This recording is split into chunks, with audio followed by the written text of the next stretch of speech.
to the Columbus module of the space station.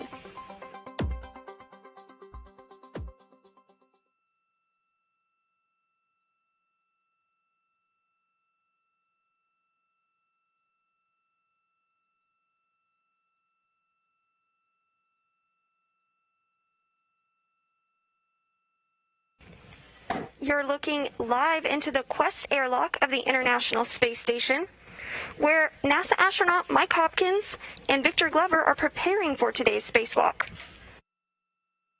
The crew is running about 50 minutes ahead of schedule this morning.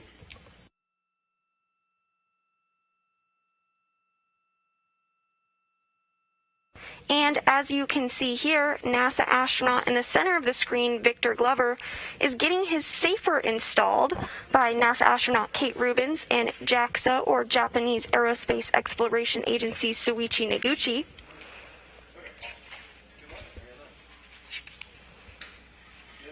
The SAFER, or Simplified Aid for EVA Rescue, is essentially a jetpack that the astronauts wear when they perform spacewalks. SAFER is worn as a precautionary measure in the unlikely event that an astronaut were to become untethered from the space station.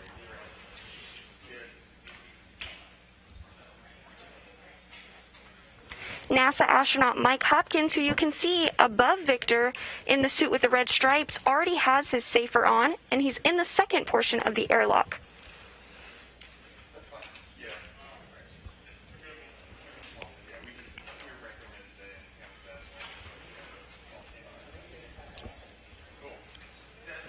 This will be Victor Glover's first spacewalk of his career after arriving aboard the SpaceX Crew Dragon Resilience with Mike Hopkins in November. During today's spacewalk, Hopkins and Glover will focus on completing cable and antenna rigging for the Bartolomeo Science Payloads platform outside of the European Space Agency Columbus module. The duo will also configure a Ka-band terminal that will enable an independent high-bandwidth communication link to European ground stations. After completing these upgrades on the Columbus module, Hopkins and Glover will remove a grapple fixture bracket on the far port truss of the station in preparation for future power system upgrades.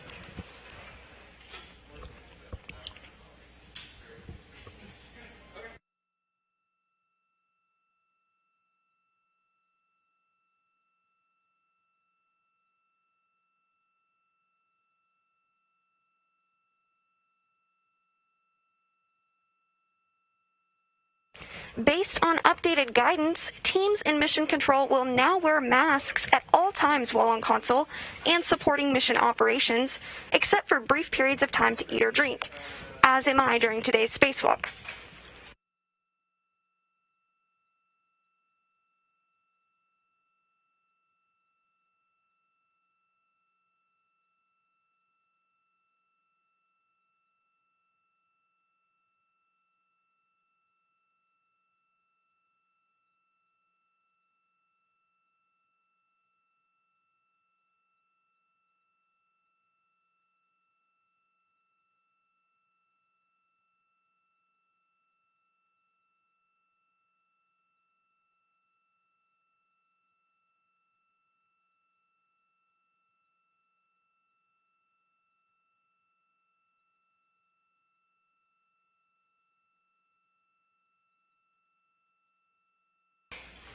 In preparation for today's spacewalk, Spacewalk Officer Sarah Corona narrated an overview of the spacewalk today.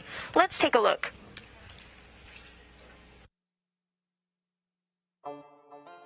US EVA coal upgrades is going to begin with EV1 egressing the Quest airlock first. The crew is going to be bringing out with them the COLCA, which stands for the Columbus Ka-band antenna. This hardware is going to be installed on the Columbus module during this EVA. EV1 is going to translate out to the Columbus module via the translation path you can see here. And we'll need to set up a few things at the worksite before that installation. EV2 is going to translate to an external platform called ESP2, where he is going to be ingressing the SSRMS, the robotic arm. The robotic arm is going to be taking him over to the Columbus worksite with the Kolka. So the crew members are going to meet up at the worksite. They need to remove bolts that are on the Columbus panels. Where those bolts are removed is where the Kolka is going to be installed. So they work together securing Kolka to the Columbus module. Once it is secure, EV2 is going to route the cabling for that Kolka and plug it into the Columbus module. Meanwhile, EV1 is going to head to the Bartolomeo platform. So Bartolomeo is an external platform in which payloads can be installed. There are clamps that need to be opened up in order to remove the cabling that needs to get routed in order to activate the Bartolomeo platform. So the crew works together to get those cables routed and installed. EV1 also needs to remove another set of cabling that is going to hook up an antenna for Bartolomeo, which you can see here. Once Bartolomeo is complete, the crew members are going to go back to the Kolka and remove a cover. So the cover was installed in order to protect the antenna during installation. Since it's no longer needed, we are going to have EV2 jettison that cover while he's on the SSRMS.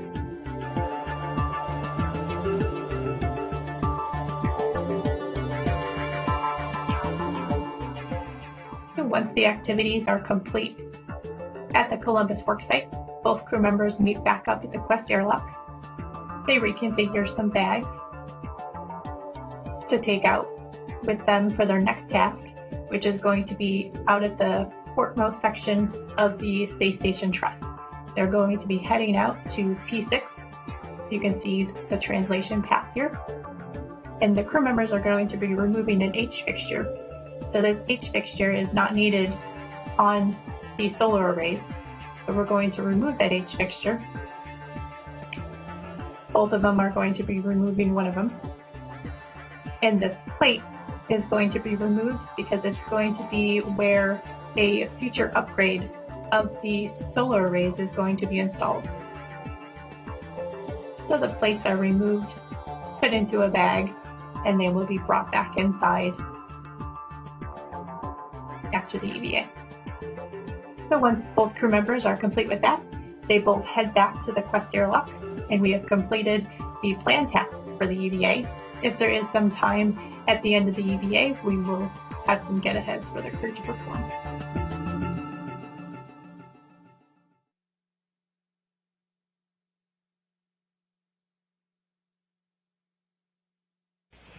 And those are the tasks you can look forward to during today's spacewalk.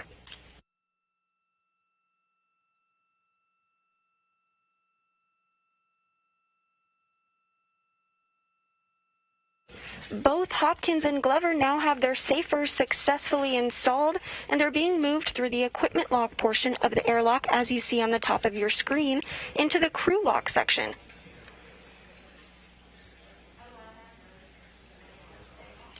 In a short while, the hatch will then be closed behind them.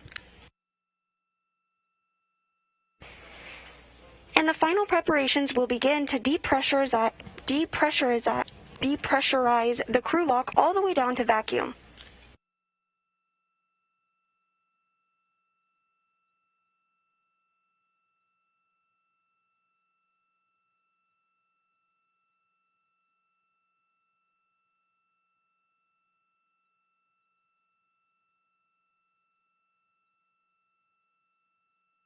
The spacesuits you see the duo wearing now are the EMUs.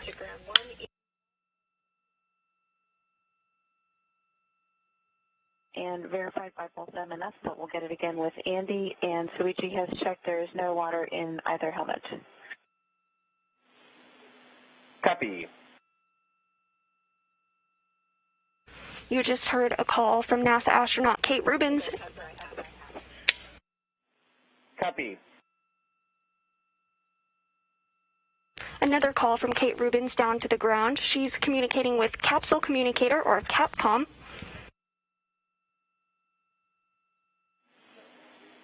And Kate, we see you in step 63, just to sync up, grabbing those water switch cards.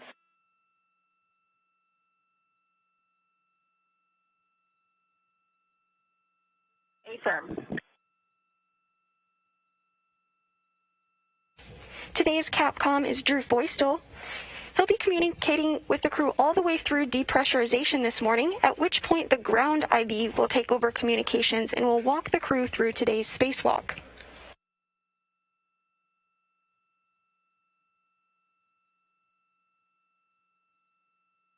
Again, the spacesuits you see the duo wearing today are the EMUs, or extravehicular... 63. Copy. The extravehicular mobility units, which are essentially a mini life support system providing environmental protection, mobility, and communication for the crew members during their spacewalk. Concur.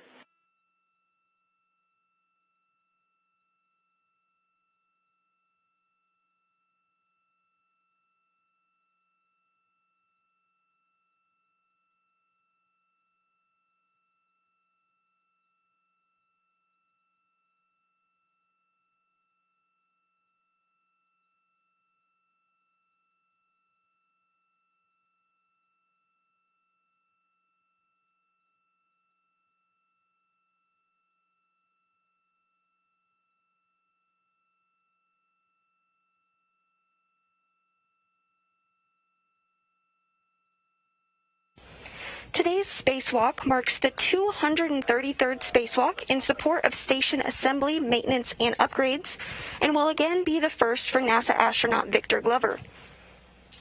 This will be the third spacewalk for NASA astronaut Mike Hopkins. His previous spacewalk experience brings his career total to 12 hours and 58 minutes. This will be the second spacewalk of Expedition 64.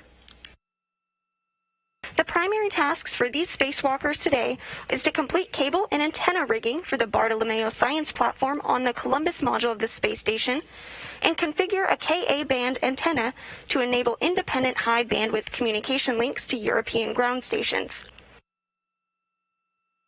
After completing these upgrades, the duo will remove a grapple fixture on the far port truss of the station in preparation for future power upgrades.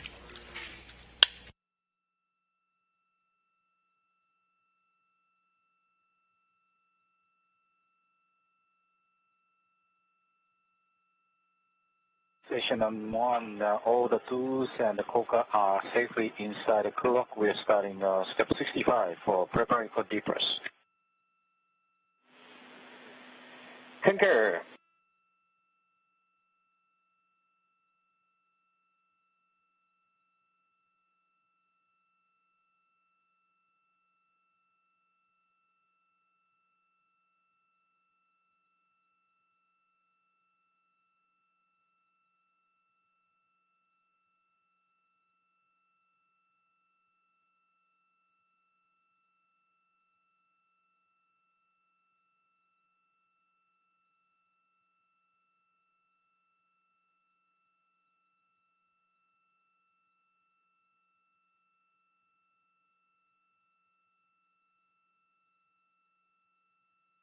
We'd love to answer some of your questions on social media today throughout today's spacewalk. You can submit your questions to Ask NASA, and we'll be answering them live throughout today's broadcast.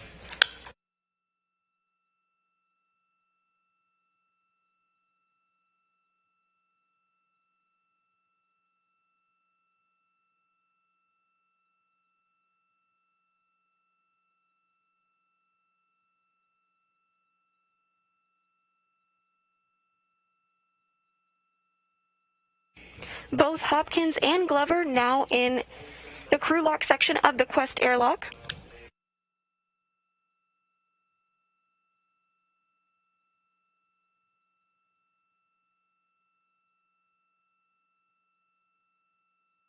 In a short while, the hatch will be closed and depressurization will begin.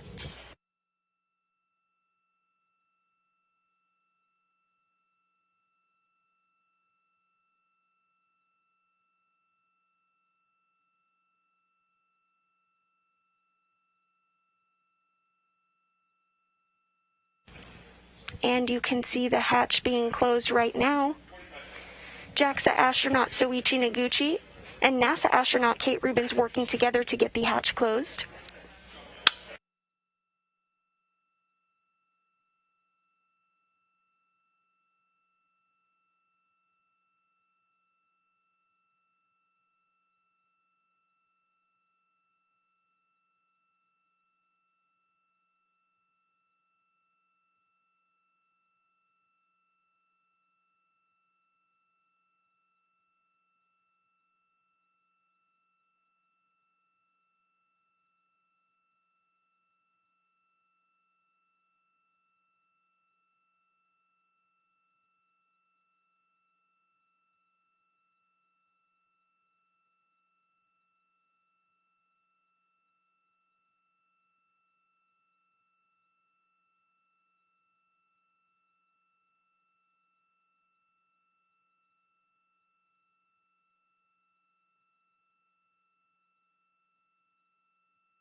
Station Space Ground 1, step 73 is complete, and you guys, 72 is complete with,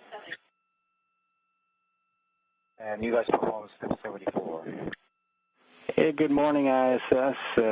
This is Drew. I'm on console. Copy that 73 is complete. We got 74 done as well. We're working 75 and 76, and if you guys are ready, we'll set up the comm, and you guys will be hot mic after these next few steps here, so stand by.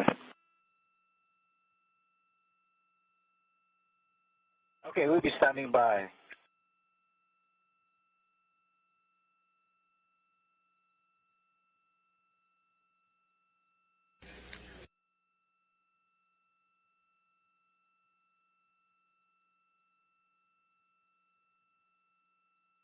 Japanese Aerospace Exploration Agency astronaut Soichi Noguchi just confirming that the hatch is now closed. With the hatch closed, isolating Glover and Hopkins to the crew lock section of the Quest airlock, the next milestone we'll look towards is depressurization.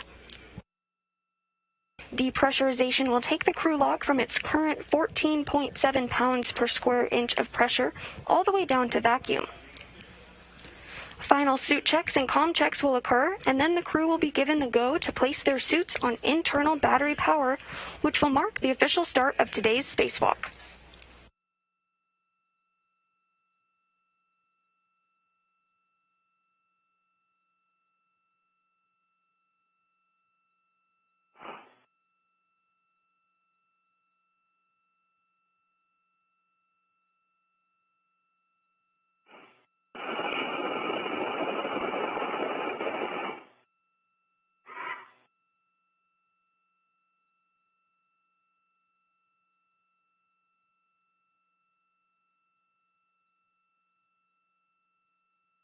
The crew still running ahead of today's timeline.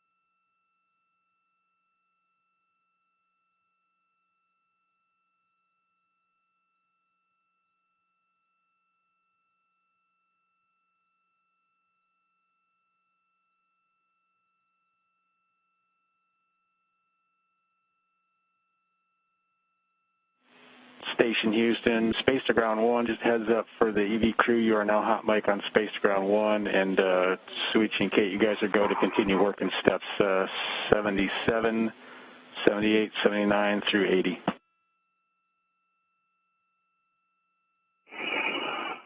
Copy, starting step 77. And EV1 copies, hot mic. EV2.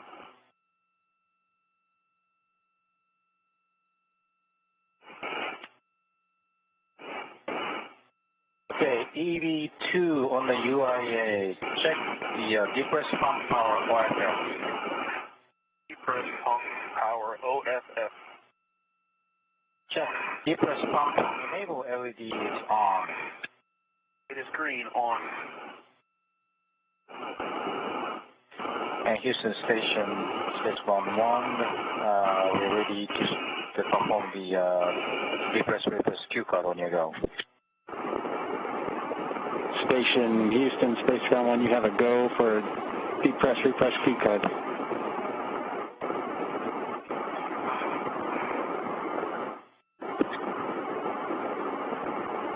As you heard there, the crew is now go to begin depressurization and will be working through those procedures now. Okay, we're starting EV1, EV2, we're starting the crew lock depress. It'll be 30 minutes. Step 1, EV2, depress pump on.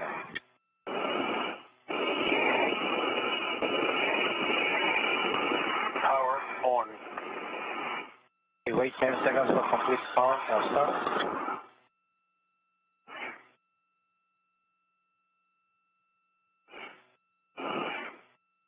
Okay, step 2, EV2, depress pump manual ISO to off. EV members, expect electrons.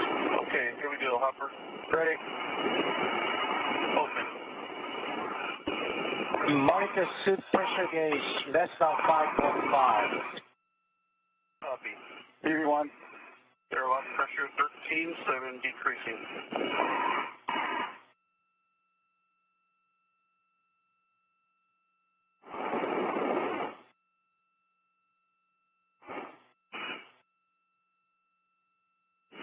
Depressurization of the Quest airlock has officially begun. That depressurization of the airlock will be done in a two-stage process. First, they'll take the crew down to 5 pounds per square inch of pressure, at which point depressurization will be paused to do a systems check. Following this, depressurization will resume and continue all the way down to vacuum. Once vacuum is reached, the two spacewalkers will complete suit and communication checks before placing their spacesuit on internal battery power, officially marking the start of today's spacewalk.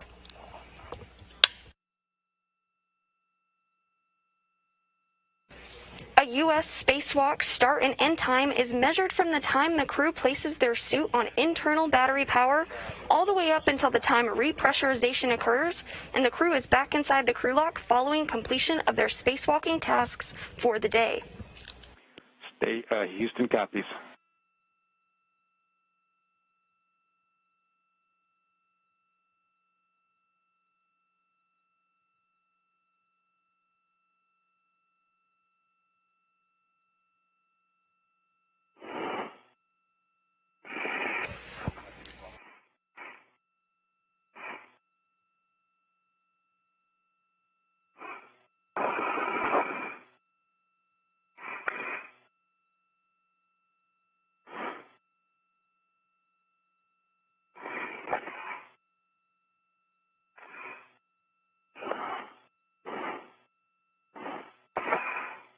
We're in a brief and expected handover between satellites.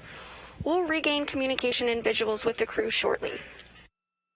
Hey, pressure looks good. So you guys are like about 45 minutes ahead of the schedule. You guys doing good? EV1 copy. 2.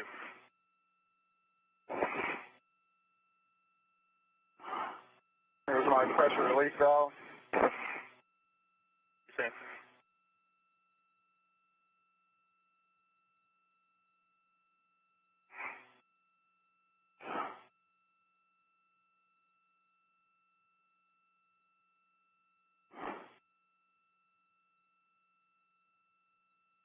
Airlock 10 psi decreasing.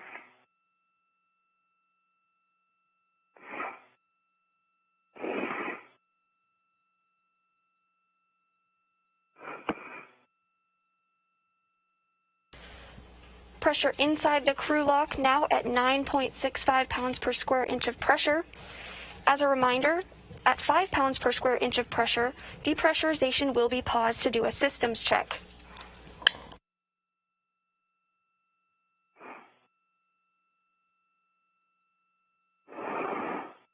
Following that systems check, depressurization will resume and continue all the way down to vacuum.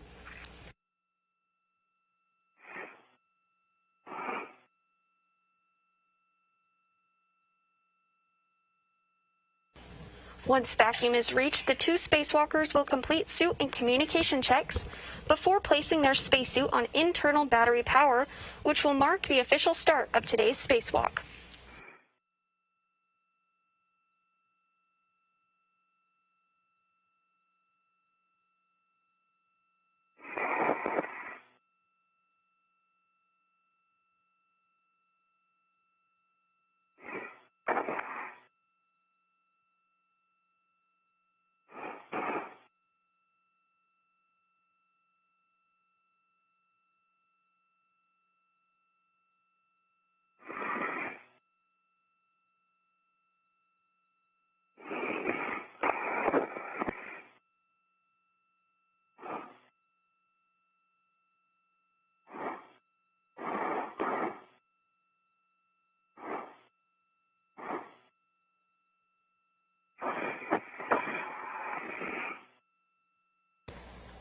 JAXA astronaut Soichi Noguchi in the crew lock section continuing to monitor depressurization on the Quest airlock, where NASA astronauts Mike Hopkins and Victor Glover are suited up and undergoing preparations to eventually venture outside the space station hatch for today's spacewalk.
Now coming up on about 6 pounds per square inch of pressure inside the crew lock. Again, once 5 pounds of pressure is reached, they'll pause depressurization and perform systems checks.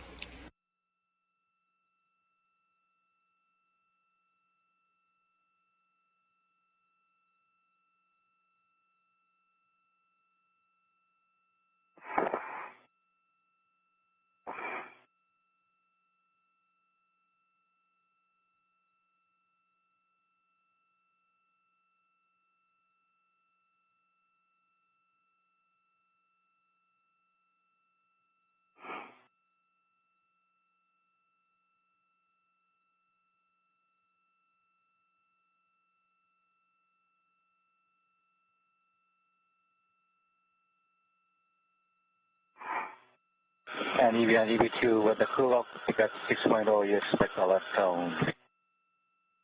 EV1, EV2.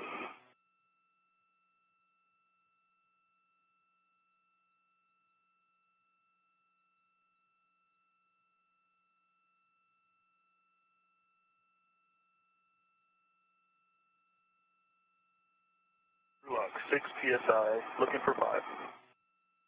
Copy. And when the crew lock gets 5, your action is close the manual ISO valve. EV2 copy.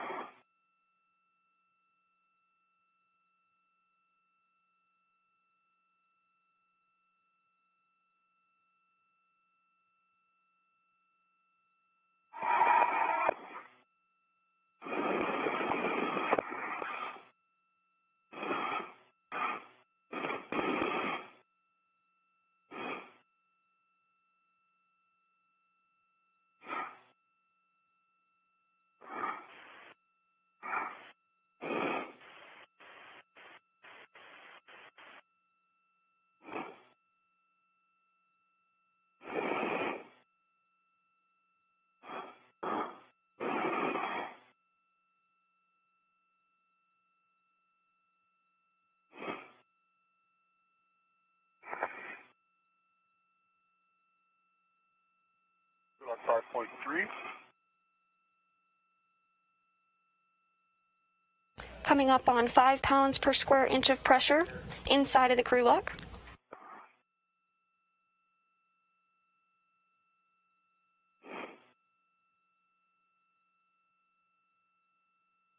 Point 1.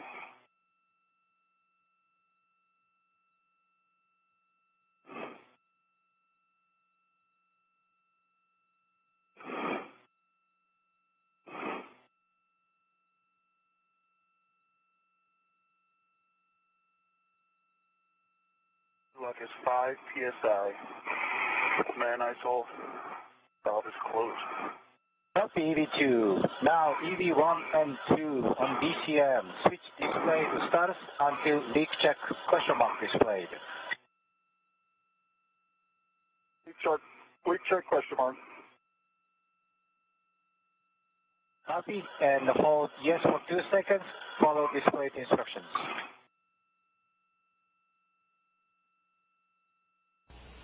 Pressure inside the airlock now at 5 pounds per square inch. Glover and Hopkins are working through systems checks.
Going over there. EV1, O2 position EVA.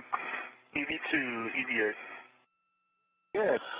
Okay, EV2, depress pump man ISO to open. Expect alert challenge.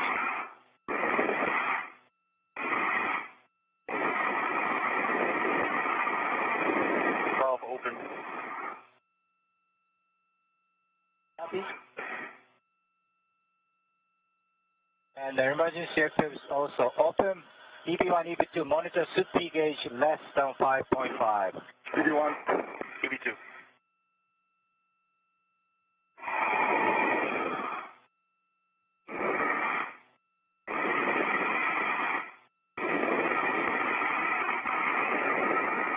Systems checks were good. Depressurization is now resumed, and they'll work to get the crew lock down to vacuum. And the EV2, your next action is when the crew lock at 2.0 psi, close the man ISO and the pump power off. EV2.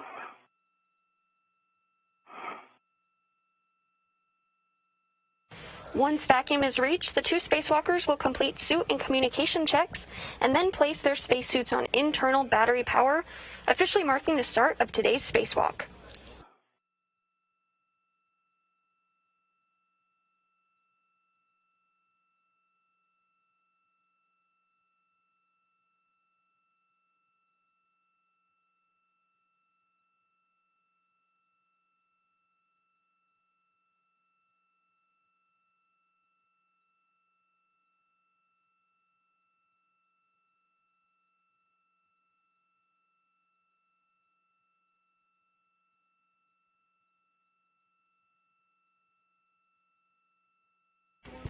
Everything's still proceeding nominally in today's spacewalk preparations. The crew is still ahead of the timeline.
2.3 PSI. EV1.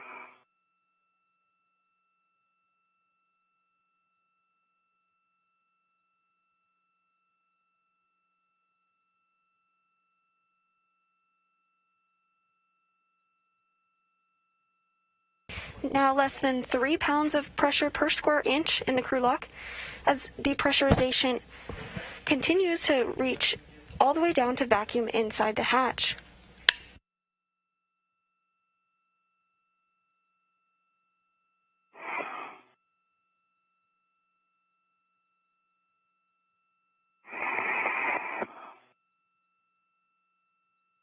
PSI. Copy EV2, pump man ISO close and the pump power all FF. All closed.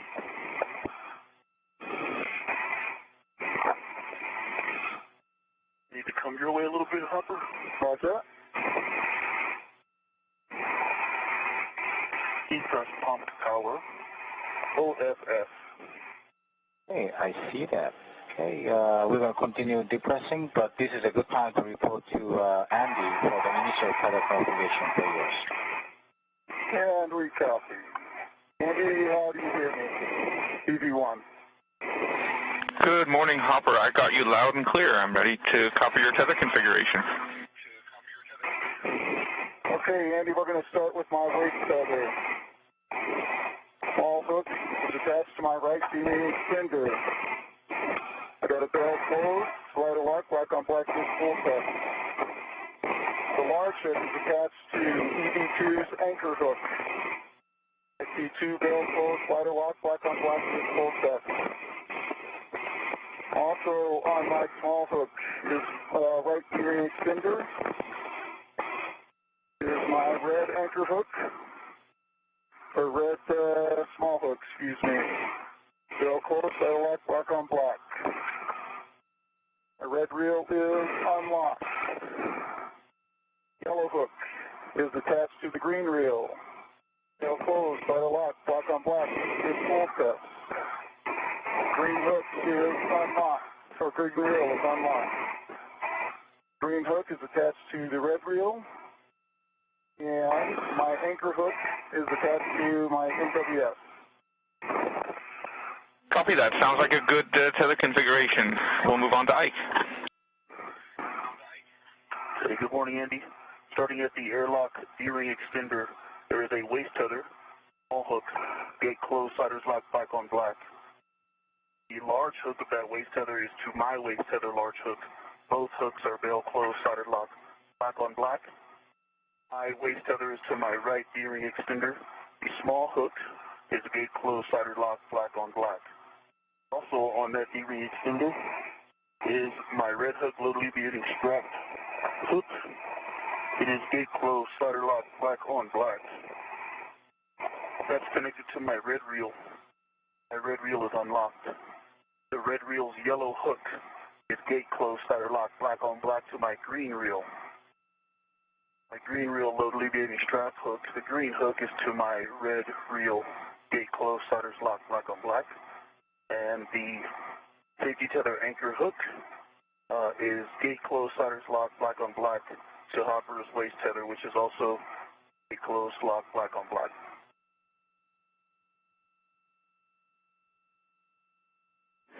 Excellent. Thanks a lot, Ike. We see you both in a good config, and we'll continue on the depress Q card. Okay, Andy, and for EV1, one last item. I do have crew lock bag 1 is attached to my BRT rec. Copy that. Thank you.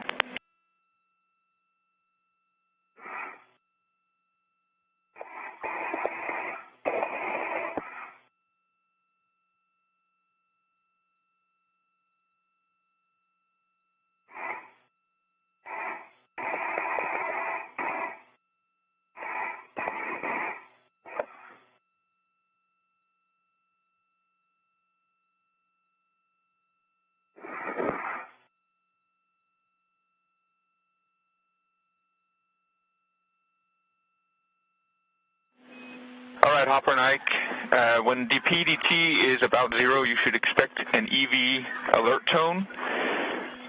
And when the EV hatch delta P is less than half a psi, then you can open and stow the EV hatch. You on copy?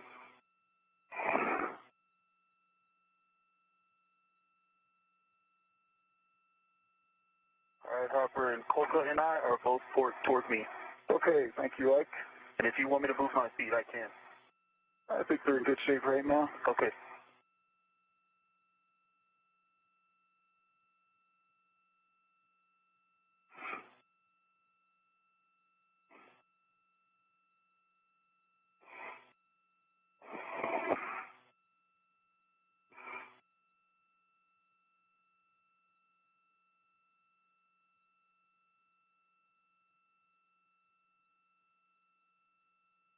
Hopkins and Glover now communicating with the ground IV today, who is European Space Agency astronaut Andy Mogensen. He's going to serve as Spacewalk communicator today and will talk directly with the crew during the spacewalk, helping them choreograph timelines and procedures.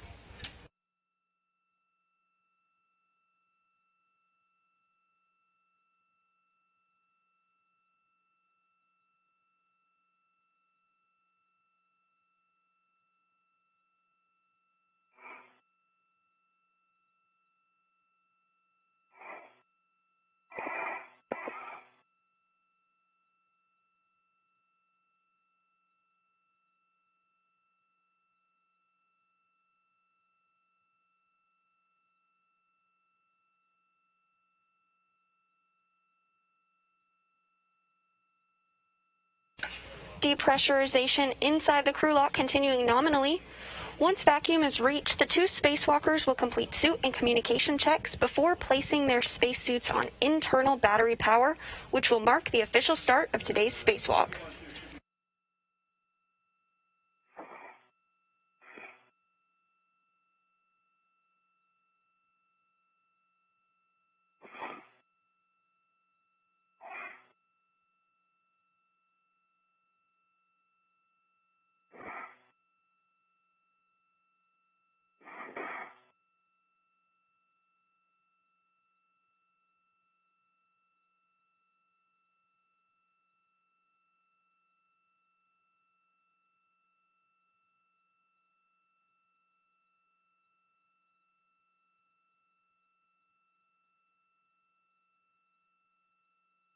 And Ike, right now, the gauge is showing 1.0 on the delta P. Okay, thank you.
If you're just tuning in with us today, NASA astronauts Mike Hopkins and Victor Glover are suited up and inside the crew lock portion of the Quest airlock as depressurization is underway.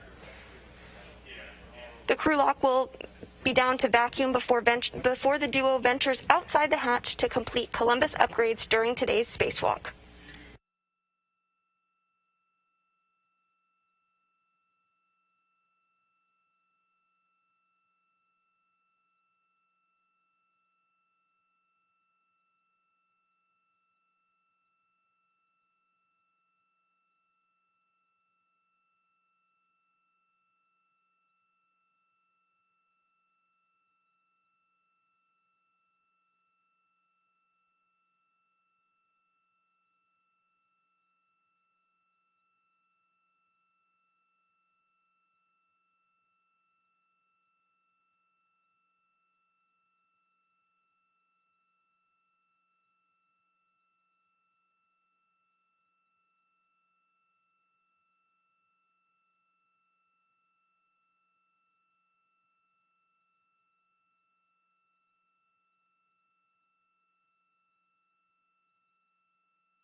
And currently gauge is showing 0.7.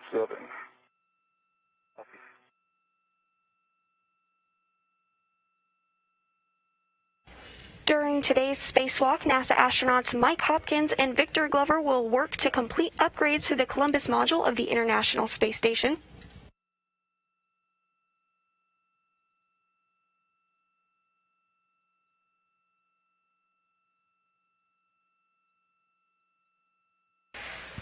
Hopkins is designated EV1, and he'll be wearing the suit with the stripes. He'll also have on helmet cam number 18 once we get outside the hatch that you'll be able to identify his views from. NASA astronaut Victor Glover, who will be completing his first spacewalk today, is designated EV2. He'll be wearing the suit with no stripes and will have on helmet cam number 20.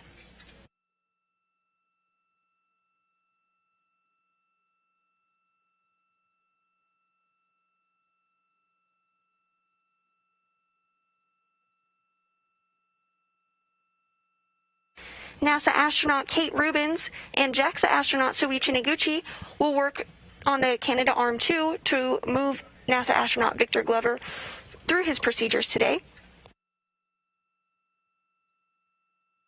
Also supporting from the ground will be Andy Mogensen, who serves as ground IV and will be communicating with the crew as they step through their procedures.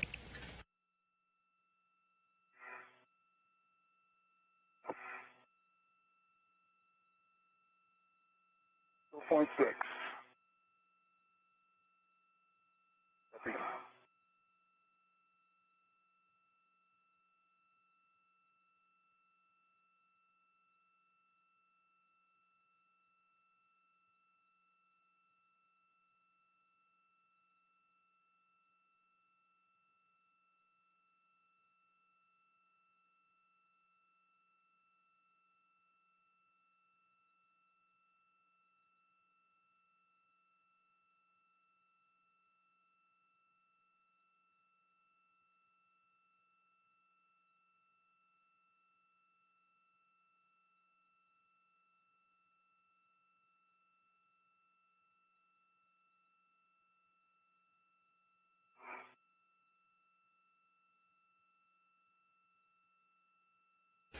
Depressurization inside the crew lock continuing nominally. Approaching vacuum, and again, once vacuum is reached, the two spacewalkers will complete suit and communication checks before placing their spacesuits on internal battery power, officially marking the start of today's spacewalk.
NASA astronaut Kate Rubins continuing to monitor depressurization as we near vacuum.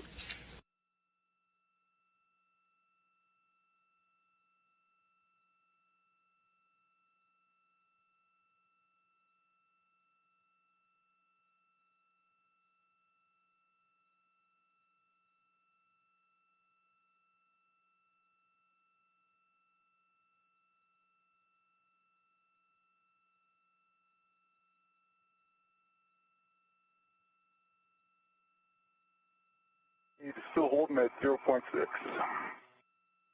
Me too.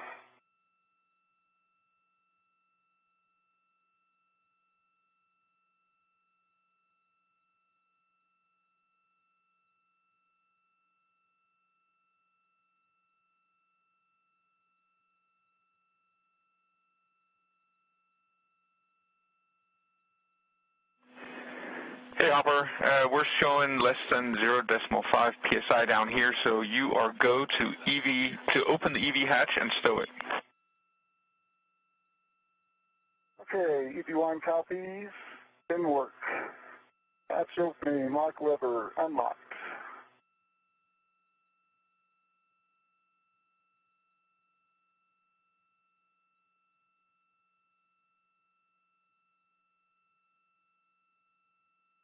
Unlocked.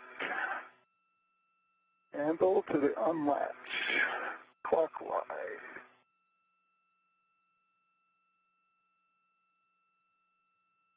Unlatch position. Put it in the hatch.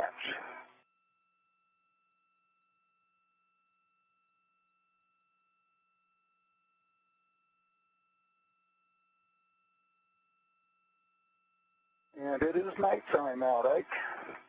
Thanks for that. Just wondering. And another couple minutes and you should be in daylight, just as a heads up.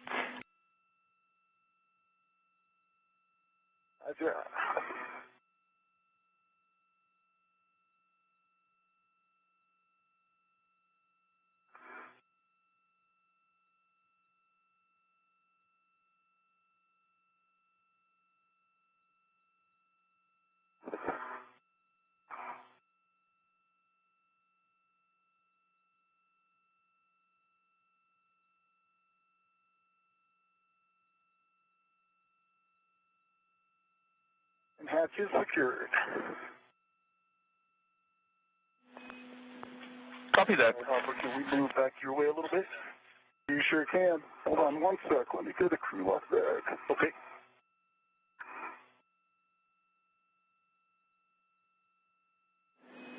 And Airlock Houston on 1, step 14 in the depress Q card, you can close the emergency MPEV, please. Okay, step 14 complete.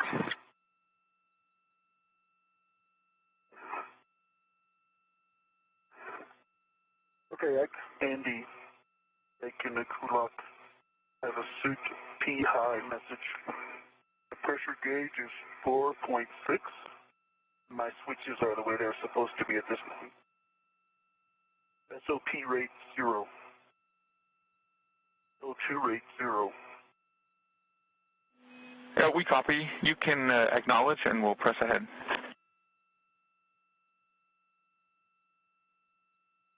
You too.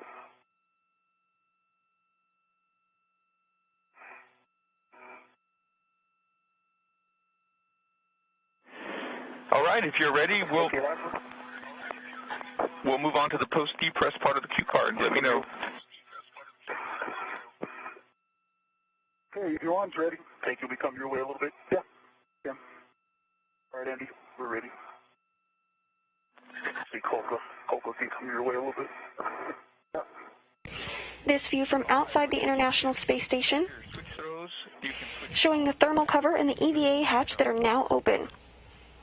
Soon, Hopkins and Glover will make their way outside the space station hatch to begin their work for the day.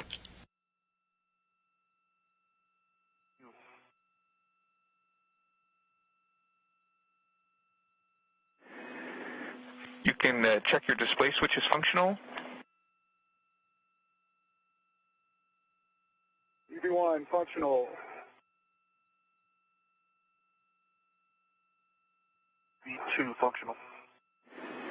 All right, Ike, on the UIA, you can switch. And at 5:28 a.m. Central Time, the 233rd Spacewalk in support of station assembly, maintenance, and upgrades has officially begun.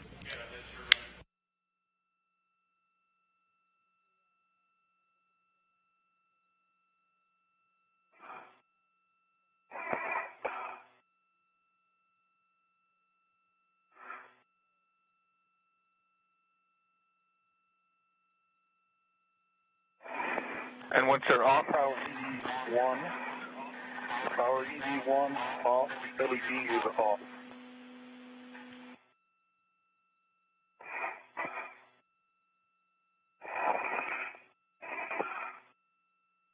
Power EV2 off. LED is off. Copy. 20 seconds to handover. I'll just give you the next steps. You can disconnect the SCU from DCM, install the DCM cover, and stow the SCU in the pouch. Line copies, then work. EV2.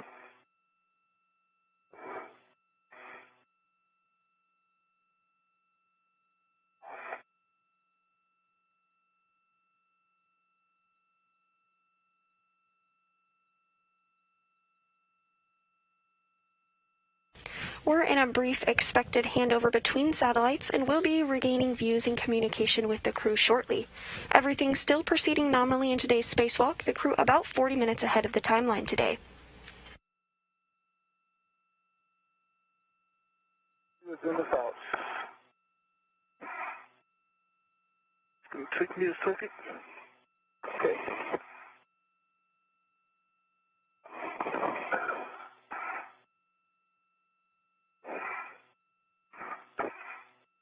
Getting bright.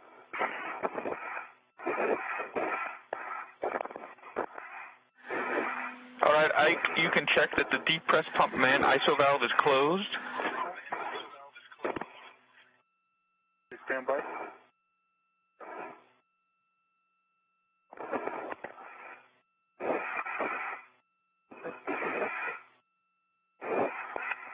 Still working on my pouch, Andy? Copy. Again, at 5:28 a.m. Central Time, the 233rd Spacewalk in support of station assembly, maintenance, and upgrades officially began. I'm going to have to put it in the pouch after we have a little bit more room, so if that's an option. Okay with that? Yep, that's perfectly fine, Ike. We'll get back to that once you have a little bit more room. Yep. So please check that the depress pump man ISO valve is closed. Closed. Okay, both of you, please take your temperature control valve to max hot.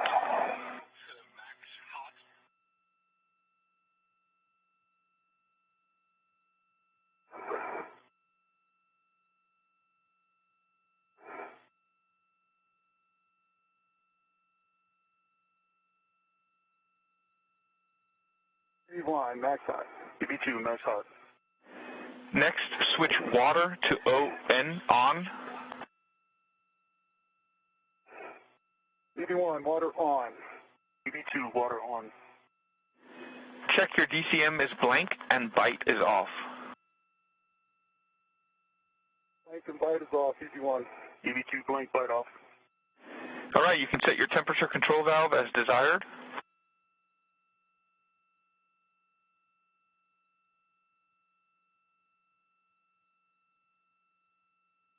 EV1, set to 5. EV2, 5. Next, please check your suit pressure gauge and report to us. EV1, 4.2. EV2, 4.2. Copy. You can set your visors.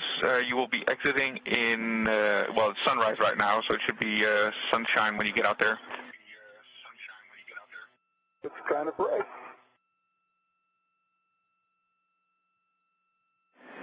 All right, and we see good suit parameters in our data, so you can open the hatch thermal cover, Hopper. Open. Already open.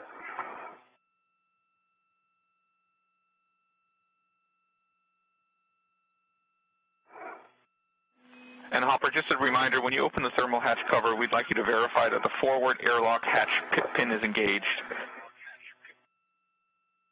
Roger that.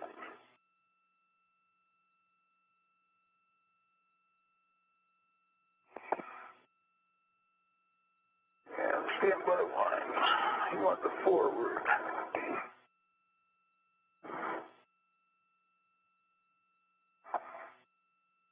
Now just a little over 5 minutes in today's spacewalk, which officially began at 5:28 a.m. Central Time.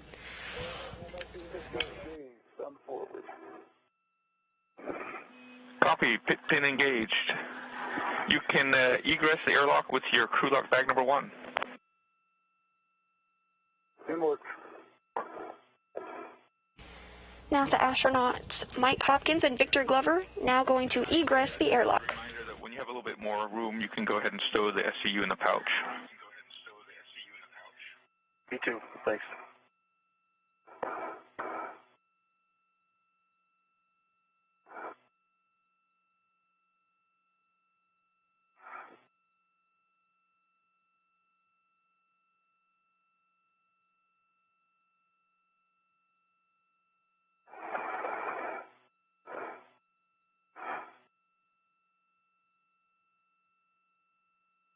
ED1 has his anchor hook attached to the forward airlock.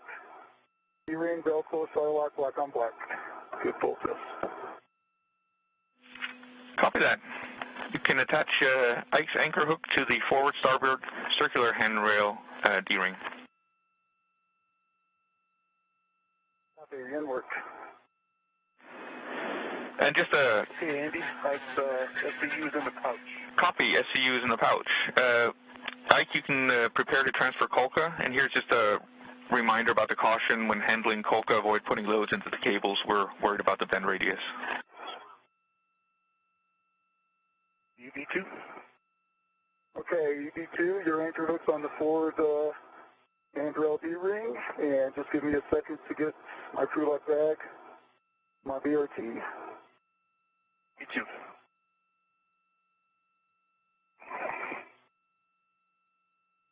Make a little room down there. I'm going to remove my waist tether.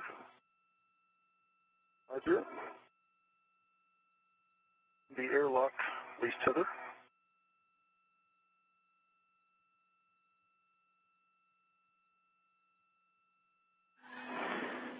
And Hopper, when you have a second, I am in a kitchen bid. we'd love to get a confirmation that Ike's gate is closed and hook is locked. Yeah, close by the lock back. I'm back. Just pull test. Copy, thank you. Anchor hook. You bet. Thanks for checking, Indy. You can give Ike a go to release his waist tether. Station mask on space to ground 2 for the stairgaze. The waist tether is to my mini workstation and the airlock waist tether to the circular handrail. Copy, Ike. You can transfer Kolka with the large small red out to Hopper. All right, Hopper. Coming my way. Coming at you. Station mask on space to ground 2. Guys, somebody respond.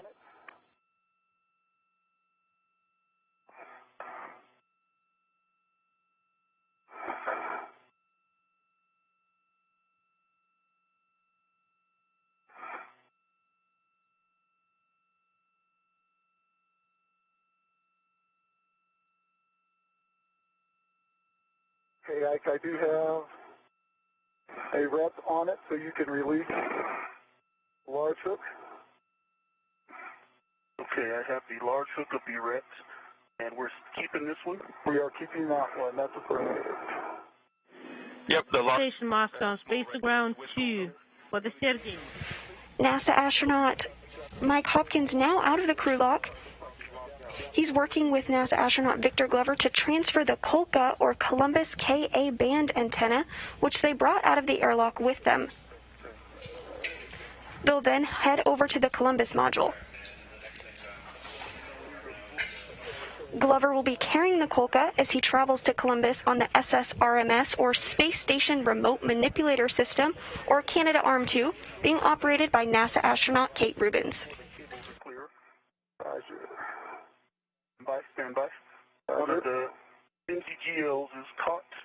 Actually, can you pitch the bottom, the side that's out, towards you? Towards me. Okay, now try to pull it down. Okay. Once the duo arrives at the workstation, they'll work together to install the Kolka to the Columbus module. Okay. You're clear. Roger. Cables are clear.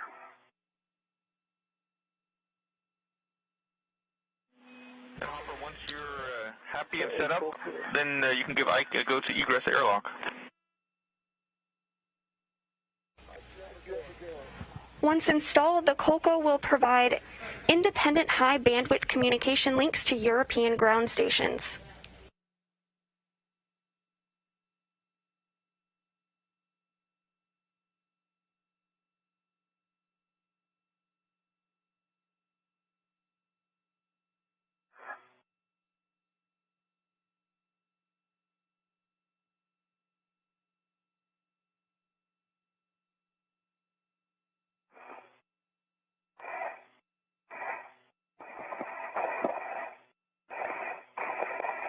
NASA astronaut Victor Glover now working to egress the airlock. Good, Ike.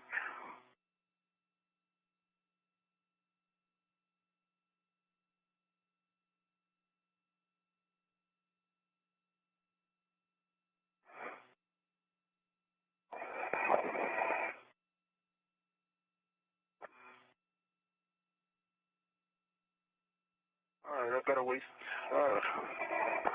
tethers on the handrail here. Roger that. Okay, see the cable side. I'm going to get my BRT rect on it first. Roger.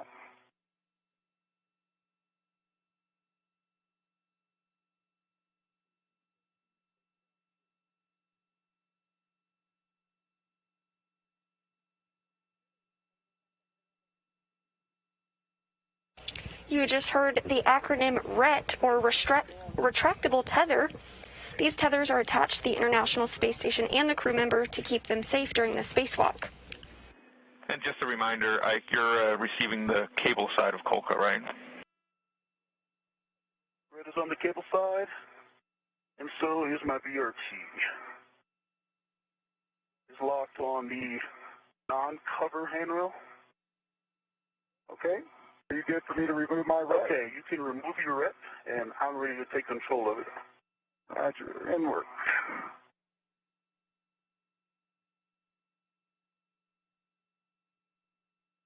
Sorry about that. My ret's removed.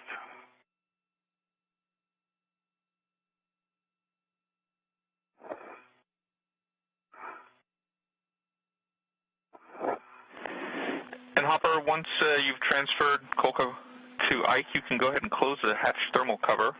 And Ike, if you want to take a few minutes to perform some translation adaptations, that's perfectly fine with us. Me too. I will take you up on that. And Andy, because his safety tether is stringing across the thermal cover, we're going to wait until I get out of here, and then Ike will move to forward, and he'll close the thermal cover, if that's all right. That's perfectly fine. Roger.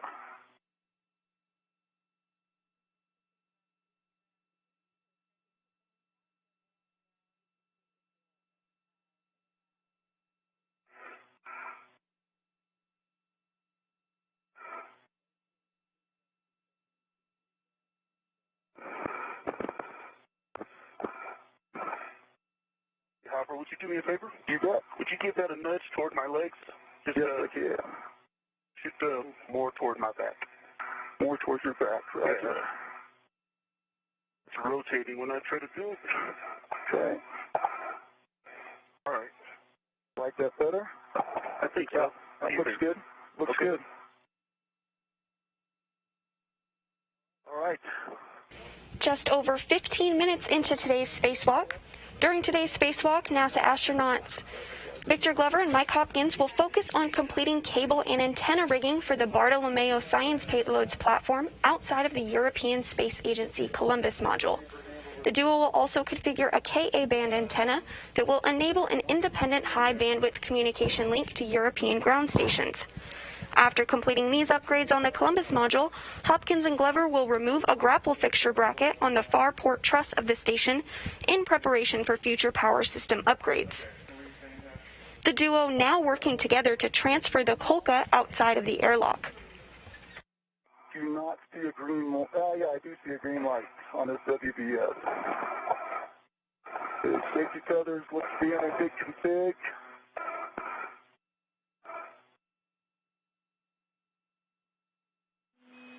Copy all, Hopper. We'll take a baseline glove and half check from you then. Okay. Half is dry. And I've got a baseline glove. All looks good. No change from the airlock. Copy all. Okay, you're careful there, right? You're hitting Kolka into the HFR. And you just heard the call for a glove and hap check. This is something you'll hear regularly throughout today's spacewalk. Astronauts check their gloves for any damage that occurs during the spacewalk and report that down to the ground. The HAP stands for Helmet Absorption Pad, and the astronauts check to ensure nothing is leaking on the inside of the suit and that the suit remains dry.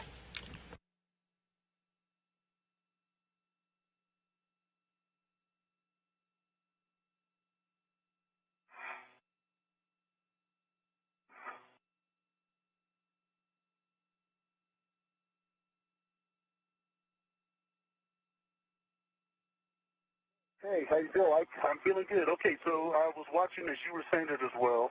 Okay. I see a good WDF light. I see 2 mini workstation tabs up. I see 1 VR tab up. I see a right safer handle down, hand control module door closed. Left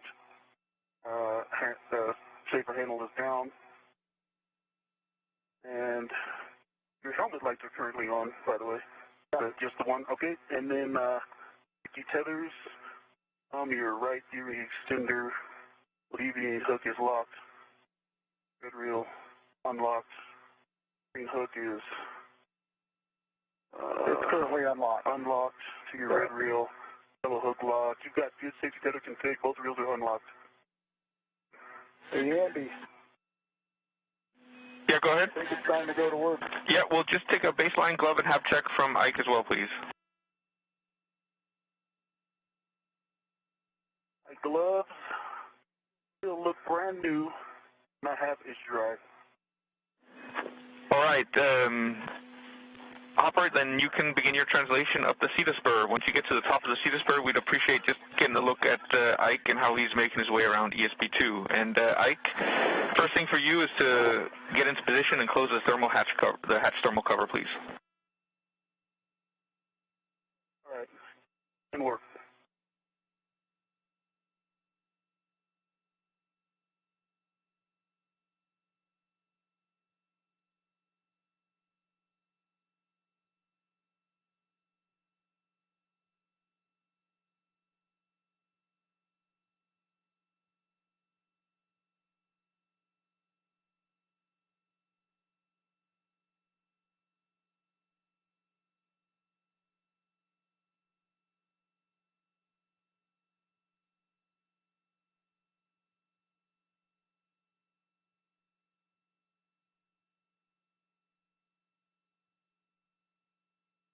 Both Hopkins and Glover will now make their way to the Columbus module of the International Space Station. Keep in mind, on your way out to Columbus, please avoid contact with the lab EWC antennas, with the Node 2 CBM pedals, with the Columbus PDGF target pin and grapple shaft, and with the Bartolomeo outrigger. Okay, do you want copy? Andy, the thermal cover is closed. Copy. Thermal cover is closed. You can begin your translation to ESP2, the forward side. You're looking for WIF 5. ESP2.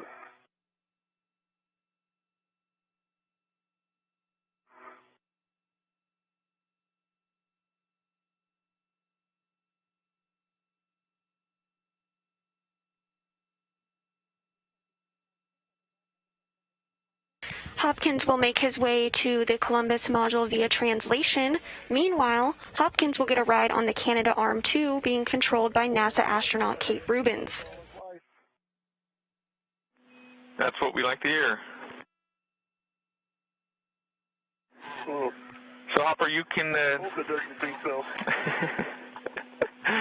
Hopper, you can go ahead and translate all the way out to Columbus. So you're going down the starboard lab strut. We suggest you put in a poor man's fair lead somewhere along the lab, and then you can go across the ditch to node 2. You're putting your green hook at node 2 handrail 0345. Hey, I copy.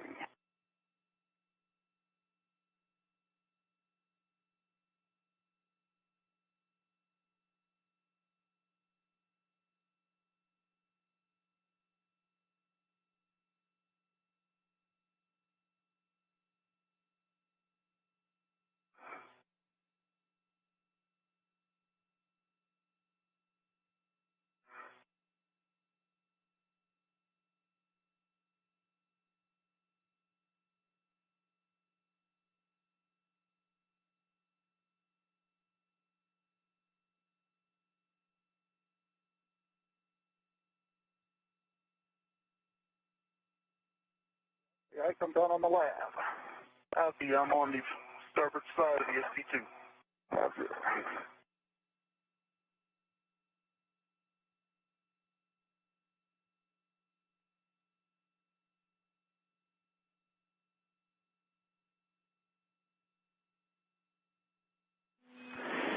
And Ike, once you get to the forward side of ESP2, looking for WIF 5, let us know if you want to temp stow Kolka, if you're going to keep it on BRT. Will do. I'm going to try, but I'll let you know if I change that. Copy.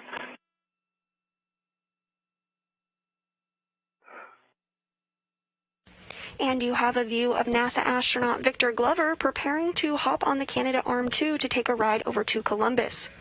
Meanwhile, Hopkins will make his way also over to Columbus via translation.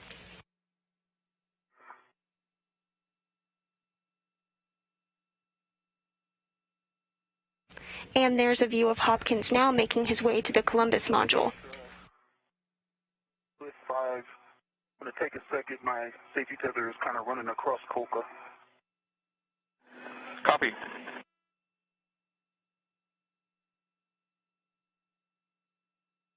The crew tracking about 10 minutes ahead of the timeline this morning. And Hopper, you're looking for handrail 0345. It's the first handrail after that gap spanner on node 2. And I copy. And I'm at 0345. Copy. You can drop your green hook, and once that's done, you can translate out to the starboard edge of Columbus. Roger that.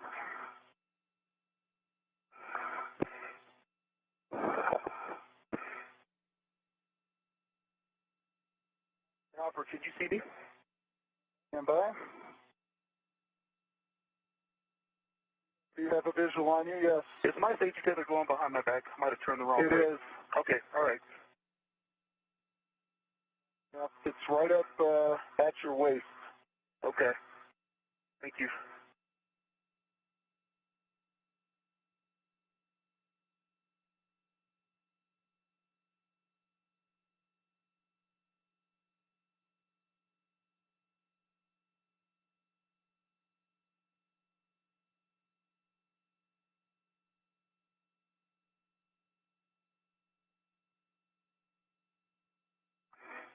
Yep, that's working. You're at your knee now.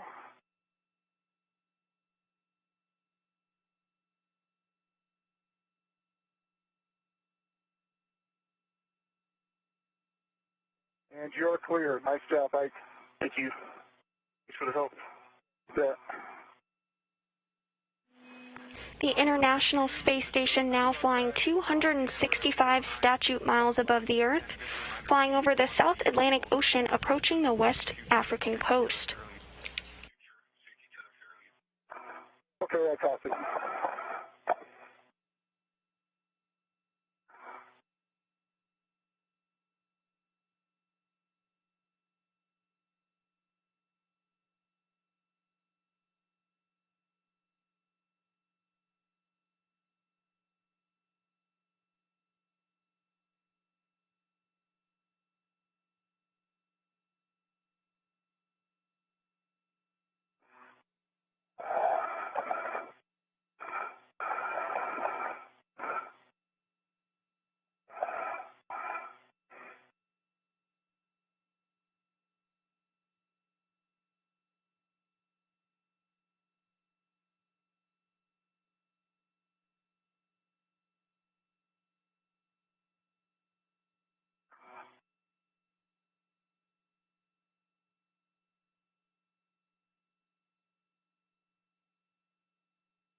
All right, Andy, I'm at 0911.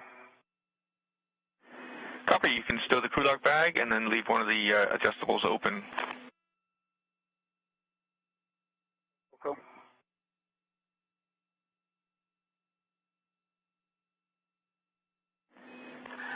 And your first task, Hopper, is to retrieve the two T-handle tools with the rets and then install them over by the PDGF. Roger.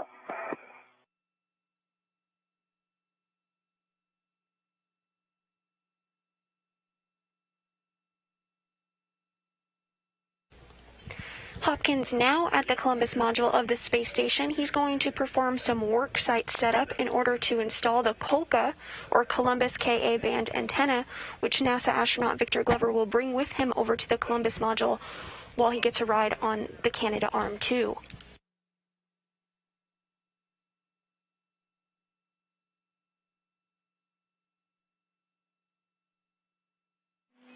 And Ike, once you're set up, let us know if you want to temp stow COLCA. I see that the APFR.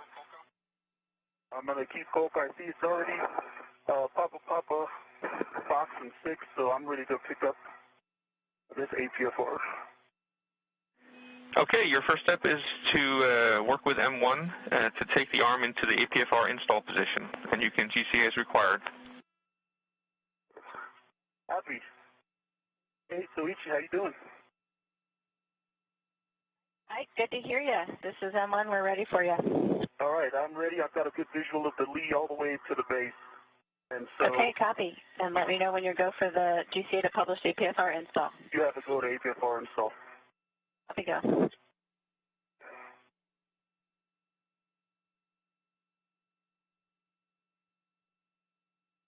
Another acronym that you just heard that you'll hear throughout the day is APFR, which stands for Articulating Portable Foot Restraint.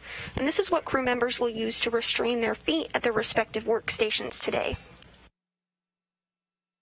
Arms in motion. Motion. Continue. We continue.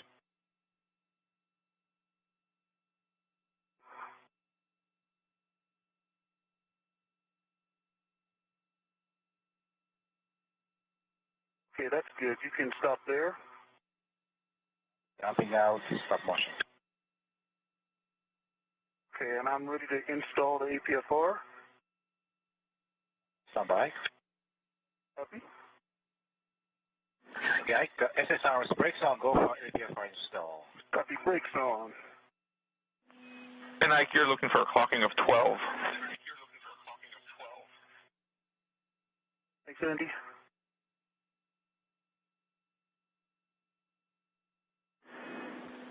And Hopper, once you have the two T-handle tools and the two rets, you'll be attaching the free ret hook to handrail 0931. You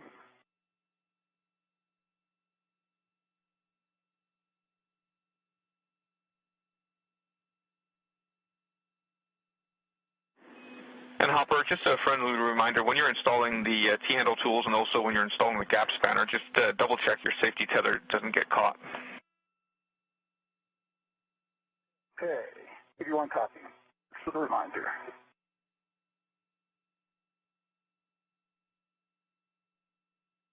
As you see here, NASA astronaut Victor Glover working to get that APFR installed on the Canadarm2 in order to take a ride over to the Columbus module where he'll meet up with Hopkins, who's currently working to set up the work site.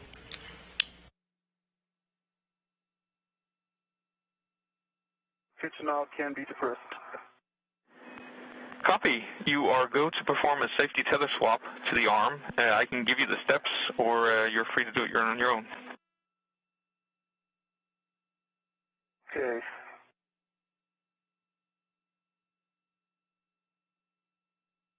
Just let me grab my red off of APF4. I've got my red off. Why don't you go ahead and give me the first couple of steps? Sure. So first thing is lock the green hook.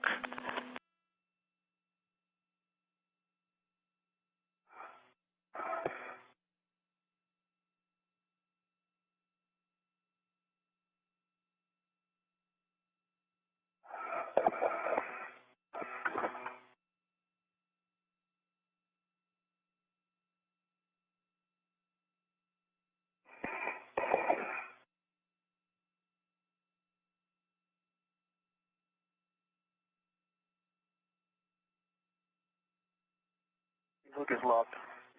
Next, lock the green tether reel.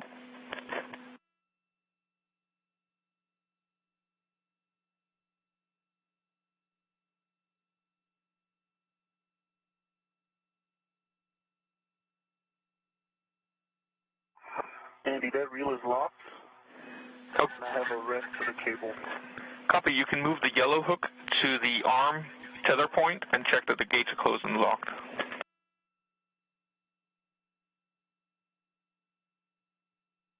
Copy. Work.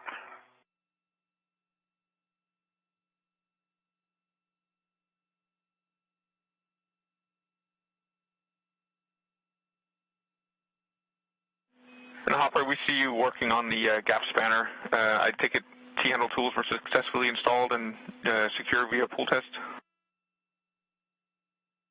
And that is affirmative. Good pull test. Copy. And the red is attached to 931.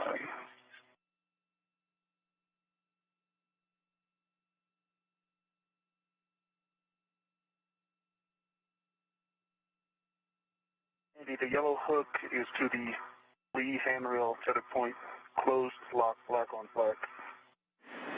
All right, next you can drop your green hook on ESP2. We suggest handrail 8010, and then you can unlock the green tether reel.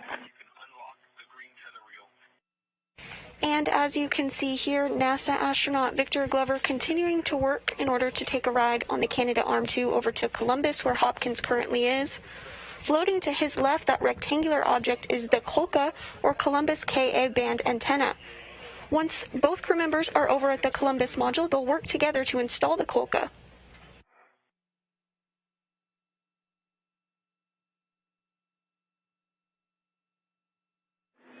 And Hopper, once you've installed the gap spanner, please just verify the gap spanner buckle can be rotated 180 degrees, and then you can stow the trash bag inside the crew lock bag. Okay, EV1 copies all. And there's a view of Hopkins preparing the work site at the Columbus module.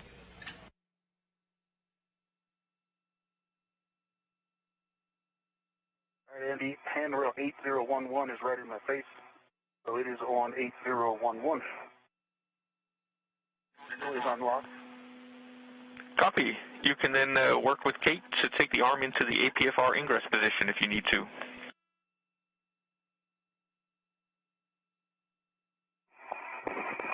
Copy. Kate, in about 45 seconds, I'll be ready to go to Ingress published. Copy, you are standing by.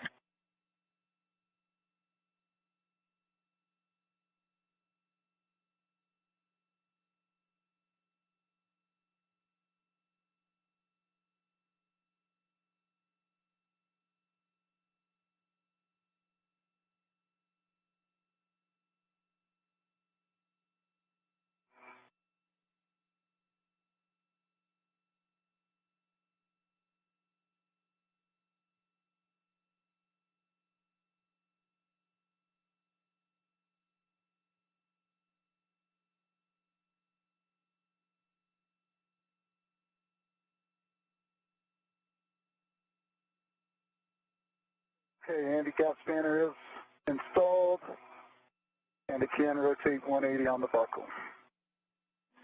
Copy. You can stow the trash bag in the crew lock bag, and then you can grab the blue cap keeper, leave it on the bag red, and then you can remove the 6 caps from the TFE connector panel. Any order. 81.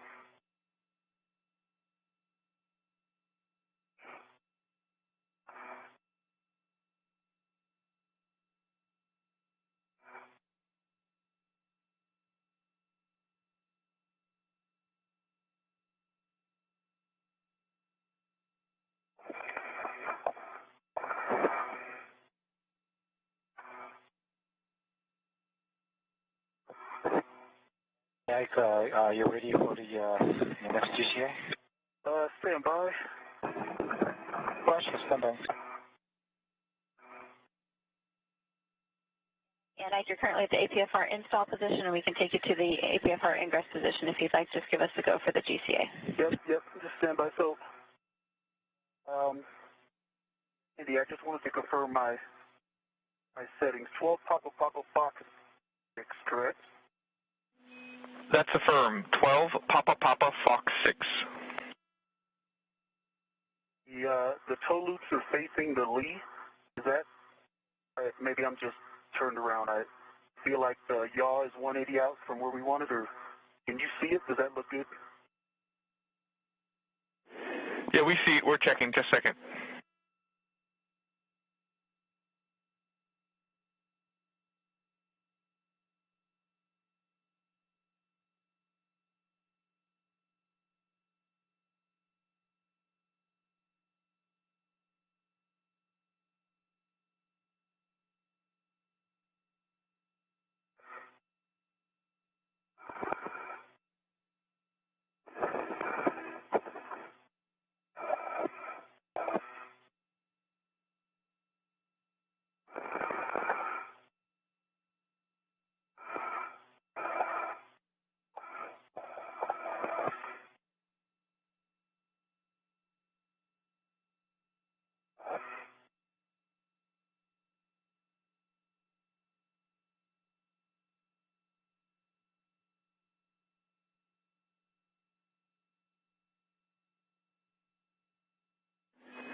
Hey, Ike, we agree that it looks yawed 180 degrees out. So let's go with 12 Papa Papa Fox 12. I mean, maybe that's just I maybe mixed up the yaw settings. But okay, rotating.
Okay, 12 Papa Papa Fox and whatever is pointing it away from the lee. 6 or 12, one of the two. Copy all. That looks much better, Ike. That was a good catch on your part. So you can get Kate and Switch to move it to the APFR ingress position. All right, Kate, you have a go to APFR ingress. Copy, go for egress position.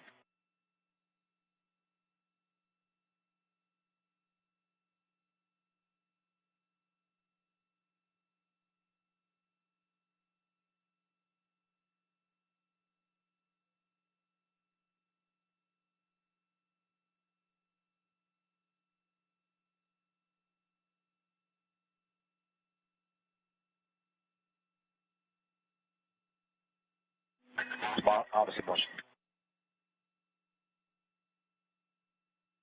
Motion.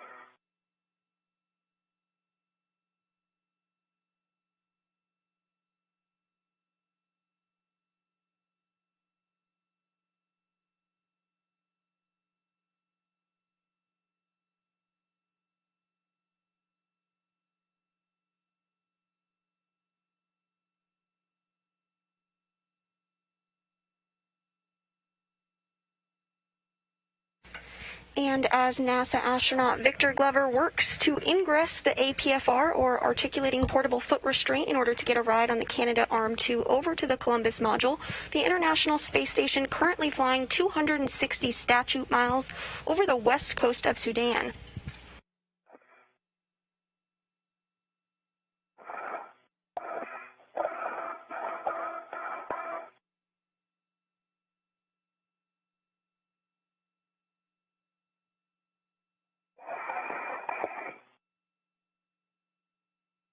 Soichi, that looks good.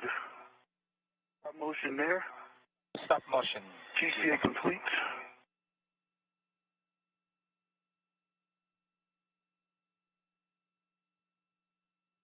Like brake zone, go for APFR ingress. Copy. And I just, for your awareness, I think we're in a correct yaw setting of 6 now. I think it might just have been difficult to read. That makes a lot of sense, yep. Thank you.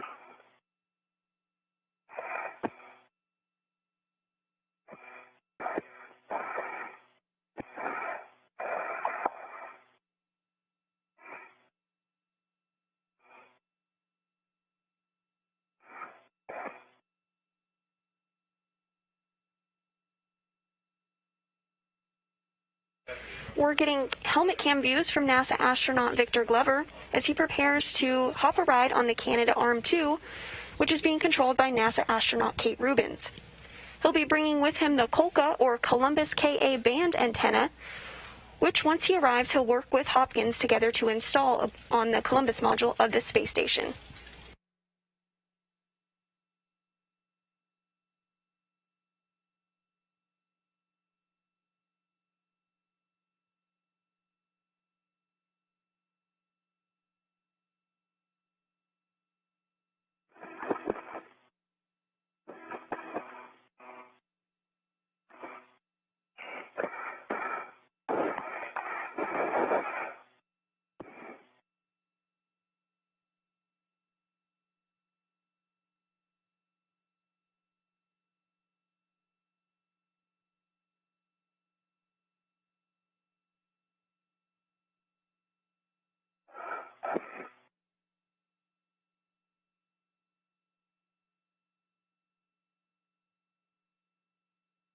All right.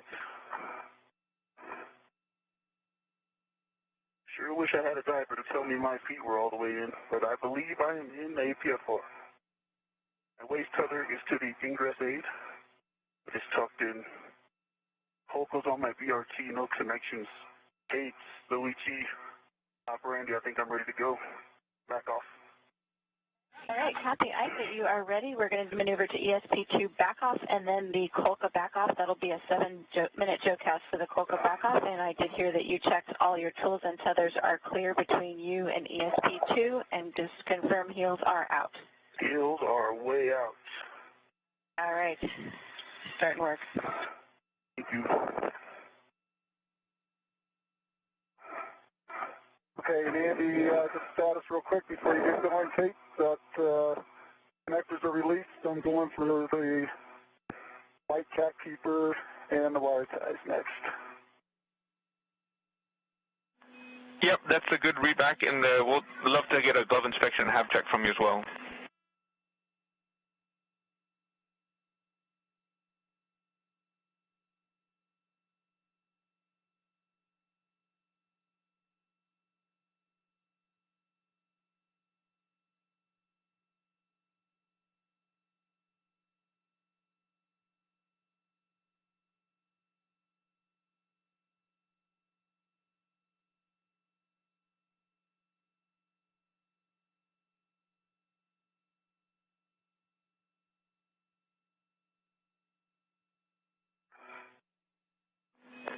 And Hopper, we just had a handover, so I missed any call you might have made. We'd love to get a glove inspection and have check from you. Now a little over 45 minutes into today's spacewalk. Meanwhile, on the ground, Top is dry. No change to gloves. Copy, and then just to confirm, the blue cap keeper is back in crew lock bag with 6 caps on it, correct? 6 caps, it's going in right now. Copy.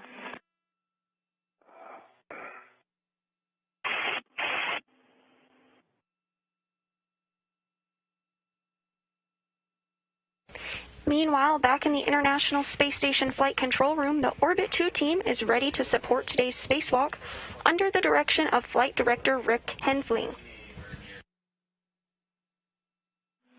To his right at the Capcom console is the ground IV, who you've heard communicating with the spacewalkers. The ground IV today is European Space Agency astronaut Andy Mogensen. And to their right is Capcom, or capsule communicator, Drew Feustel. You heard them communicating with the crew up until the point of depressurization this morning, at which point the ground IV did take over communicating with the spacewalking duo. Caps or terminators? EV1.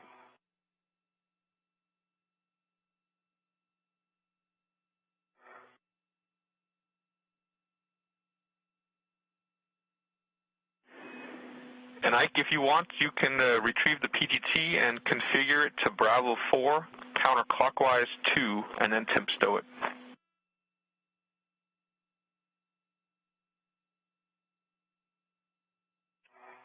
EV2, copy.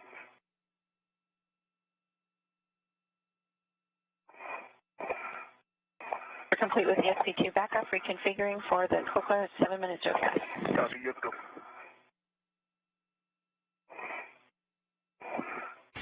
You just heard words about the PGT, which is the acronym for Pistol Grip Tool. This is essentially a space drill that will be used frequently during today's spacewalk.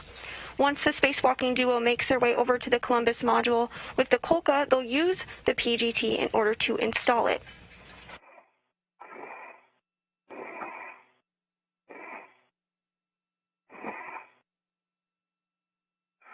Andy, was that Bravo 4, counter 2? That's a good readback. Bravo 4, counter 2. Set.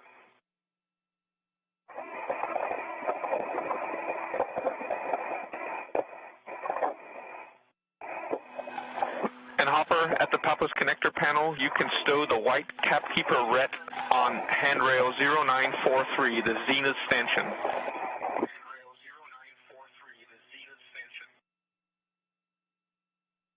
You want copy?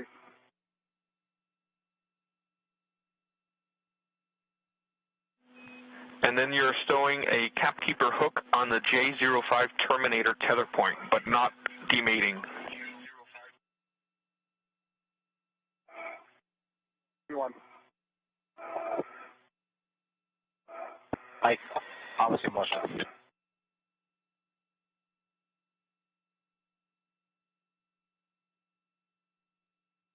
Motion.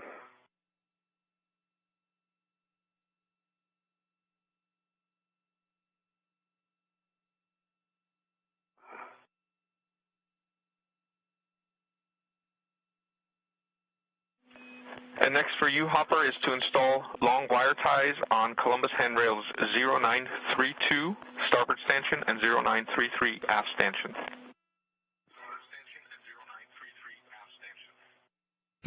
And you're getting views of NASA astronaut Victor Glover as he makes his way over to the Columbus module of the International Space Station to meet up with Mike Hopkins. He's on the Canadarm flying 263 statute miles over the Caspian Sea.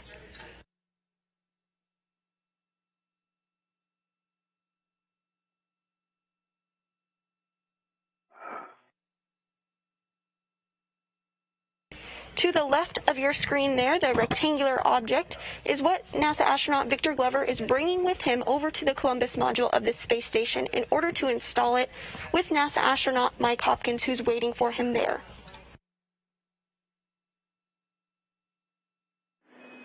And Ike, while you're flying, if you want to give us a glove inspection and hab check, we'd be happy.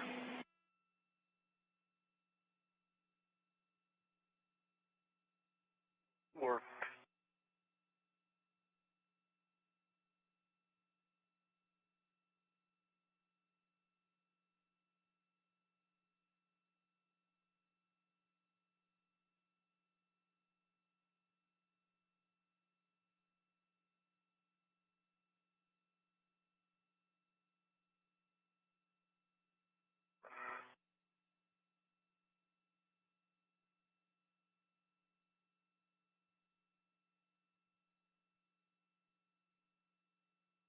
well, still look brand new. Half is dry.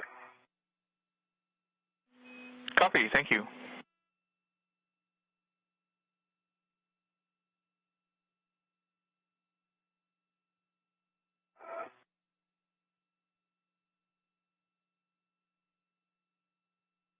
932, starboard stanchion 3 twist.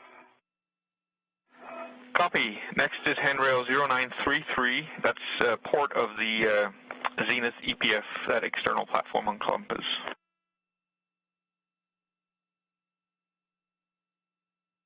Copy. And you're looking for the aft stanchion.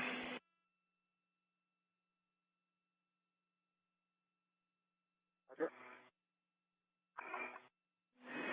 And Ike, big picture for you. First thing you'll do when you get to the Kolka worksite is to release the MDPS bolts number 1 and 2.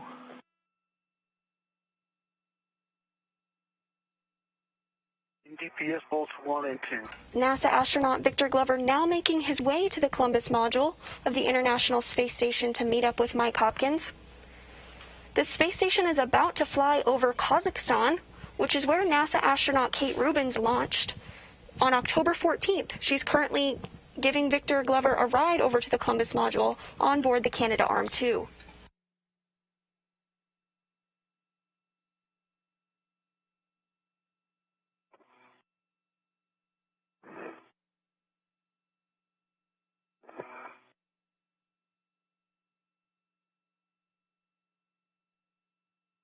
Hey, Ike.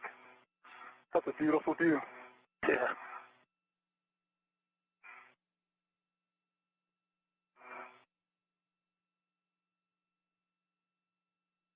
Hopper? Yes, sir. This thing is a lot more squirrely than I thought. So will you just help me keep clearance between it and Columbus? Those cables make it hard to adjust position of it. Roger. They're right by where my VRT attaches. Copy.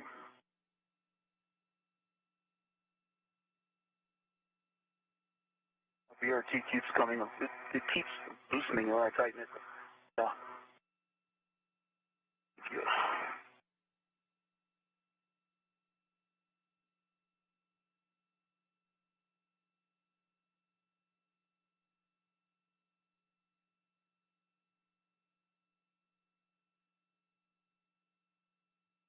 Oh, wow. Yeah, the face fully empty when you get up there. Wow. That actually wasn't too bad.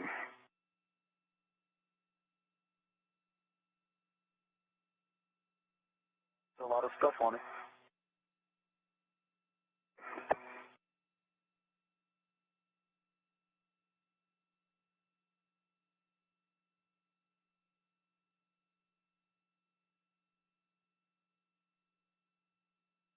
Okay, so Ichi, I see the work site. Good motion. Continue.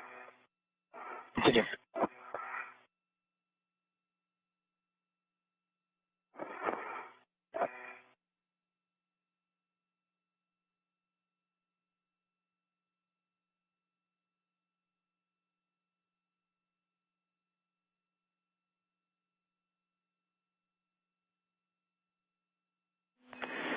And Hopper, once you're done... To the right of your screen there, you're getting a view of the SpaceX Dragon Resilience, which Hopkins and Glover arrived on back in November.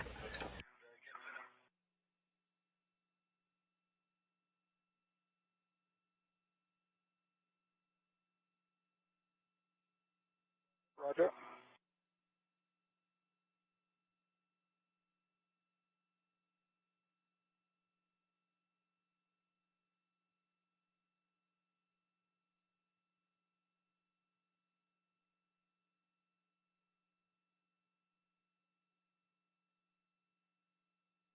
So, Andy, you want me doing that, you know, he doesn't have bolts 1 and 2 just from a clearance standpoint? Say again, Hopper? And Ike, we're done with the big JoeCast. We're switching mode here, and you're currently at the end of the JoeCast. We're going to get you ready for the Kolka install in just a sec. Give us a minute for config. Okay, copy. And Andy, our sync-up point was bolts 1 and 2. I think I've got time to go ahead and get that last wire tie if you guys are okay with that.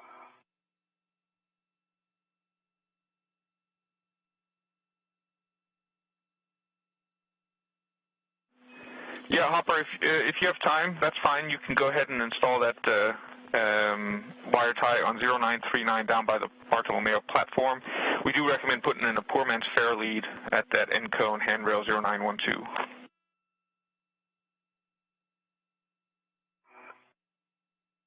EV1.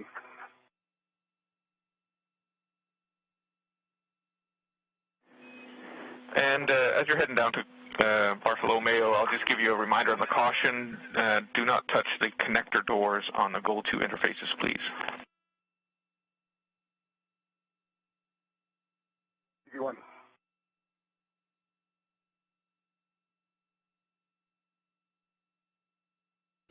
While Hopkins was waiting for Glover to arrive on the Canadarm2, he was able to make his way to the Bartolomeo worksite and complete a little bit of setup, which will be their next task after they install the Kolka, which again is the Columbus Ka band antenna. In order to install the Kolka, the crew will be working together to drill in a series of 4 bolts.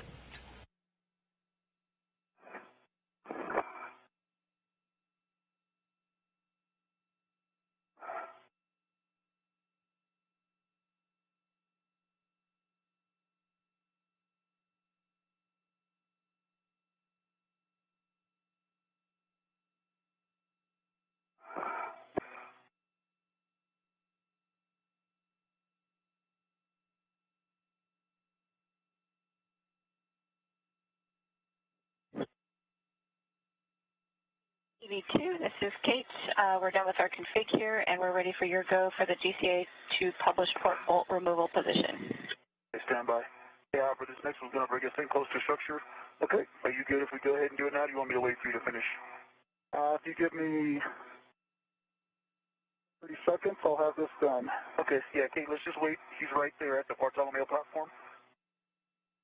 And that'll give us a little bit more clearance.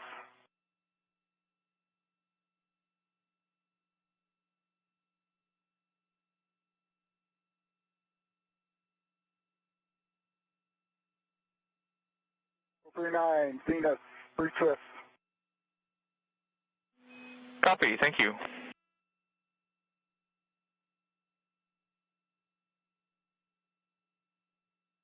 And I'm moving back up.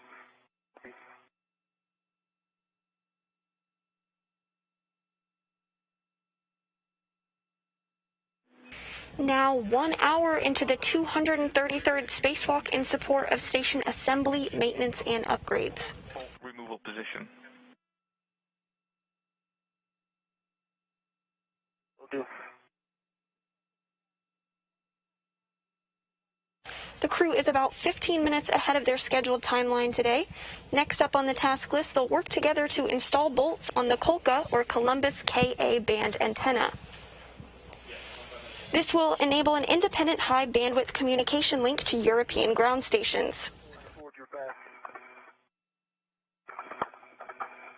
Roger. Okay, Kate, so each of you have a go to GCA to publish.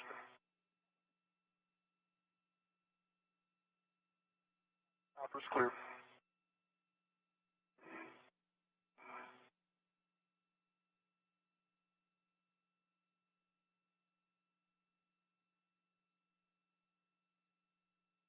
So each of you have a go to GCA to publish.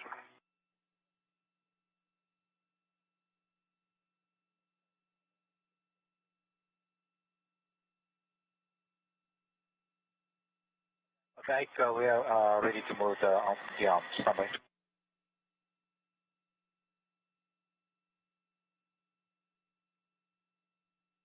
Like arms in motion.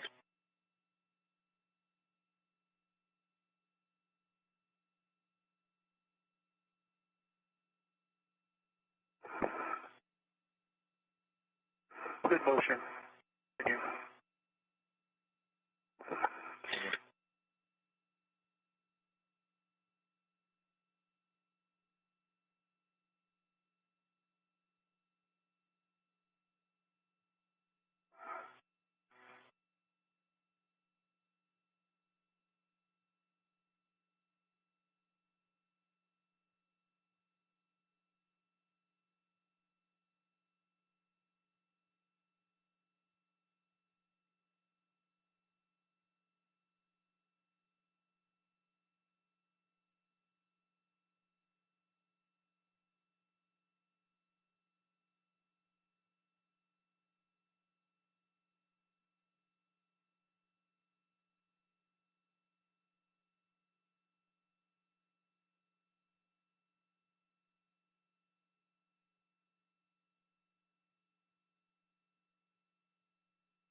Got good clearance between Columbus and Bartolomeo.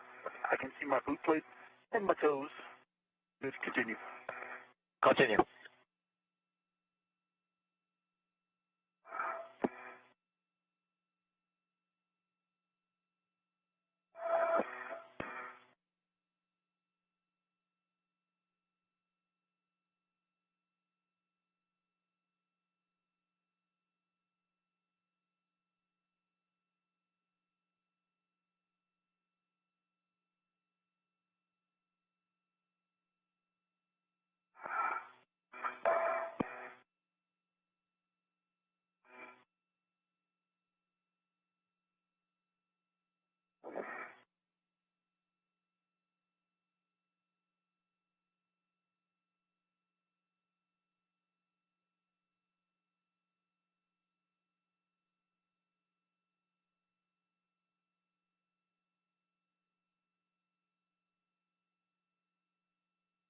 How much further we got, so issue?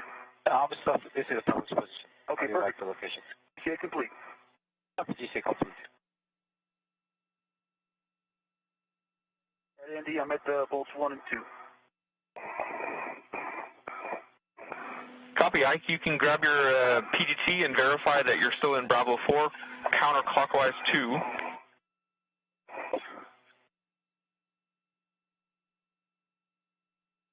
I'm in Bravo 4, counter 2, motor 30.5. I just turned it on.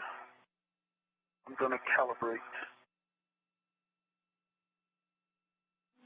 Copy. And once you're ready, you can release bolts 1 and 2. It's 13 turns each in any order, and we'd appreciate a report on the turns. Copy.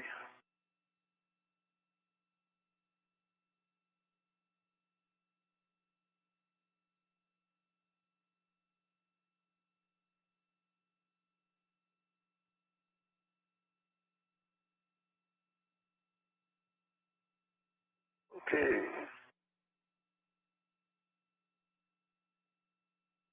Level 4, counter 2.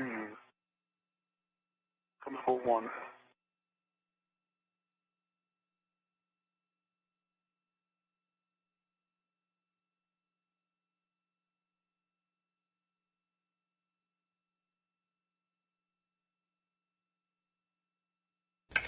As a reminder, we are taking your questions today and answering them live on air. If you'd like to submit a question, use the hashtag AskNASA.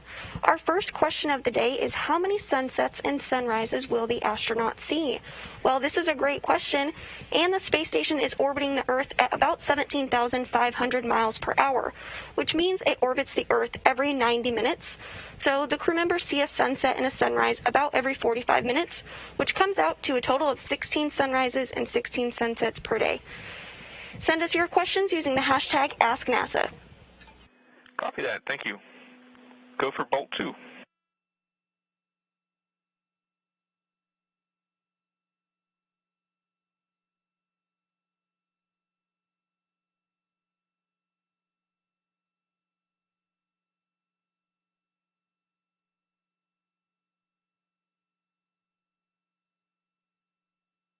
On bolt 2.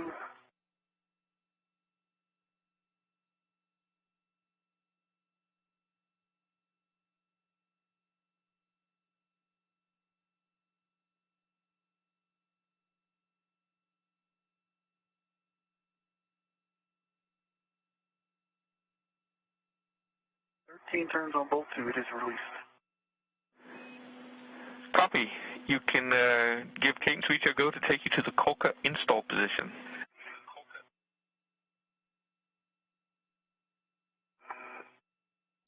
And you're seeing a helmet cam view of NASA astronaut Victor Glover as he removes bolts on the Columbus module of the space station.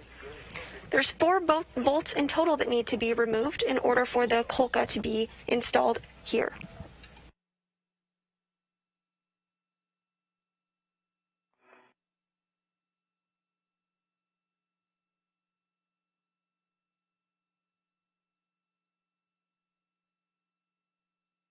In order to remove the bolts, he's using the PGT or pistol grip tool, which is essentially that space drill that we discussed earlier. If I could great plan. Yes, go.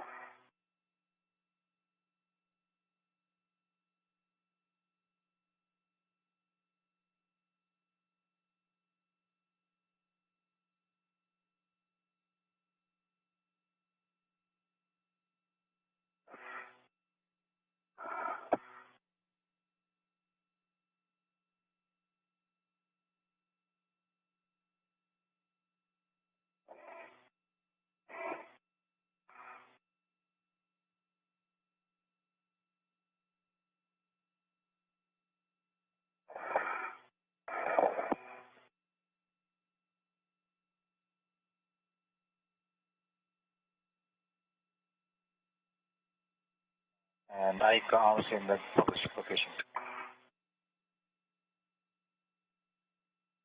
Is published? Okay. Okay, let's go body in 15 centimeters. You get a little Body closer. in 15 centimeters.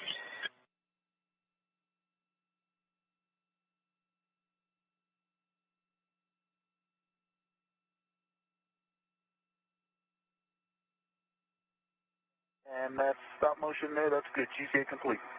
GCA complete. Okay, Andy, I'm still Bravo for counter 2. That's a good reading. You can release bolts 3 and 4. Again, 13 turns. Any order, please report turns.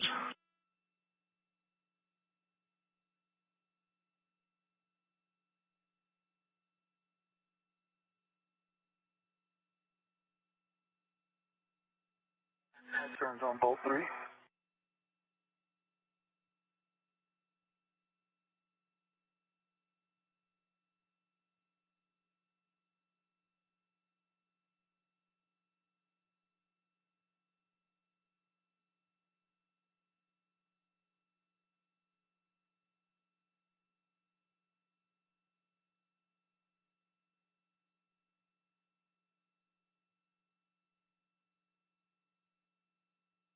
Okay, 13 on 3 doesn't seem to have released it.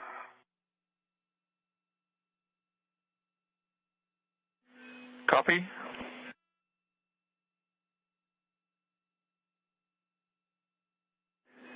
You're go to put in a few additional turns if you need to.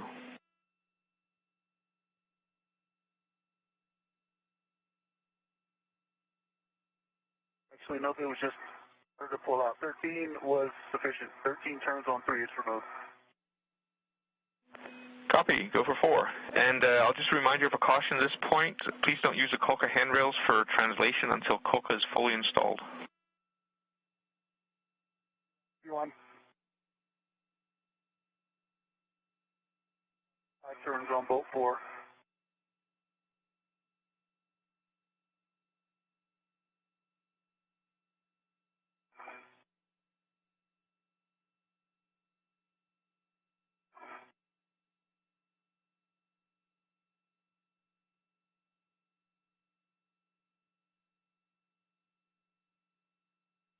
Glover now working to remove the 4th and final bolt. And copy COLCA handrail. Caution, I believe it was that you just read us. Copy, Ike. You can stow the PGT, and then you can release COLCA from the BRT with the cables towards starboard.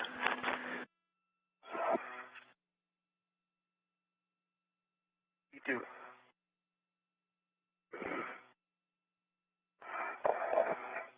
And with all 4 bolts now successfully removed, Hopkins and Glover will work together to install the COLCA or Columbus KA band antenna to the Columbus module. Tucking it in. Copy, looks great.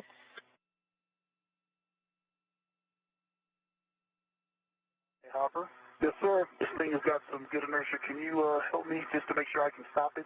You bet. I'm ready. All right. Coming to you a little bit more. That's it. Okay, I'm going to try to take it off right there.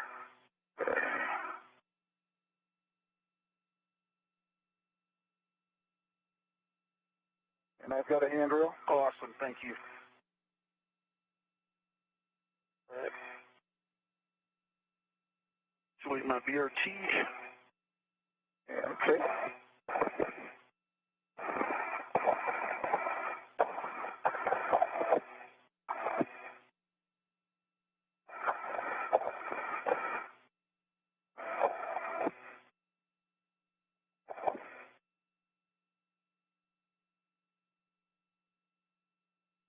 Okay. All right. Cables are starboard. All right, if you Got a face full of coca. copy, Ike, if you want to, you can GCA to seat Colca.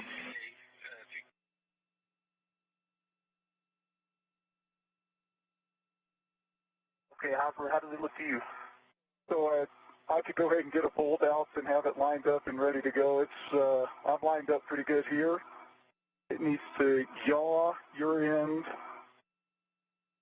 Yeah, right about there looks good. If I could get a bolt out. Okay, so Kate, I think I'm in a good spot for Hopper to get a hand start. Okay, copy. All right, I'm pulling the bolts. And once you're happy with the alignment and the clearance, Hopper, then you can hand start bolt number 1, and we'd appreciate a turn count. You want copies?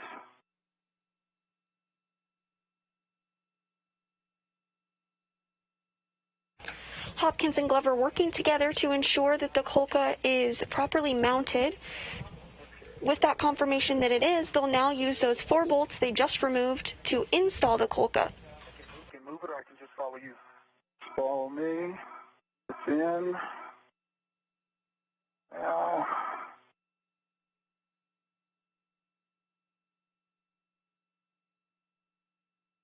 First, they'll hand start these bolts, and then they'll use the PGT, or pistol grip tool, which is the space drill, in order to complete installation of the 4 bolts.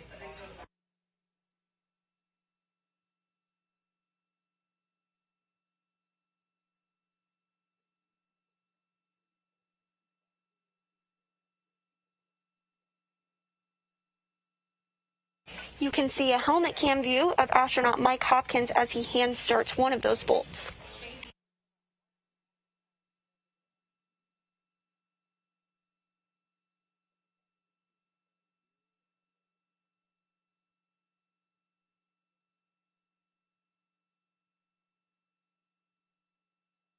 Hold on, we got. Gotta get the other bolts out from underneath. Okay. Yeah, they want to go right back where they came from.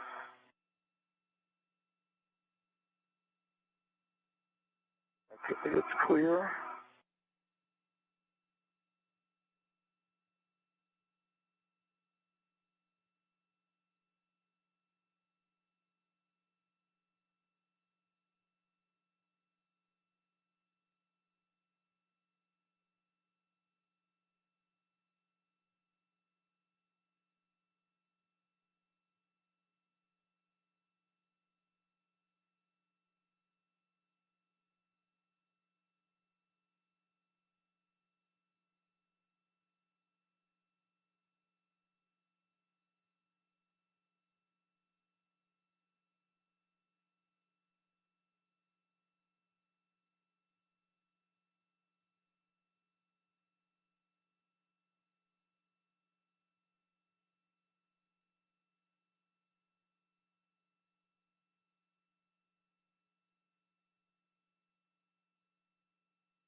Okay, bolt 1 is in. Let's make 2 turns. Copy, about 2 turns on bolt 1. You can hand start bolt 2, please. In work.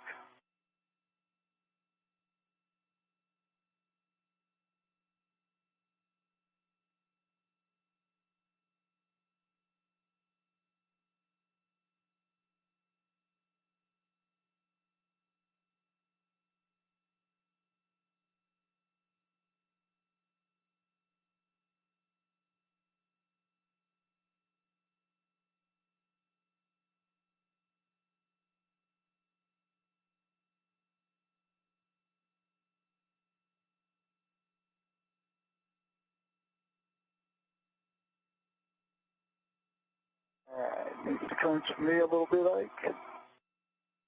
There we go.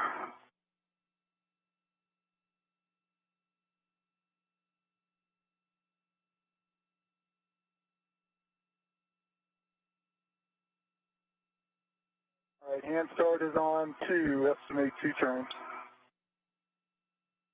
All right. Copy, that's good news. And could you just verify that the old MDPS bolts are clear? Let's see, bolt 1 is zenith and bolt 2 is starboard.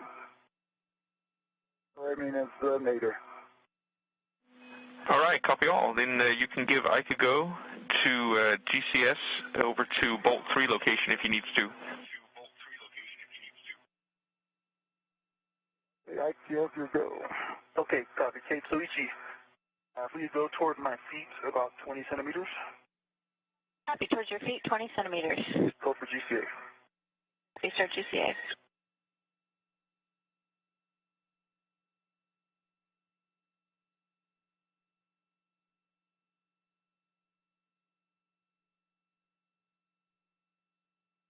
If you're just tuning in with us today, we're an hour and 19 minutes into today's spacewalk, which officially began at 5:28 a.m.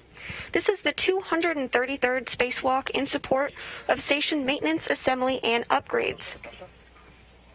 So far in today's spacewalk, NASA astronaut Victor Glover and Mike Hopkins have ventured outside the space station hatch, bringing with them the Kolka, or Columbus Ka band antenna.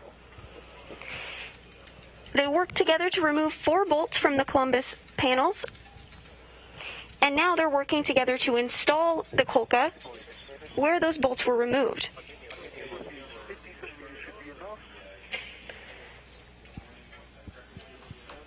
The Kolka will enable an independent high-bandwidth communication link to European ground stations. Stop the throttle feet starting into the module. Thank you.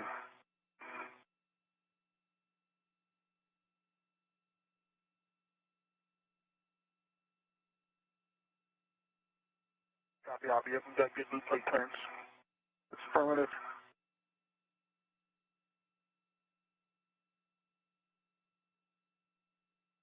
Motion, continue. Continue.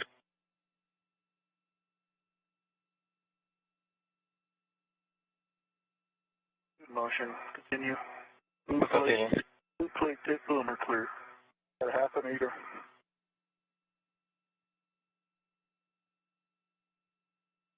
Stop motion. That's 30 centimeters. Will it continue? Stop motion. Motion.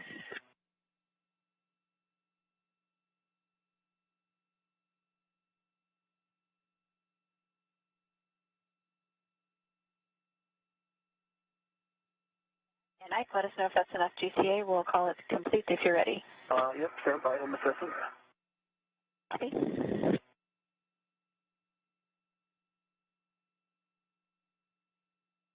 Can you release that? Yeah, would you? Yeah.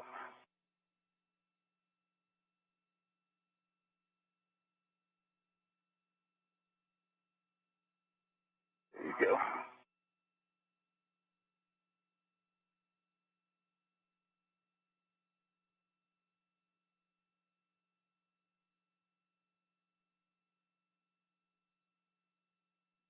You think you'll be able to do 4? I can. Okay, Kate, can you take me to my right about 10 centimeters? Copy, body right, 10 centimeters. I'm clear, Bartolomeo. I'm visual. Copy your clearance, and we've got a good view on you as well. Just watch front of your mini workstation. Good.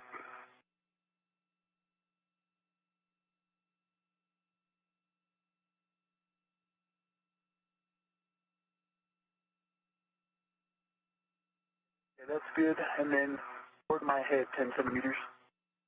Copy, towards your head, 10 centimeters. Hey, sorry, just to jump in. Just want to make sure you still have a ret on Kolka. I am ready to Kolka. Copy. And that's good. Okay. GCA complete. Good, GCA complete.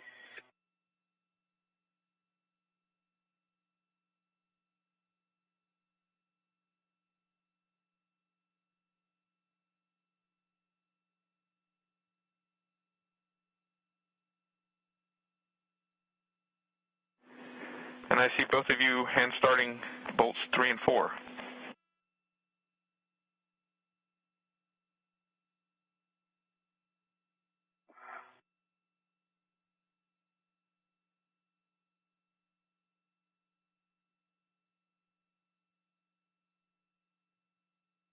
You will push it down at all, Ike? I think that may be the bolts. Try to grab that MDPS bolt.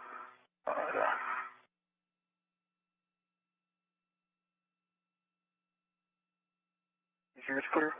Mine's clear. Okay. Yeah, that was it. Okay, okay, I'll hold while you hand start, or you can hold while I hand start.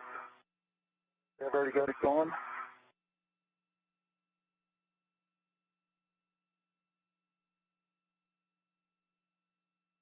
Hopkins and Glover continuing to work through hand starting those 4 bolts. Once they've completed this task, they'll use the PGT or pistol grip tool in order to fully secure those 4 bolts. Copy. And I think you verified that the old MDPS bolts were clear of the interface. I heard you. So, Hopper, you can retrieve your PGT. You're looking for alpha 5, clockwise 2, and you can go back to bolt 1. Copy. On my way.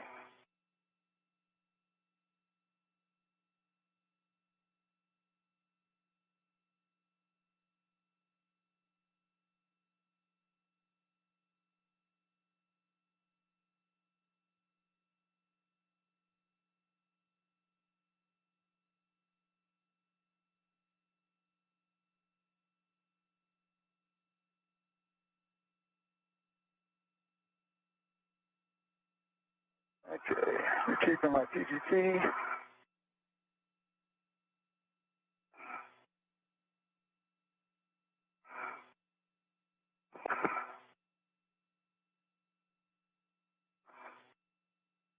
Coming on.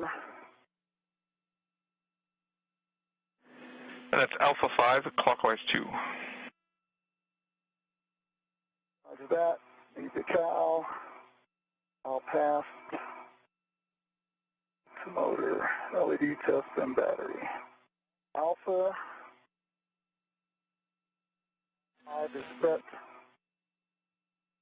Clockwise 2 is set.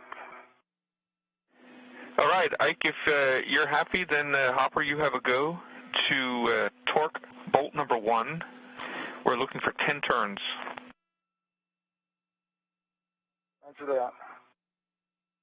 You ready, Ike? Yeah, go. Roger. Turning.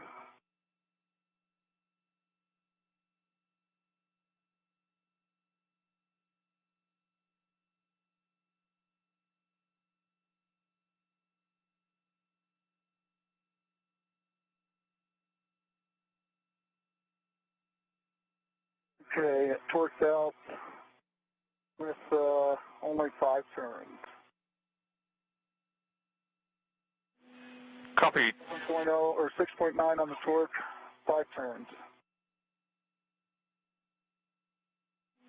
Okay, stand by. We're checking. Roger.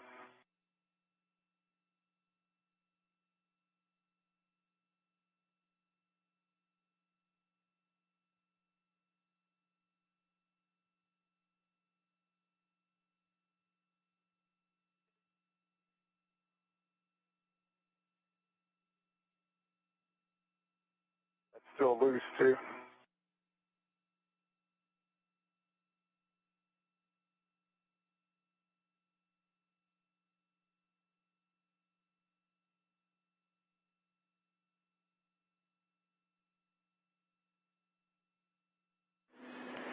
And Hopper, we'd appreciate if you could assess your body position, see if there's a better body position to get into, and then verify the socket is fully engaged, and then we'll reattempt with the same settings of alpha 5, clockwise 2. Roger that. That's in the body position.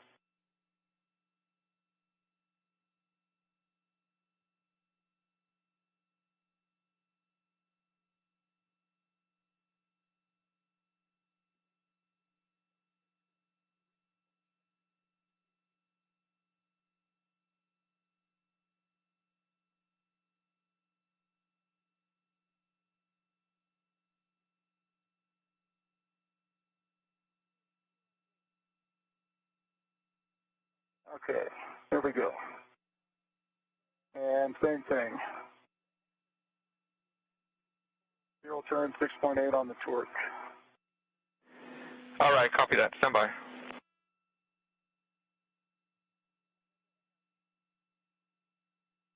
Hey, Andy.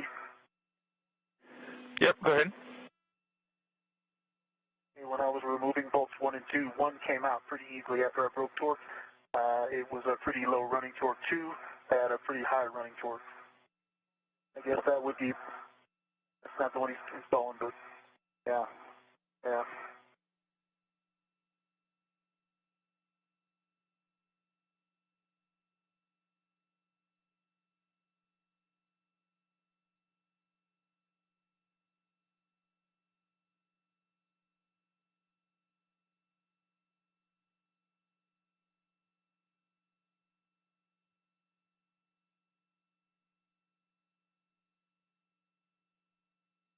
You're on 1, right, Hopper?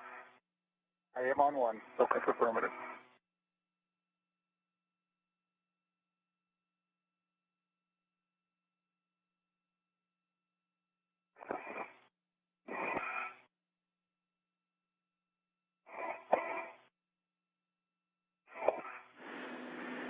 All right, Hopper.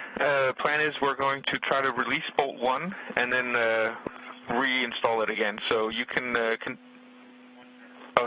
release it 1 turn, and then we'll reattempt to install it. So PGT settings, Bravo 7, counterclockwise 2, and you'll release it just 1 turn. Okay, Bravo.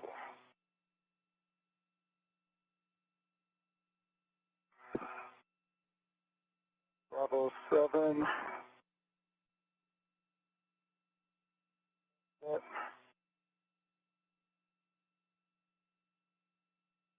And clockwise, counterclockwise 2.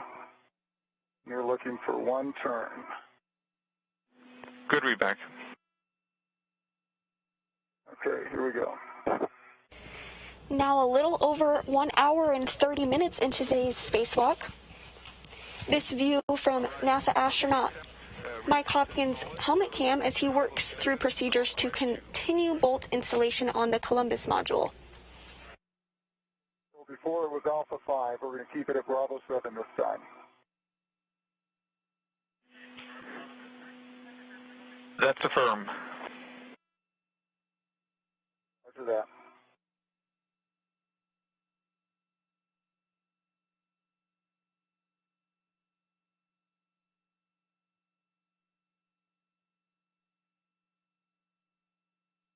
And turning.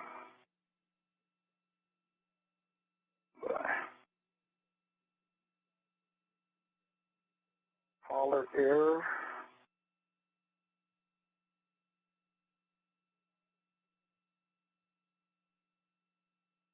Okay.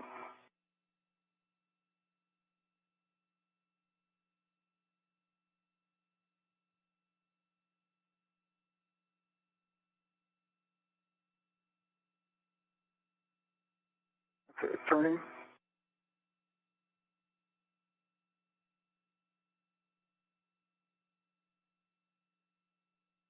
And I got an additional 3 turns, 25.4 on the torque.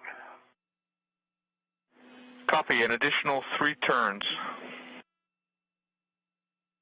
Green light. All right, stand by while we discuss. Roger.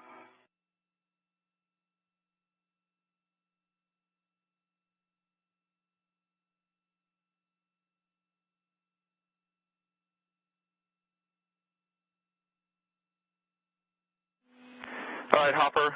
As we assess, we'll go ahead and work on bolt 2. So you can go ahead and install bolt number 2. We're looking for 10 turns again. Want me to go back to Alpha 5? Yep, that's right. Alpha 5, clockwise 2.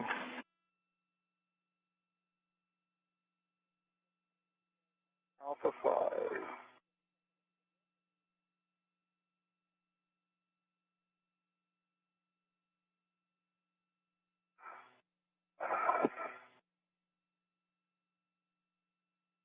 clockwise to the set. So Andy, the only thing, other thing I can, possibility is that I could have had more turns in initially. It was kind of hard to tell when exactly started biting. That's right. That's what we're thinking down here as well.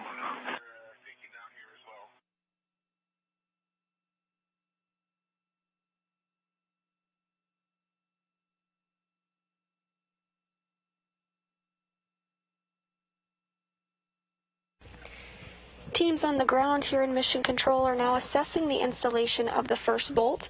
Meanwhile, you're still seeing a helmet cam view of NASA astronaut Mike Hopkins as he works on installing bolt number 2. And turning.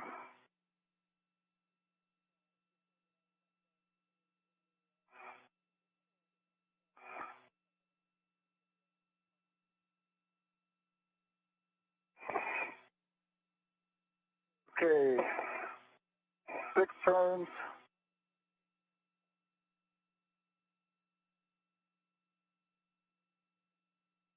And 6.8 on the torque.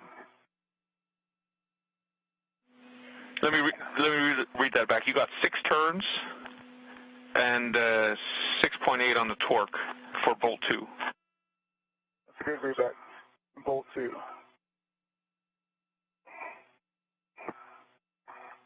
All right, stand by. That's it.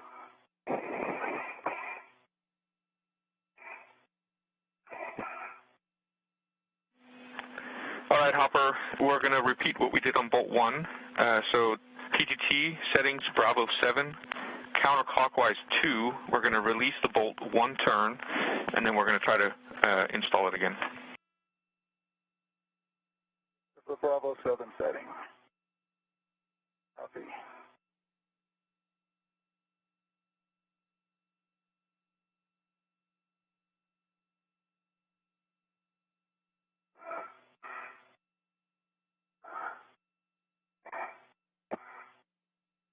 Bravo 7. Counterclockwise 2 is set.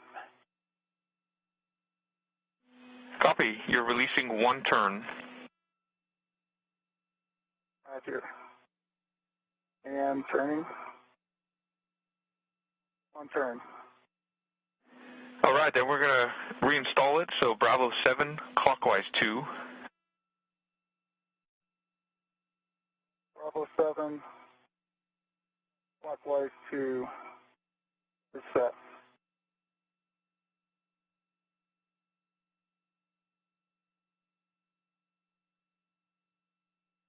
And turning.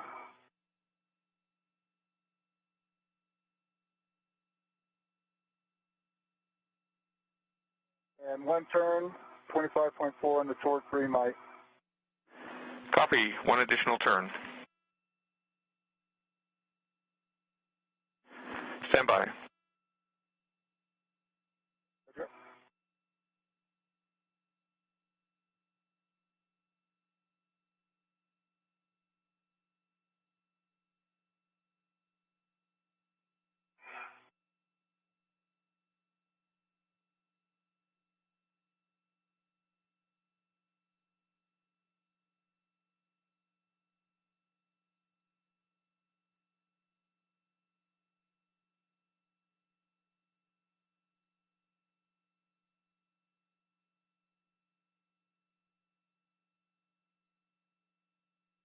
The icon on the bottom of the camera assembly, there's Velcro at the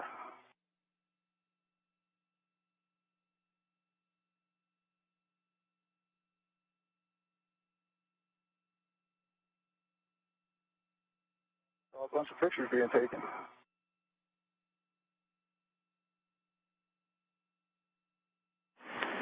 All right, guys, big picture.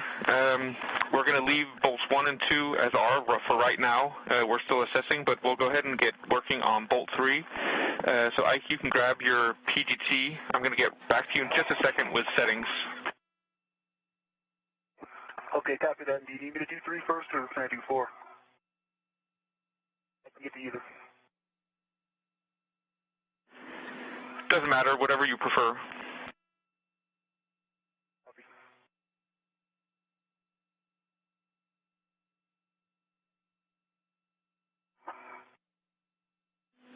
And we're going to go straight to the higher torque setting, so Bravo 7, clockwise 2.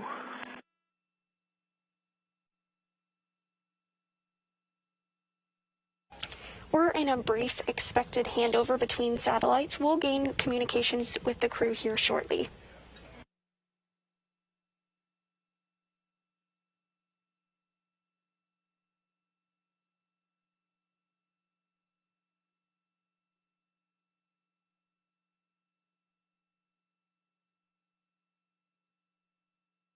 We had a handover, probably. How much you want to bet he's going to say Bravo? Yeah. You read my mind. We just had a handover, and you can configure to Bravo 7, clockwise 2. Bravo 7, clockwise 2 set. Okay, then you can install bolts 3 or 4, your choice. We're looking for 10 turns.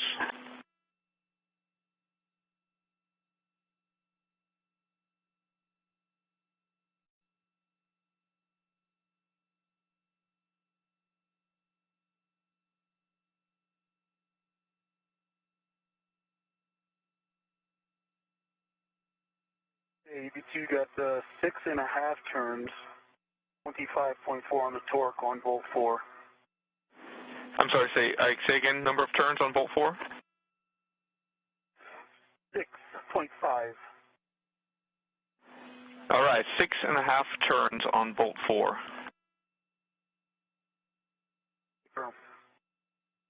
25.4 on the torque.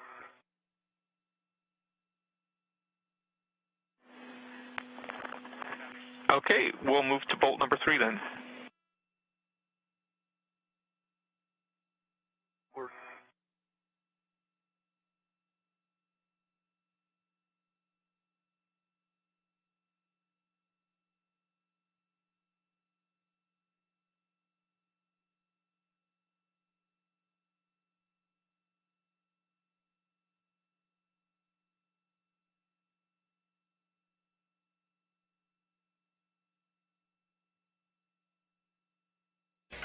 The 2 spacewalkers today have run into some resistance as they work to drive the bolts into the Columbus module, but are continuing to work through procedures with the ground to get the bolts fully secured. 7 turns, green light 25.4 on volt 3. I'm sorry, I missed the turn count. 7 turns on volt 3. Copy, thank you.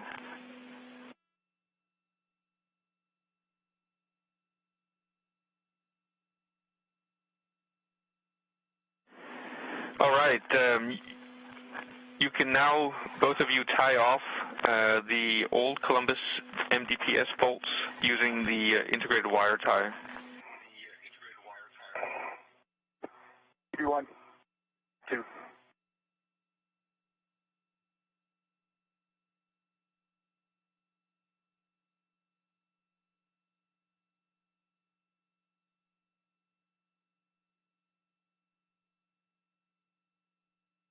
Andy, can I take my red off of it now?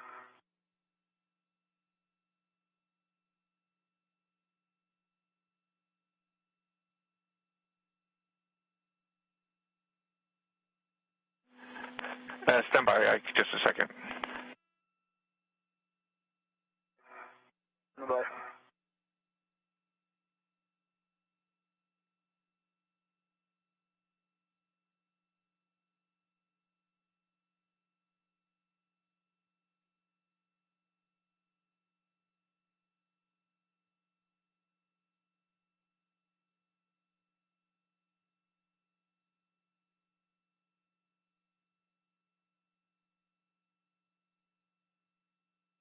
Bolts for EV1 are tied off.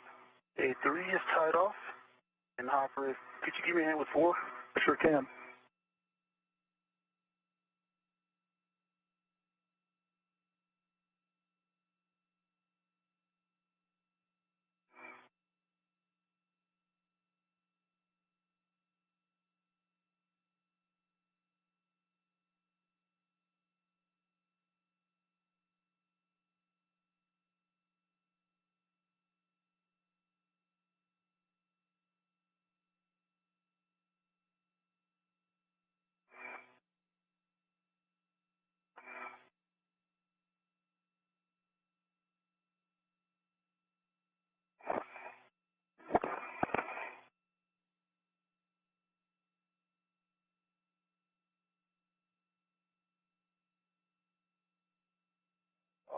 you need.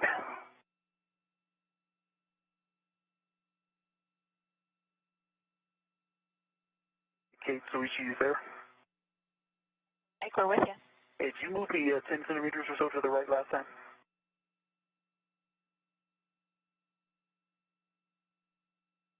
That was 10 centimeters to the right last time. Okay, let's get 10 meters back out. We can go 10 centimeters, centimeters to the left. Copy, 10 centimeters to the left, and if you'll just lean back a little bit to clear Coca. And clear of Coca. Lean back, yep, go. Copy, go.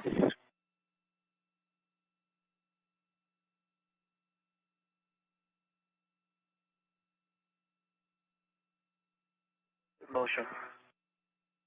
Good motion. That's 10 centimeters. Go 5 more. And there you go. Continue. There you go, Ike. And that's 5. Okay, GJ complete. Thank you. Complete. Thanks, Hopper.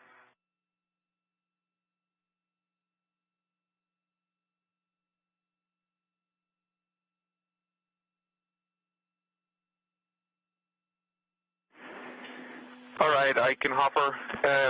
We'd just like your help on assessing how well Coca is installed. So if you can see if there's any wiggle in it, and if it's flush with the surface of Columbus. Okay, from EV2 side, it's not wiggling. I cannot see the gap though, the interface.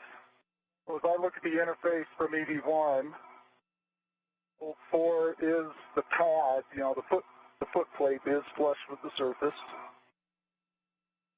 Bolt 1, same, flush with the surface. Bolt 2 is flush with the surface.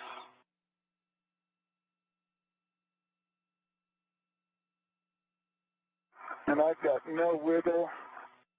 I'm giving it a pretty good tug. No wiggle from the port side. No wiggle starboard. All right, copy. Stand by just a second. Roger.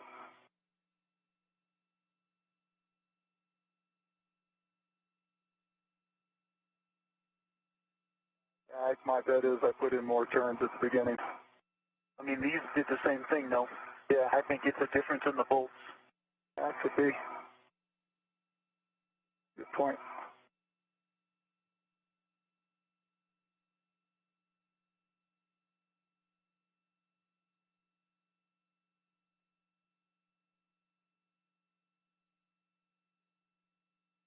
Even if they are the same bolts, we took out 13 turns on these. And if it was the same length bolt, we also put this, you know, quarter-inch of the foot off of Coca. That takes a quarter-inch of the bolt away. Yeah. Which is going to equal less turns, less threads to grab. All right, we because of the foot plate. Yeah. We're happy down here. We're going to say Coca is installed and secure, so we'll go ahead and continue with the rest of the procedure. Hopper, for you, you can retrieve the T-handle tools on the rets and the large, small ret that's on the port side of Coca. Mark. And Ike, you can stow your PGT. If you haven't, you can release your ret from Coca, and then we'll take a glove inspection and have check, please. Copy. PGT stowed. Now 1 hour and 48 minutes into today's spacewalk. As our spacewalkers were installing the Coca, they did run into some resistance as they were driving bolts into the Columbus module. But they worked with the ground and checked to see if there was any movement on Coca, and it was determined there was not. So Coca is now considered successfully installed. Those look the same except a couple of black smudges. My index and middle finger of my right hand. It's like grease or something. And half is dry. Copy that. Thank you. Hopper, for you, just a reminder to leave the gap spanner installed for now. Once you've return the T-handle tools and the rets and the large small ret back to the crew lock bag. You can put in your rich man's fair lead, and then we'll take a glove inspection and have check from you too. Andy, go on copies. And Ike, if you're ready, then you can work with Kate and Suichi to GCA as required to access the cable bundles. And your next thing will be to install those Colca cables.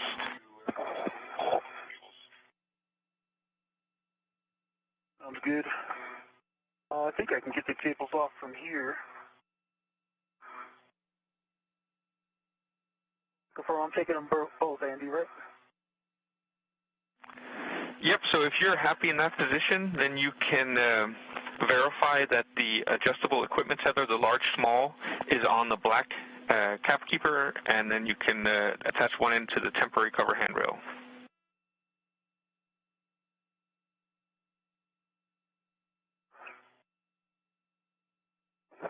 Do not have the black cap keeper. Stand by. Yes, I do. Just buried.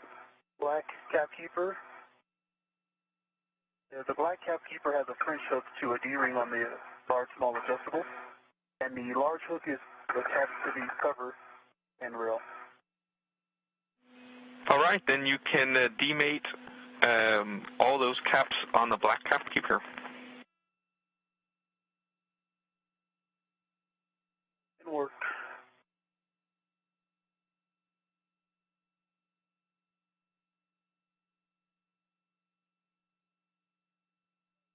P6 map. Mated. Pin CDMI band, no fog. Next up for our spacewalking duo, NASA astronaut Victor Glover will work to route some cables on the Colca, which is the KA band antenna, in order to provide the European Space Agency with high-speed ground communications.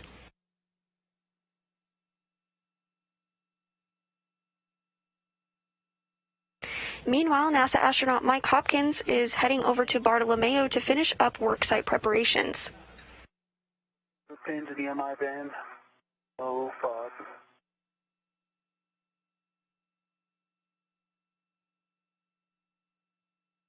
Following this, the duo will meet back up at the Bartolomeo Science Platform, which is an external science research platform. And they'll work together to route cables.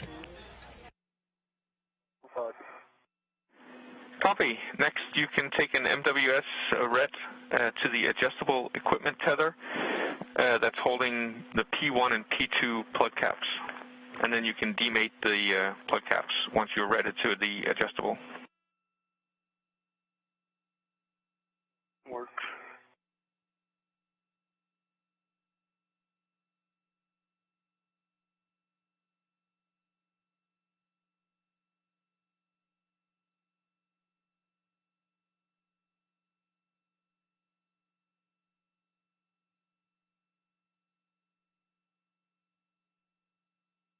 All right, I have a ret on the small hook side of the large small adjustable. I'm sorry, wait, say which adjustable? Is it the large small or the small? Small. It's the small that the two hooks on the small should be going to the P1 and the P2 plug caps on cable bundle number 2. That's right. Okay, I have a mini workstation ret to the caps, to the adjustable that's on the caps bundle 2. All right, then you can demate the P1 and the P2 caps, and you can stow them on your mini workstation.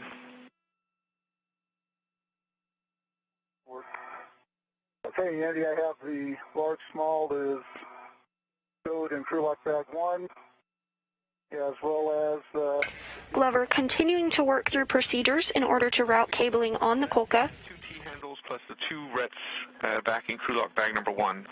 You can put in a rich man's fair lead there if you want. Okay. And then we'll take a glove inspection and have check. Okay, caps off of P1 and P2. The caps are on and adjustable. They're ready to my workstation and them stowed.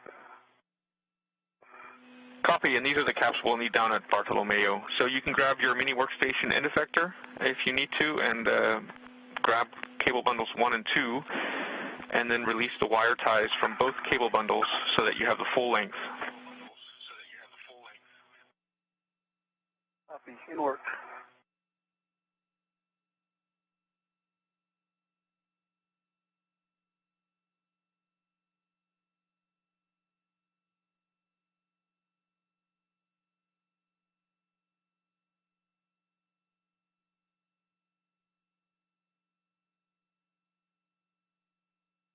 And Andy from EV1, dry hat, the change to gloves. Copy, and the Richmond's fair lead is attached? And it is installed.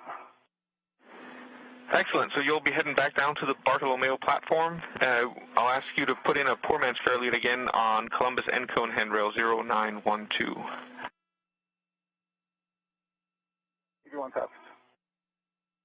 Hey, Andy, am I completely releasing the wire tie, or should I leave it anchored onto the cables?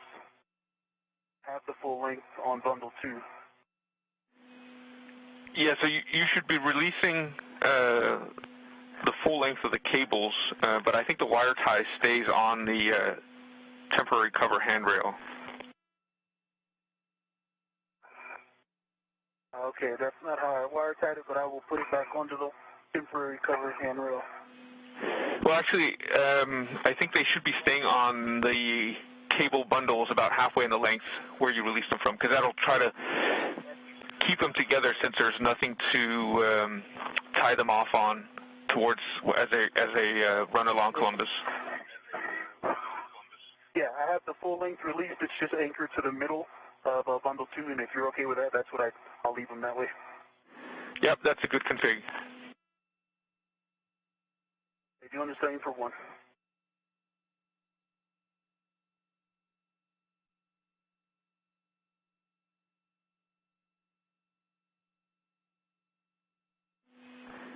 And Hopper, big picture for you, you're going to the nadir side of Bartolomeo, and you're going to be releasing cable clamp number 11.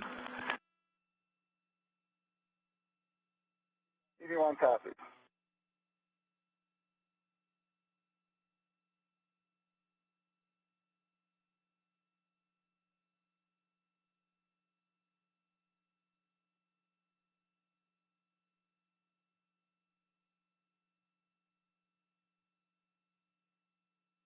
All right, Kate and Suichi, I'll be ready to go soon.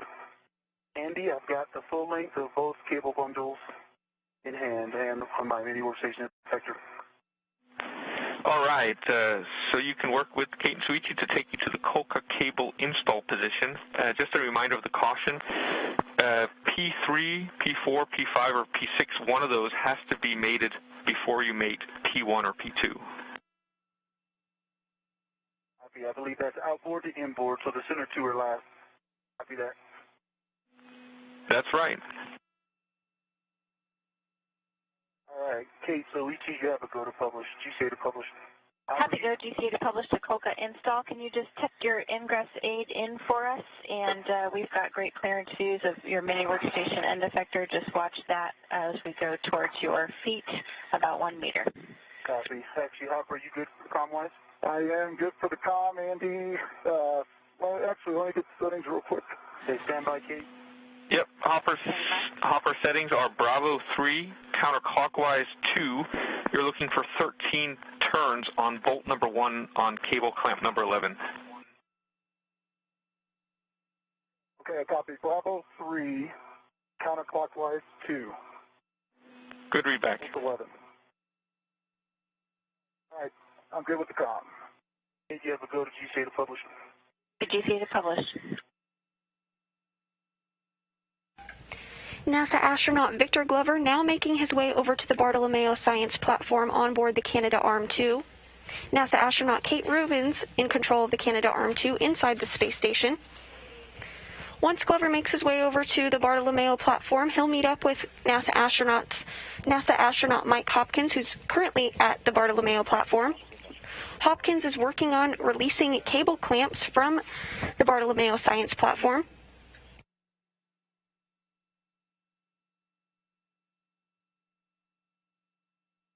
These clamps need to be removed and opened up in order to remove the cabling that needs to get routed in order to activate Bartolomeo.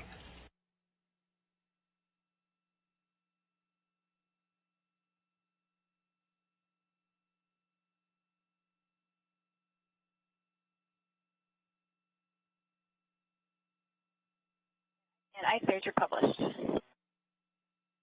If you could take the body in towards Columbus, about start with 10 centimeters. Copy, body in, starting with 10 centimeters. Let me know when to continue.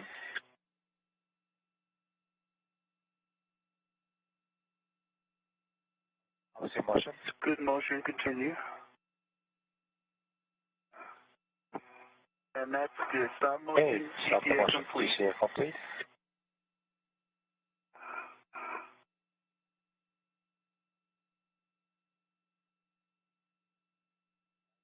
Confirm GCA complete. GCA complete. GCA complete. And Andy 11's released. We're now 2 hours into the 233rd spacewalk in support of space station maintenance, assembly, and upgrades. The spacewalk officially began at 5:28 a.m. this morning and is set to last approximately 6.5 hours. You can indeed. Copy, and I got the same settings, Bravo 3, counterclockwise 2. That's correct, and we expect 13 turns on all of them. Ready.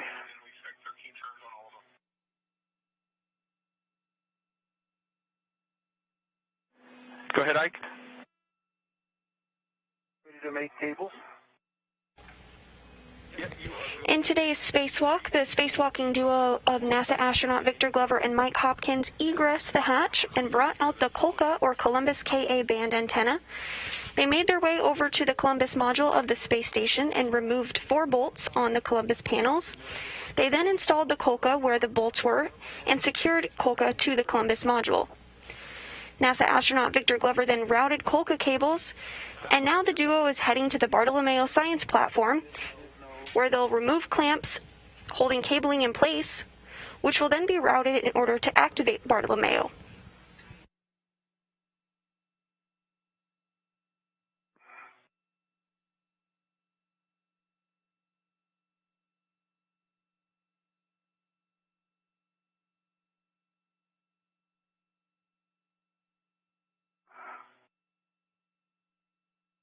Hey, P6J6 made it, lever forward over center. Copy, P6 to J6. I have P3, J3, no FOD. Pin still. Lever aft, ready to mate. Go to mate. Lever forward over center, mated. Copy, P3 made it to J3.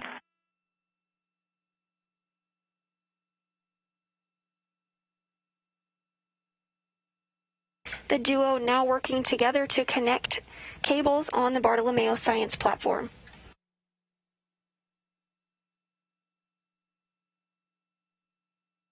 P4, good pins, good EMI band. J4 is no FOD. Lever aft.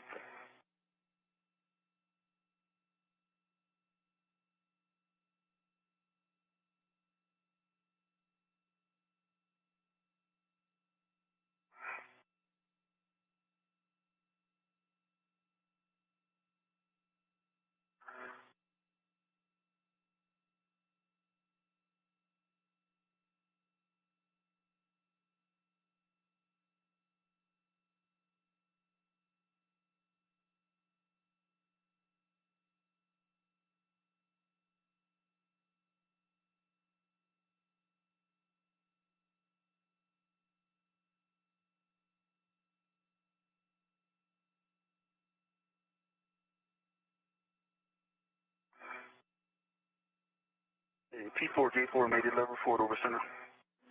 Copy, P4 to J4.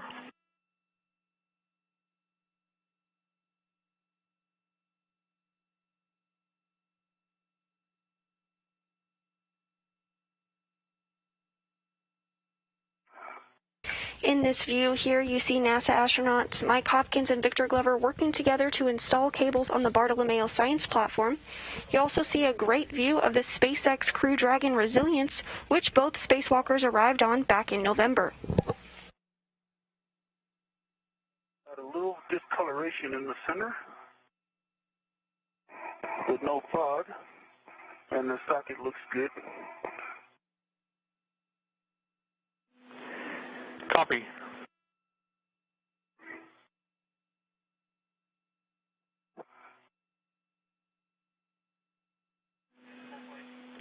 Needed. Lever forward over center. All right, Andy, confirm I'm go for 1 and 2. Is there an order?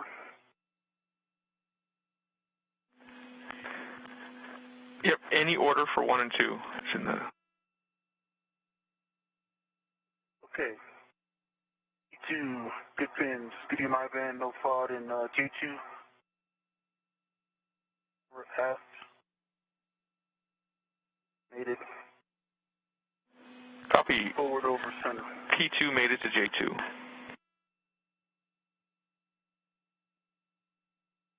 J1, no FOD, good pins, good EMI van, J1s, no FOD. Over is aft.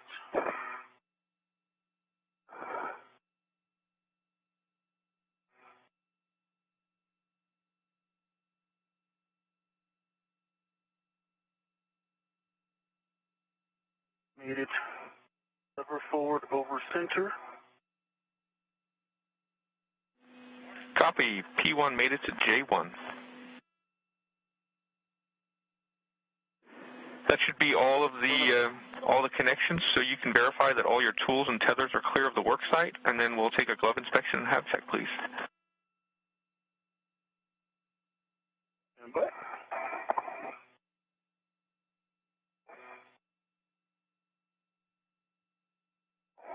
Tools and tethers are all me and disconnected.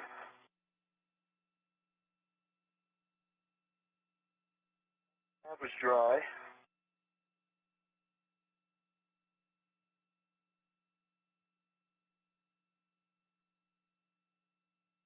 And no change to the gloves. Copy. No change to the gloves. You can now work with Kate and Suichi to take you to the Kolka cable back-off position, which will continue to the Bartolomeo back-off position. Copy, Hopper. How you doing, Comwise? I'm good. All right. Okay, Kate, Suichi, you have a go to both back-offs. You can take me all the way to the Bartolomeo. Copy, go for Bartolomeo, for Kolka cable backup to Bartolomeo. And just before you start, Hopper, how many cable clamps have you released? I've released 7, 8, 9. I can get 10 real quick. I'm in a good position, or I can get out of Ike's way from a safety tether standpoint.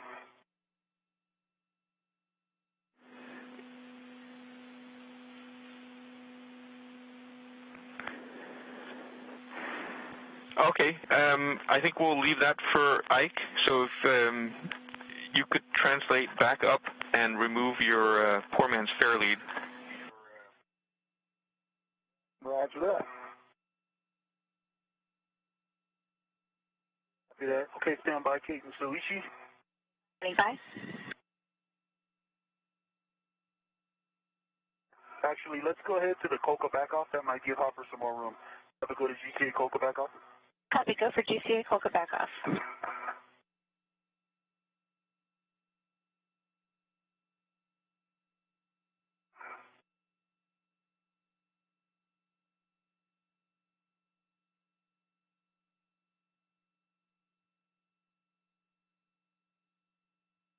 How's your motion? Good motion. Continue.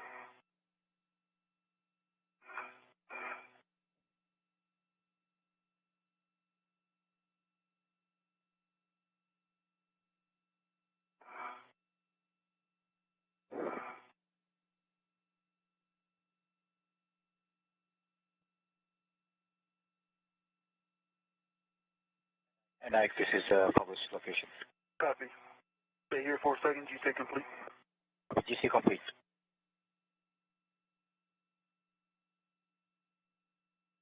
Okay, coming underneath you, Ike. You got it. You're clear. Okay. And Andy, I did go ahead and release the 4 TA clamps as well. Copy. The 4 TA clamps have been released. Thank you.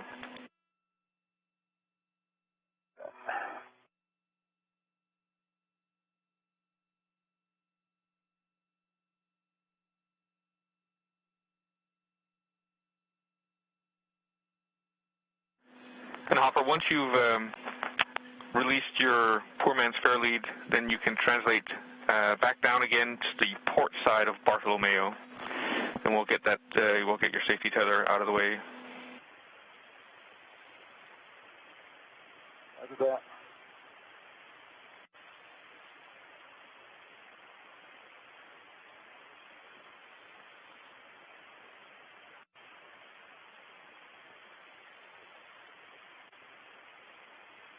All right, safety tether is clear.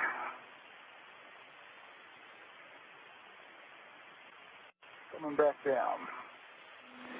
And the rich man's fair lead is still in place, right? Rich man's still in place. Okay, Hopper, it's caught on the crew lock bag. You want it to stay on that side? That's okay. That's right where the port or rich man's is anyway. Perfect. Okay. No big change. Sweet. NASA astronaut Mike Hopkins continuing to work through procedures to release clamps on the Bartolomeo science platform. With Hopper's location and his safety tether is clear, then you can go ahead and continue to the Bartolomeo backoff position. You too. Does that safety tether look like? Good. Okay, EV1 is port. All right, Kate, so Lisa, you have a go to publish. Copy, go to publish. This will be a 2-minute maneuver to Bartolomeo backoff.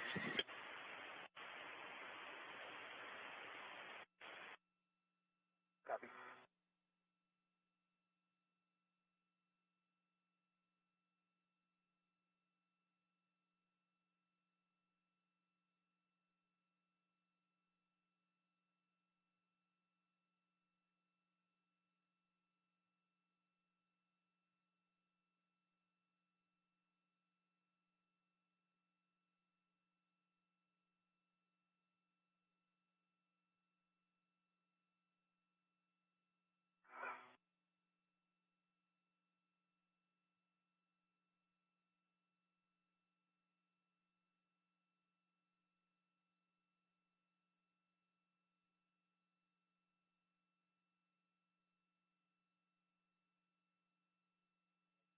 Arms in motion.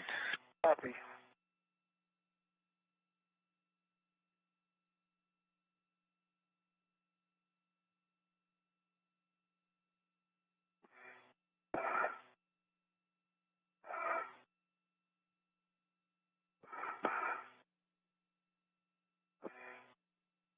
Good motion. Continue. Copy. Continue.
And you're in position. Hold from the Bartolomeo backoff. On your go, we can go in for the Bartolomeo worksite prep. All right, Hopper, you ready for me to get my PGT stowed? And I will be ready.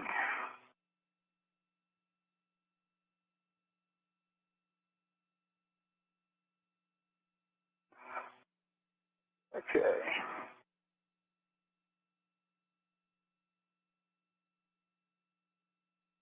Ready? Okay, Kate, you have to go. You're published. Have to go and work.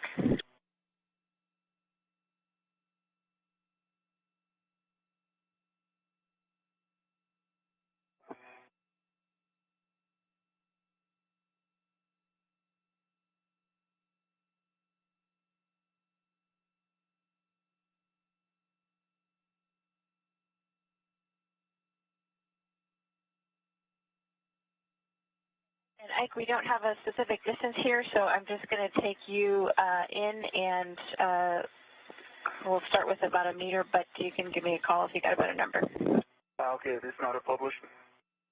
Negative. Okay, let's start with a meter. That sounds good. All right, in motion.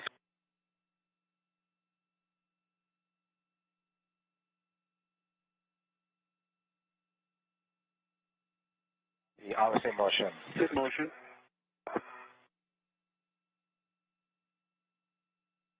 Okay, start motion. Stop motion.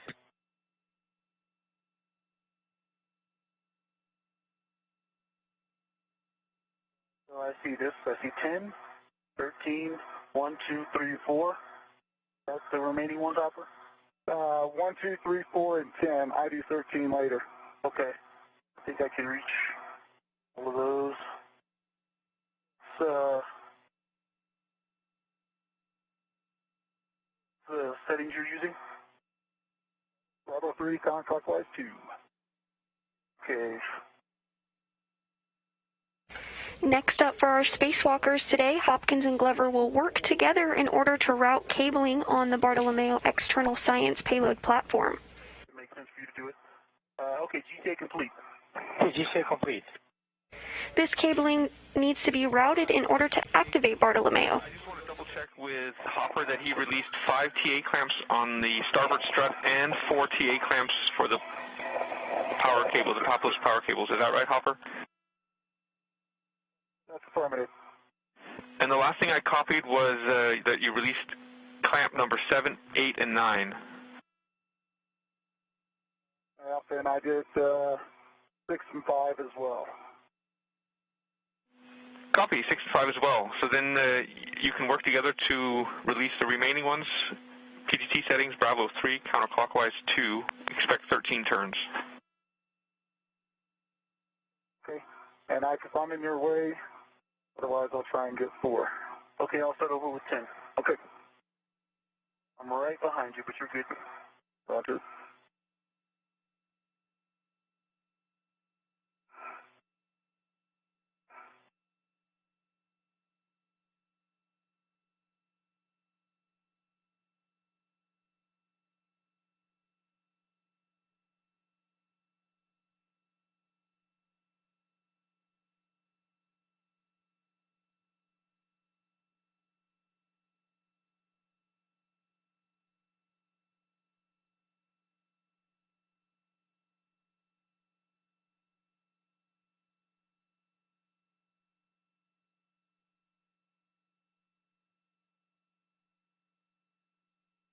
And is released. Copy 10. This view from NASA astronaut Victor Glover's helmet cam as the duo works to remove clamps on the Bartolomeo science platform. These clamps need to be opened up and removed in order to remove the cabling that needs to get routed in order to activate Bartolomeo. As you can see here, the crew is working together to do just that.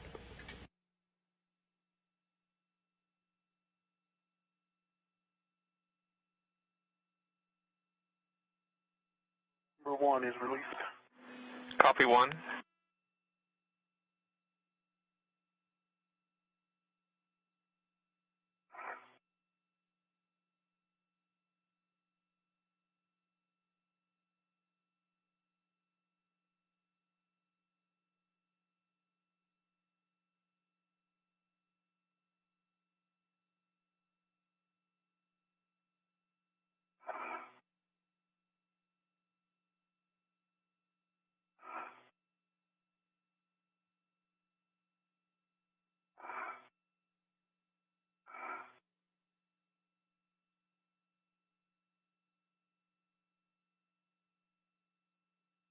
2 is released. Copy 2.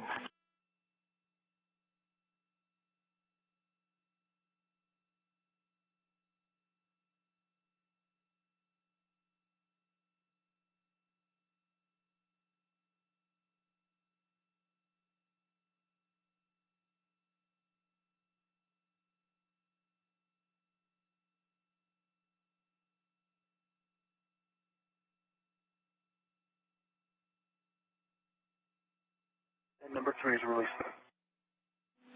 Copy 3. You can stow the PGT, and the next thing we'll do is demate the PAPO's NZGLs.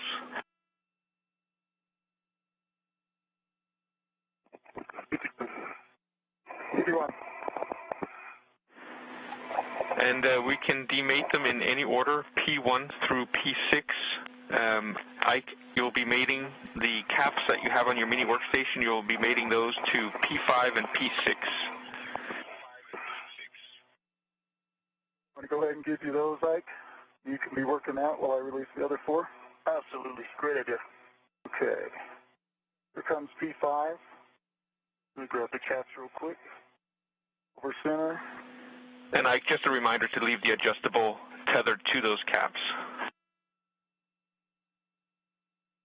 You 2 copies. 5. The pins. The EMI band. That's the 5. Pass me. Let me get 6 too, and I'll pass them both. There's 6. I'll let you check. You got it. Did not check 6. This pins, good EMI band, no fog.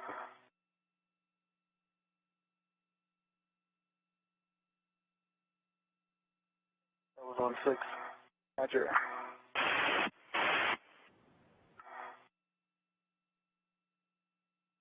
On 1. Pins, no fog, good EMI band. Copy. Okay, 6 is capped. It's capped.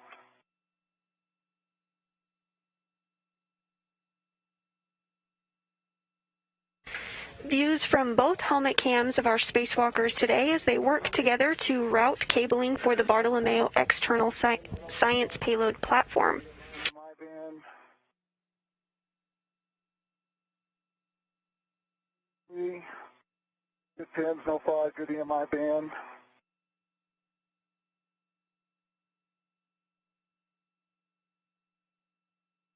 And 4. Good pins, no fog, good EMI band. Copy, they're all demated. So Ike, you'll be doing a large translation with the cable bundles in your hand. So before we start that, I'll have you verify that your cooling is at a comfortable level, that your ingress aid is tucked, your visors are where you'd like them to be, the glove heaters are comfortable, you've got your heels out, and your tools and tethers are clear. Heels out. Tools and tethers are clear. I still have a ret to the cap, to the adjustable on the caps that are on 5 and 6. My ingress aid has my end effector to it, and it's tucked in. Heels are good. I'm ready to go. Cooling and all that, shades are good.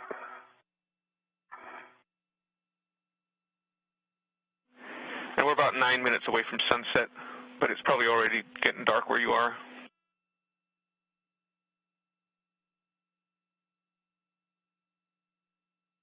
And if you want, you can release your MWS ret from that adjustable to the caps. And then you can retrieve both coils of the PAPOS cables and keep the top coil closest to your body.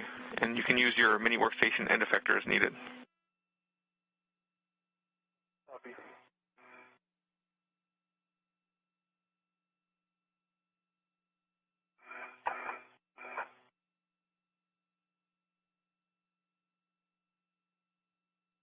I look to your right and look at that moon.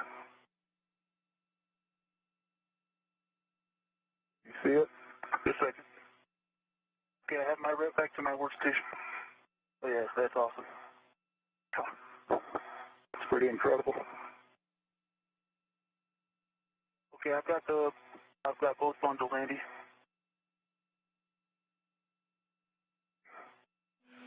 Copy. You have both bundles, so we're ready to begin motion. Just give you a couple notes and reminders. If you feel any resistance, stop motion. Please don't put any loads into the cables or to the arm. And also, finally, before dropping that bottom coil, make sure that the cable slack is pulled taut towards you. We don't want any cable slack on the Bartolomeo platform. EV2 copies. EV1 copy. M1, M2 copy.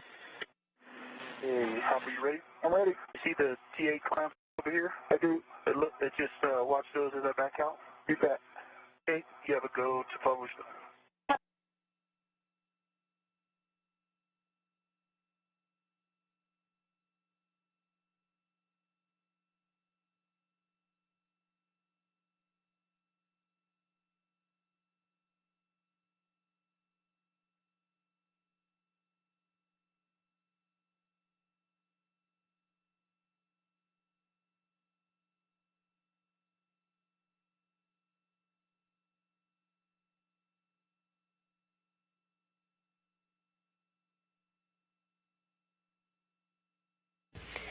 As a reminder, we are taking your questions today using the hashtag AskNASA. One question we received today was, how long does a spacewalk take? Most spacewalks are about 6.5 hours, though the longest spacewalk ever recorded happened back in 2011, and it took 8 hours and 56 minutes and was completed by Jim Voss and Susan Helms.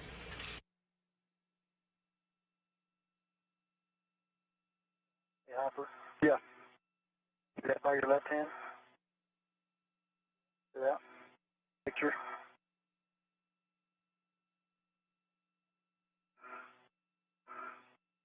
You want? I said, did you see the picture by your left hand? Yeah, I did. Cool. There it is.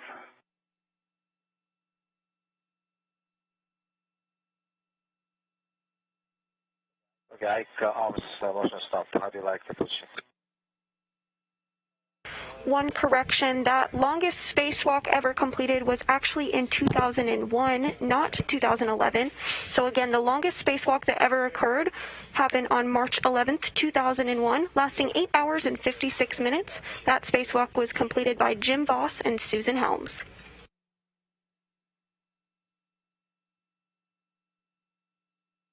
I will see motion. Motion, continue. Copy, continue. Okay, Hopper, I see the cables clear of the T8 clamp. I agree, concur.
Hey, Hopper. Yes, sir. Two things, when you start tacking these down, they're not all the same length. Okay. So you're going to have tension on a couple, but a couple will still be loose. I can see that right now, yep. And then the memory wants to go off the incone to the right, starboard. Okay. Forward, thank you.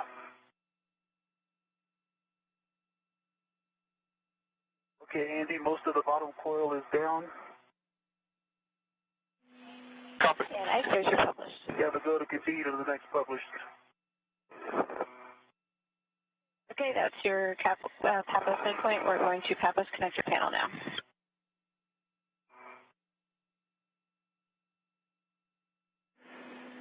And Hopper, I think I saw you close was it all 4 TA clamps over by the Papos connectors? Affirmative. Copy. Then you can retrieve your PGT and we'll install clamp number 11 on the nadir side of Bartolomeo. Roger. And this is where we also want to verify that the cables... Yep, I see them.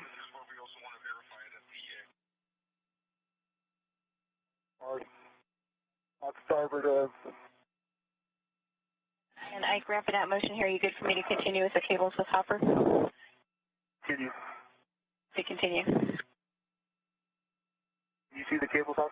Oh, yeah. Yep. Okay. Are they still free? Yeah, they're still free. Okay. Now over 2 hours and 30 minutes into today's spacewalk, our spacewalking duo of Mike Hopkins and Victor Glover continue to work through procedures in order to route cables on the Bartolomeo external science payload platform.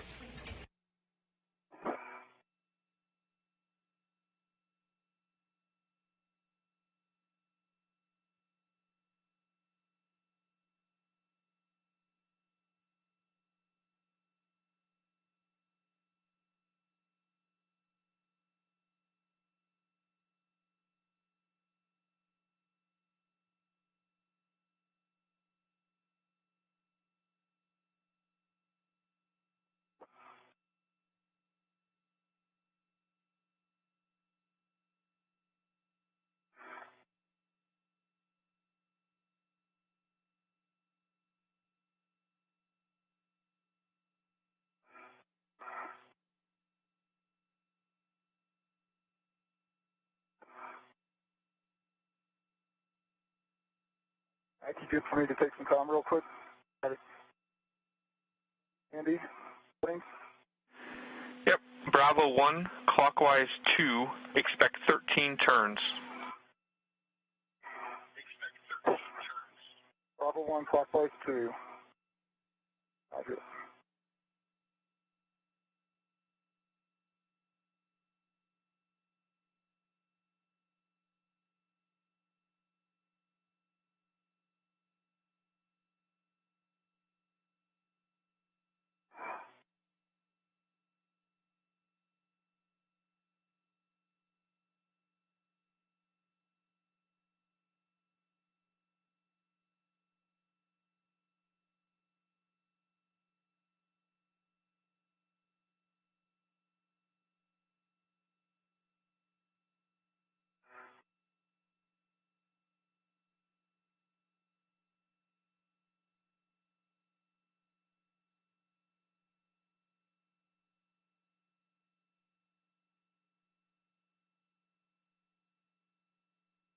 And Ike, there's your published in X, Y, and Z. Let me know if you'd like the that big yaw that we were talking about.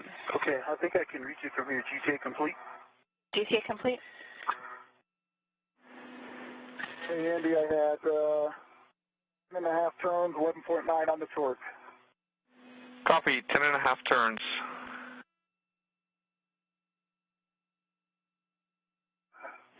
So Hopper, for you, you can verify that the clearance with that starboard aft gold 2 interface, you can pull the cables taut to the platform handrail 8909 and then apply a twist to hold those cables in place. And then you can work your way up along the end cone to 0939, 0933 where you put in wire tie earlier. Everyone.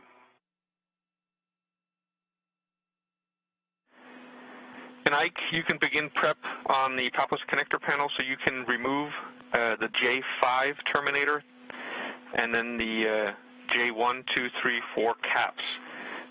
Please do not demate the J6 terminator at this time.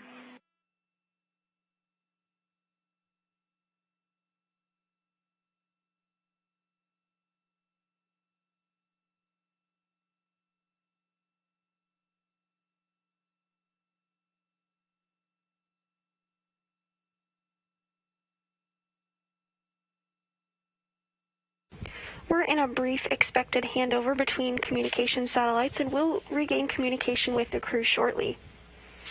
As a reminder, based on updated guidance, teams in Mission Control are now wearing masks at all times while on console and supporting mission operations, except for brief periods of time to eat or drink, as am I during today's spacewalk coverage.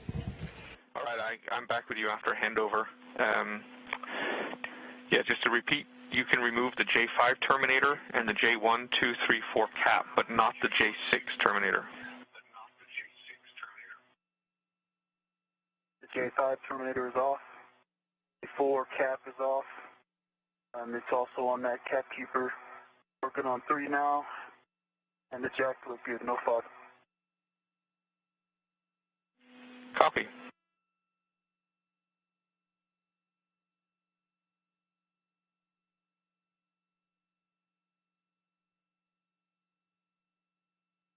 Three uncapped, cap on the cap keeper, no fog.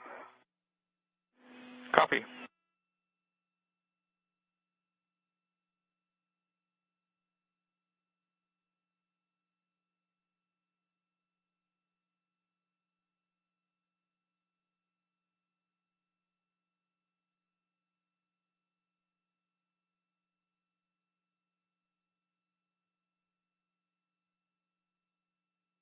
A2 cap is off. On the cap keeper, no fog. H looks good.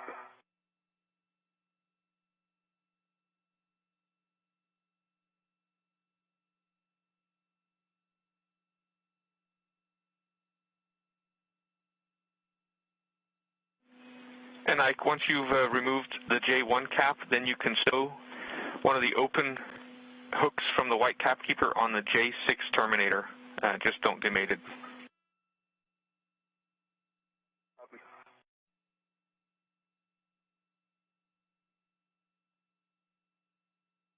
The J1 cap is off onto the cap keeper. J1 looks good. And the cap keeper has a hook to J6 terminator and is still mated. This view from NASA astronaut Victor Glover's helmet cam as he continues to work through procedures to route cabling on the Bartolomeo external science payload platform.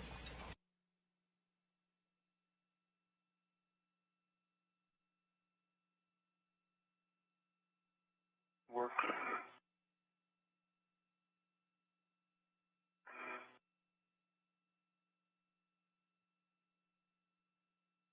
And Andy, the first 2 wire ties are, and it is towards that connector panel. I don't know if you can see in the WDS, but it's stuck back there real nice. Yeah, it's a little bit hard to see, but I'll take your word for it. So just to confirm, you did 0939 and 0933, right? No, that's 8909. That was the first one, and then 939. Now I'm going up to 933. Copy.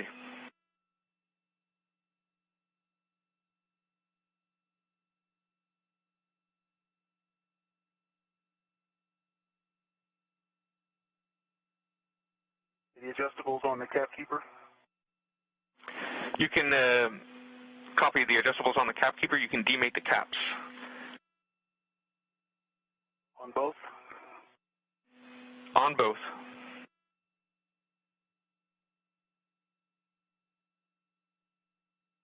The question, Andy, the cap keeper and the adjustables actually helping me keep the bundle in a nice place, I think. Can I have uncapped P5, no FOD, good pins, good EMI band? Can I make P5, J5, and then uncap E6?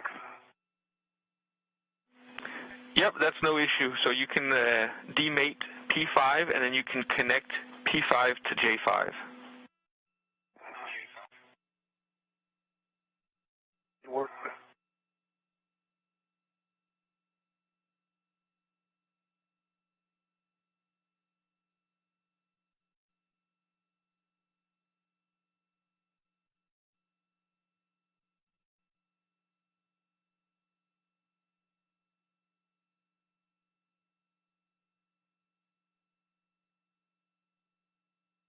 And then one of these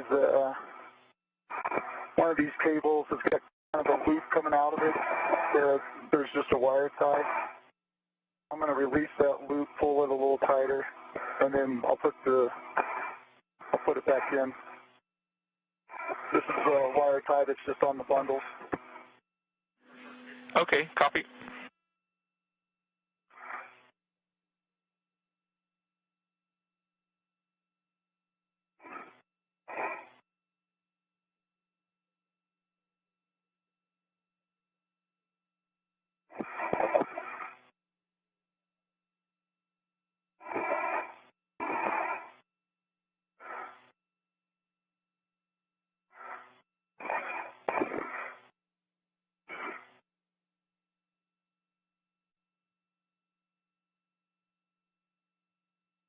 P5, J5 mated.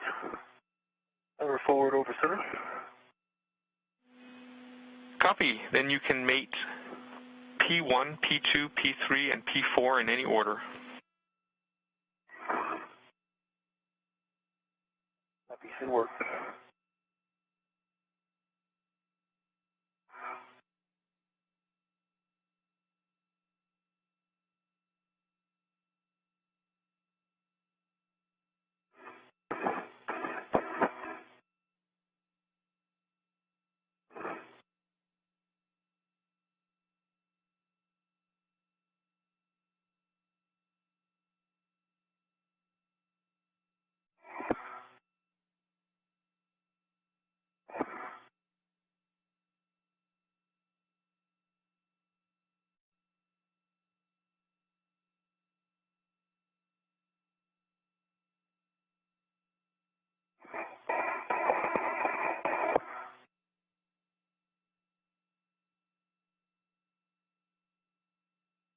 Today's spacewalkers continuing to work through procedures in order to route cabling on the Bartolomeo external science payload platform. This cabling needs to get routed in order to activate Bartolomeo. Copy. And a big picture for you, Hopper. Instead of trying to take pictures in the dark, we'll have you start work on the antenna cable routing. Roger that.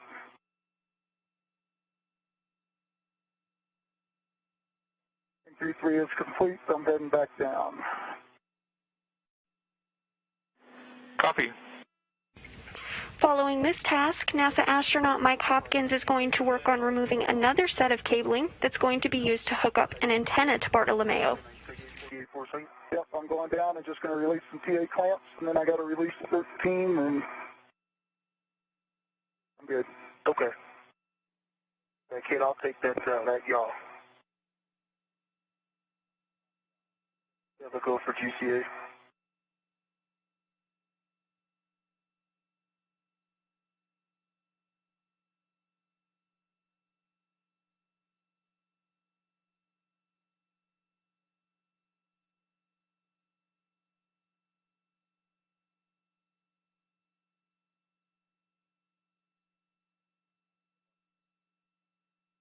Ike.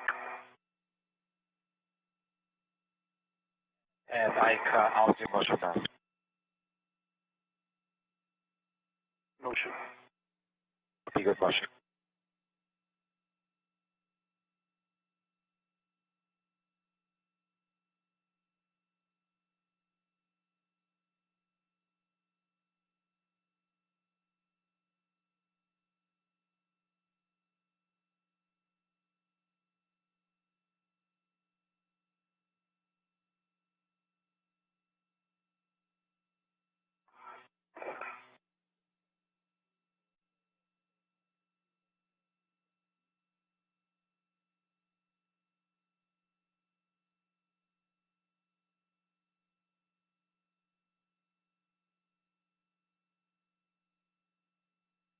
That's suppose. Okay, let's give me to my right. I'm sorry, to my left, body left centimeters. Okay, body left 10 centimeters.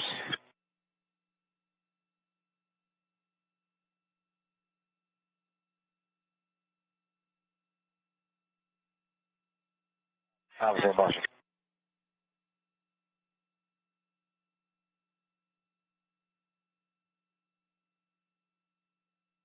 Copy. Good motion.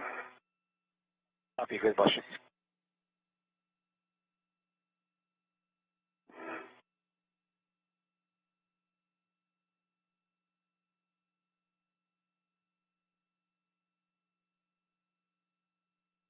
Next, how do I like the position?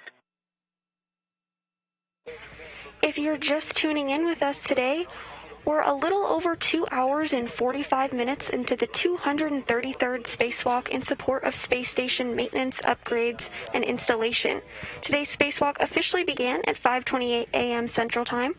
And since then, our spacewalking duo of NASA astronaut Mike Hopkins and Victor Glover worked together to remove the Kolka Columbus Ka band antenna out of the airlock and brought it with them over to the Columbus module of the space station. They then worked together to remove bolts on the Columbus panels and then installed Kolka where the removed bolts were.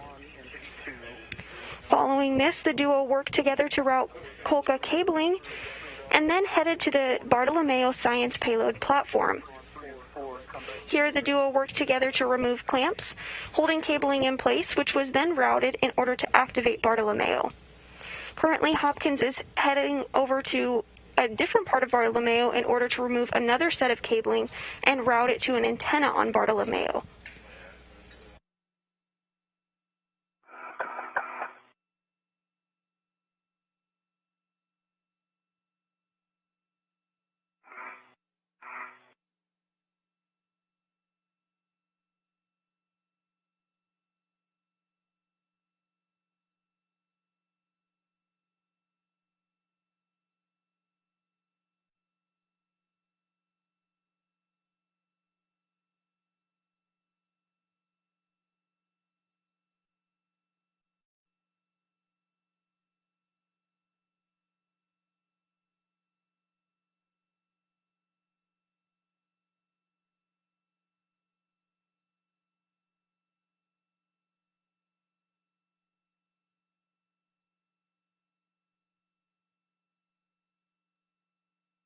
Hey, Andy, I have the antenna cable. Copy. So just to confirm, you've released all the TA clamps. You've demated P2 from J7.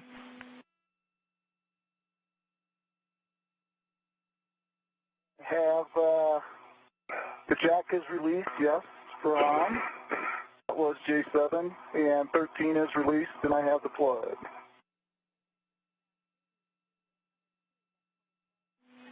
Copy. So you can release the twists on the antenna cable wire tie as needed to provide slack, and then verify your safety tether is clear. Roger that. I'm probably need a little bit more GCA. You bet. All right, Kate Soichi, can I get 30 centimeters toward my feet? Be 30 centimeters towards your feet.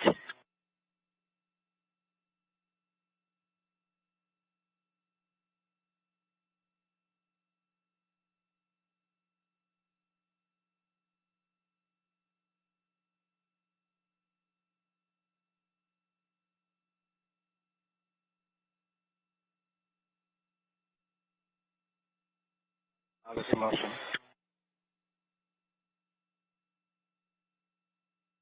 Good motion.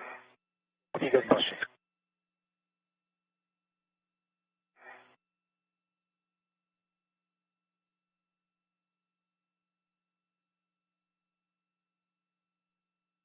I got 30 centimeters. Continue. New starboard. To your feet.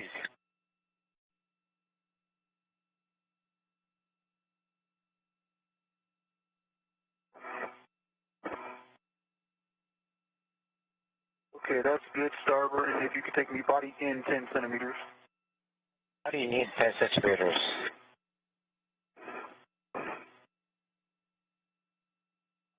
in motion. In motion. Continue. Continue. Watchers, clearance on the footplate. Clearance. Continue. Footplate is well clear. Continue. Continue.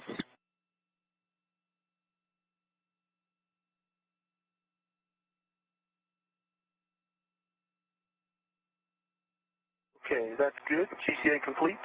GCA complete.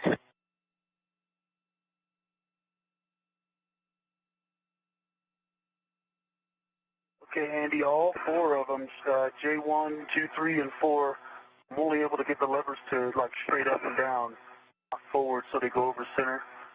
I'm trying to get a better eye level to see if they're maybe not fully mated when I started moving the lever, but they all look like they're all the way mated.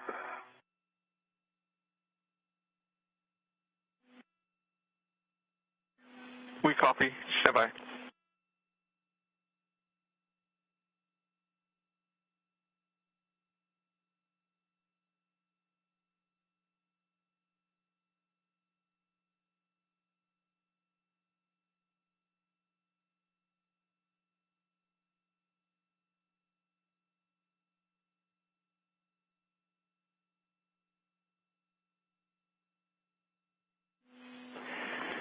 And if you haven't already, you could inspect the lever for FOD.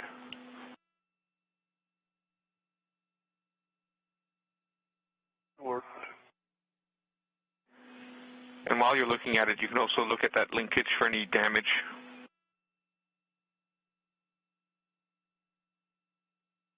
or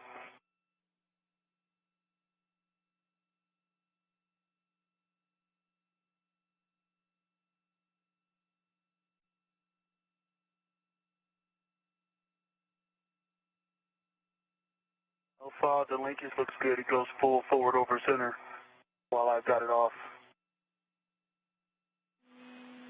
Copy.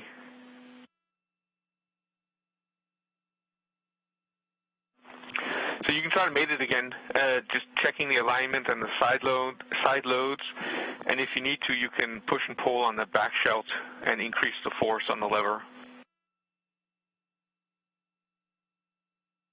I will try all of that again. Try all of those things. I've got a handrail here on the end cone of Columbus that I'm using to react, and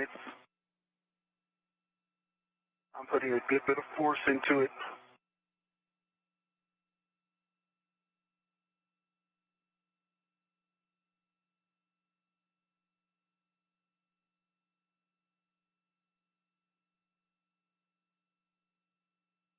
Yeah, so J1 and P1 are fully mated with the lever aft over center, and then I go to lever forward, and it just stops at the midpoint.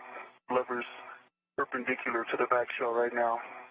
That's as far as I can get it. All right, copy. Stand by.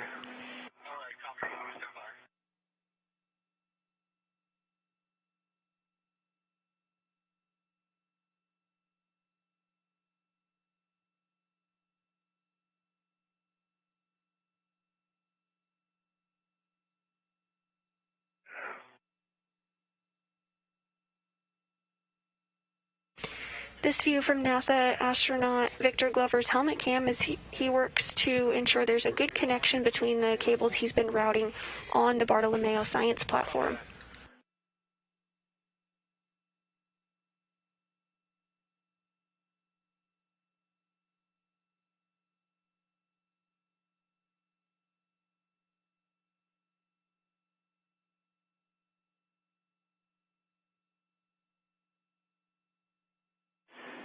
And I just want to confirm, when you're sliding down the plug onto the jack, that the two half shells are meeting in a good mate. That's, yeah, when I say it's mated with the lever aft, that's what I'm talking about. They're flush. Yeah, it is completely centered up and ready to move the lever forward. And that's why I got a better eye-level view to make sure I could see both sides, that they were completely flush together they're not quite symmetric, and the blue lines don't line up. If you're familiar, you can remember these connectors, but if they were ready for me to move the lever, I would say for all four. There's no thing, you know, they're not sideways or anything. They're all coming straight out of the connector panel. They're all level, flush.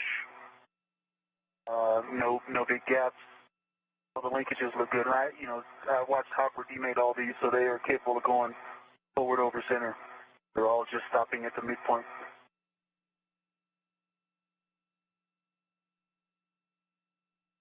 Except I've got 5 mated fully, but 1, 3, and 4 are levers straight up and down.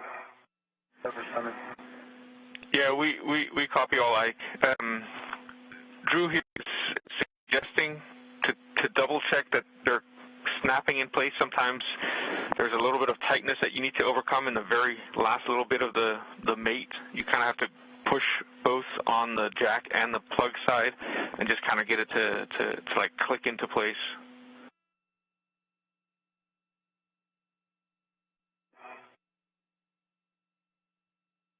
Okay, try it again. Yep, the last 5 or 6 that I snapped in place, the same thing. So unless these have something different about them, I would say that that's where they were on my previous attempts. And yeah, it is snapped, clicked, mated, connected, minimum gap, and every other way I could describe to you that it was ready for me to go lever forward, and it's still centered. Okay, we appreciate the extra effort, Ike, and we copy all. I think we'll ask Copper to come over and maybe try a different body position to see if he has any joy. So, Hopper, if you could stow the Aris antenna cable and try to head over and see if you could help Ike.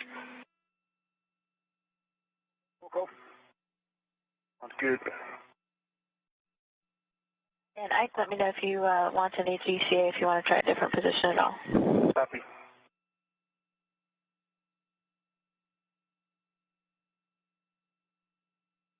For one thing, I'm thinking with another set of hands, I can push on that shell piece, you know, okay, that's going forward to drive the pin, if you want. Yeah. Let me get kind of tension on this antenna.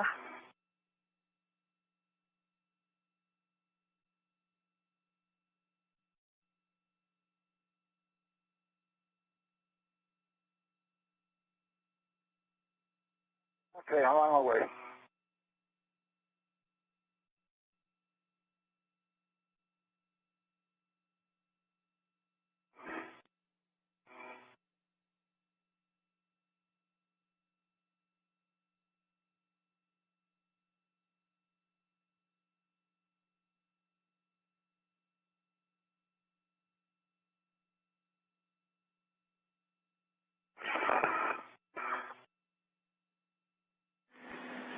And once you get 2 hands up there, try also to see if you can minimize any side loads that might also be preventing it from going over center. Okay, we copy. And I will also take you up on your offer of when you have an extra set of hands up there to push on the back shell.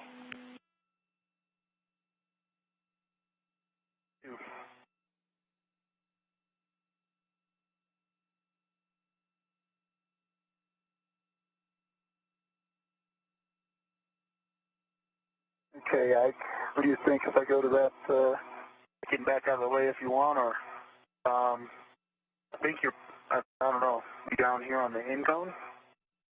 Okay.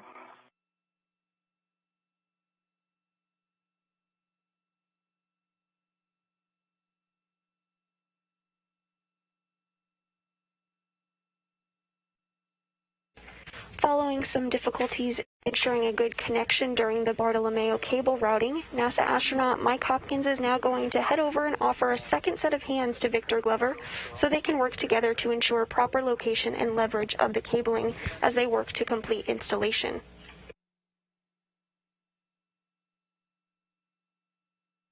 And it's all four of these, huh? Yeah, I can see it.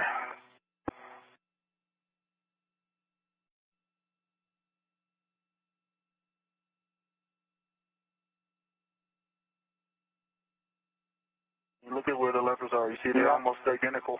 Yeah, I know. I agree.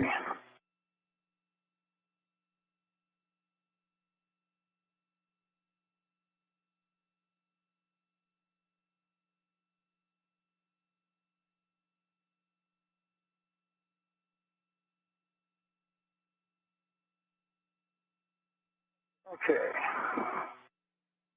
So I'm going to demate. Okay.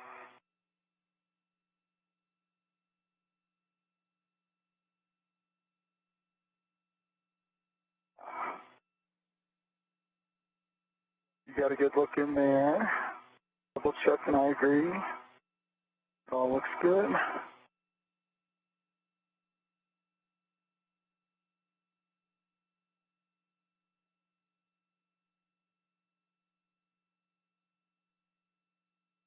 Okay. You want to do your push and all.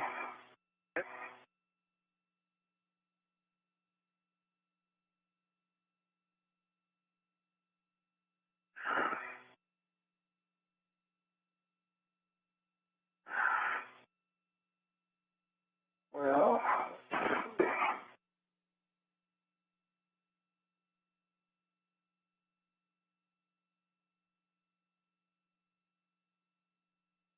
you ready?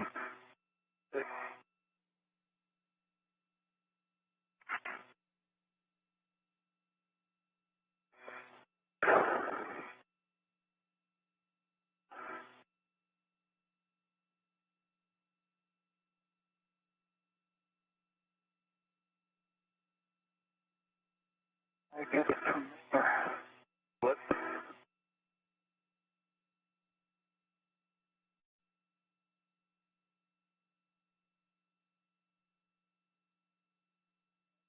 okay, Andy.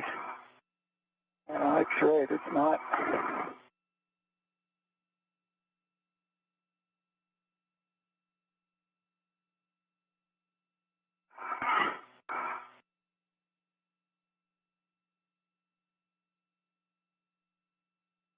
You push on that too? Can you get a thumb down there?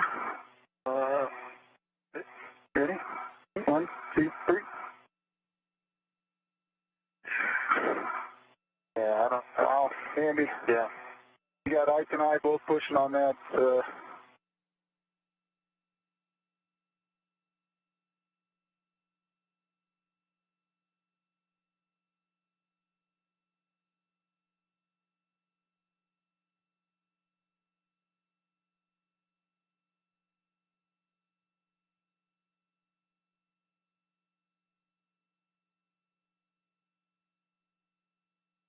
I don't know what it could be. It looks like the pins line up. I mean, what I can see.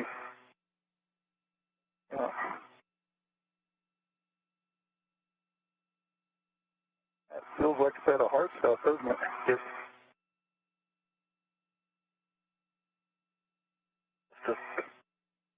the diameter of the pins or something. I don't know. It looks like the pins line up, so I'm not sure.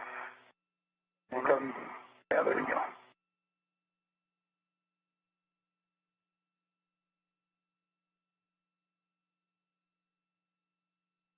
Push, no.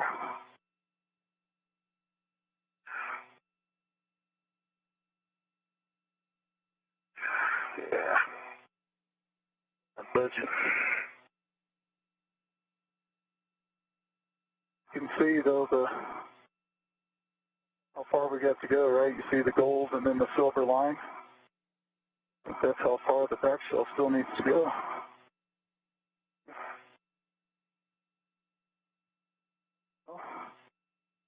In that.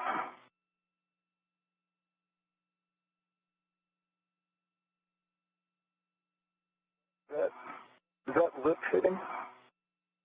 Yeah, it goes forward. It'll go all the way forward. But then, you know, it's hitting, you see how the bottom of that silver, it's got a lip to it, and is that hitting and not preventing it from going any further? You know what I mean? Yeah, I can't tell.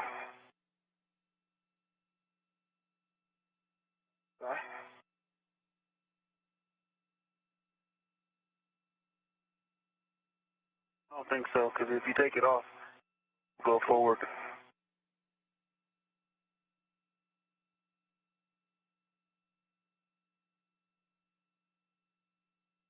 Okay, Andy, you guys got any other suggestions?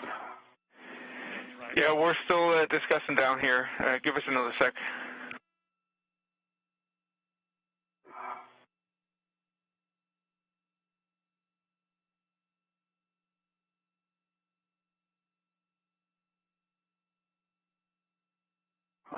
It just hits the same hard spot. Do you, Hopper and Ike, do you have an estimate of how far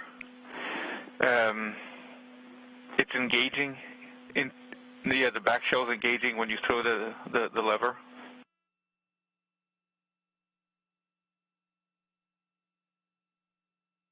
Okay, so let me describe the back shell to you. So there's an outer part. It's kind of got the gold coloring, and that starts closest to the cable. And that's about a centimeter and a half. And then you've got a thin silver coated band, and that's maybe a third of a centimeter. And then you've got two steps down to a smaller diameter from that back shell. And so when that silver is getting even with the rest of the NVGL, what it's going into, that's where it stops. Looks like it's traveling about an inch, did you say? Yeah, I'd say traveling about an inch. You guys have a good view in that WVS? Yeah, we got a good view, and we copy about an inch of travel. Can you see where it's stopping? Right at that silver band. And all four are the same, is that right? That's affirmative. Same spot.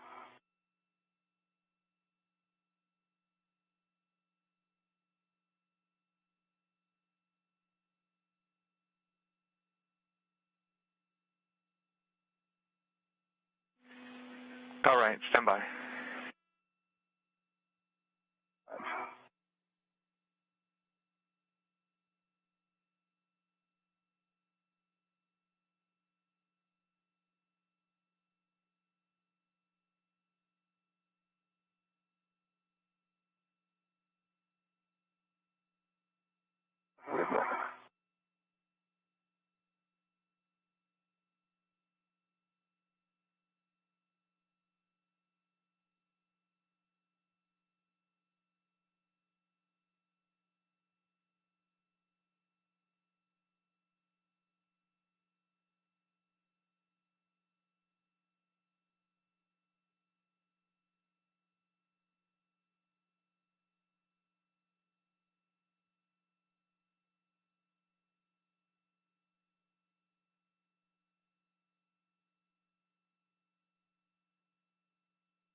While not unusual due to cable stiffness, our spacewalkers are having difficulty mating Bartolomeo cables.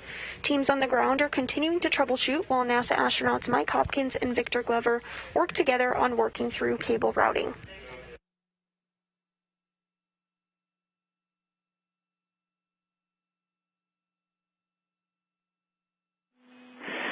All right, Hopper and Ike, we need a little bit more time to discuss the forward plan here, but in the meantime, we'd like your help on troubleshooting a problem with Kolka. We're having a comm check failure, so we'll need to look at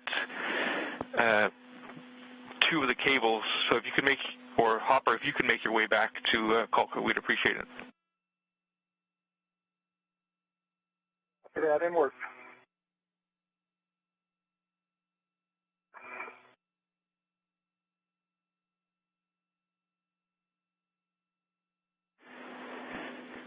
And Ike, for you, your go to demate the connectors, and then we'll take some pictures, please. That didn't work.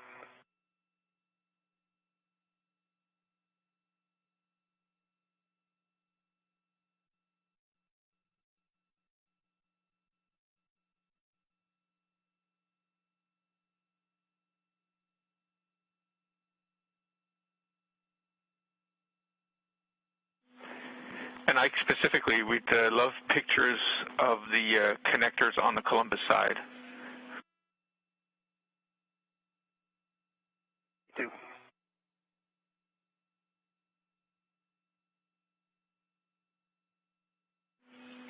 And we'd also just like to double check that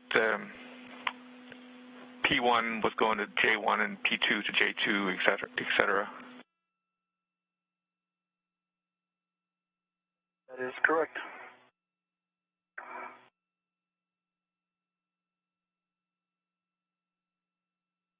And like I said, the pins look like they match up. I mean, I'm seeing 7 pinholes in the jack side, and the plug only has 4, but they look like, you know, it's the same type of connector. They match where they ought to go. Okay, copy.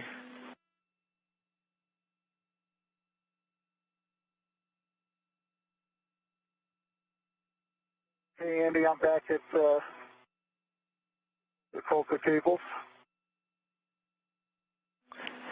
Copy. And you're talking about where they go into Columbus, correct? That's right. So we're looking for P1 and P2. We'll take one of them at a time. So you can disconnect P1 and inspect it for us, please. Okay, didn't work.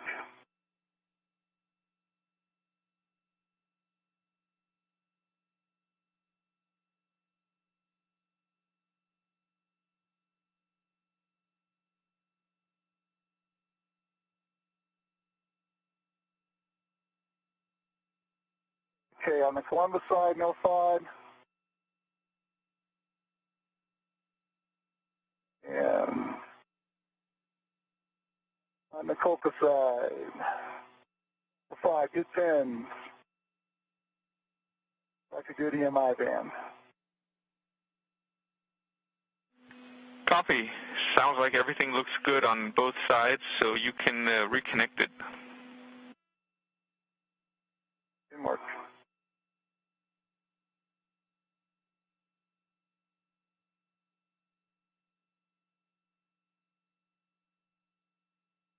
Over center, connected. Copy.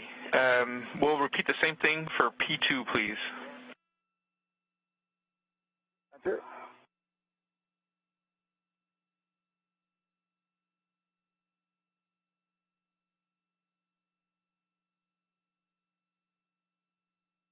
NASA astronaut Mike Hopkins wrapping up inspections and reconnection of a couple of cables previously installed earlier on today's spacewalk of the Kolka to ensure that there is a good connection.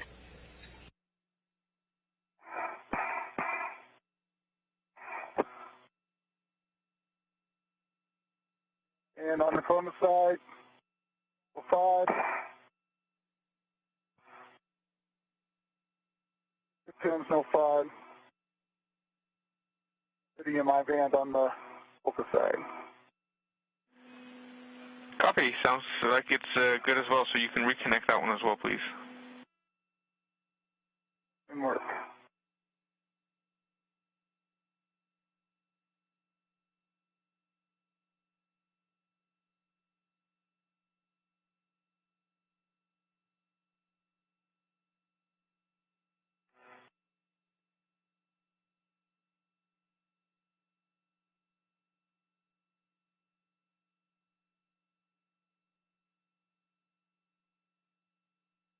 Connected over center. Copy. Connected over center. Stand by. That's it.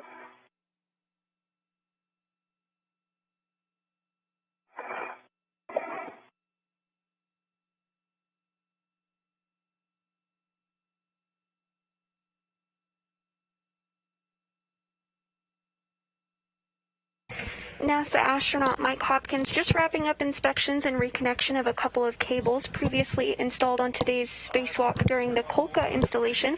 Again, the Kolka stands for Columbus Ka band antenna, and that Kolka will enable an independent high bandwidth communications link to European ground stations. And Ike, we're still discussing. Stand by. Look on the photos.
Hey, Andy, I got 2 more wire ties,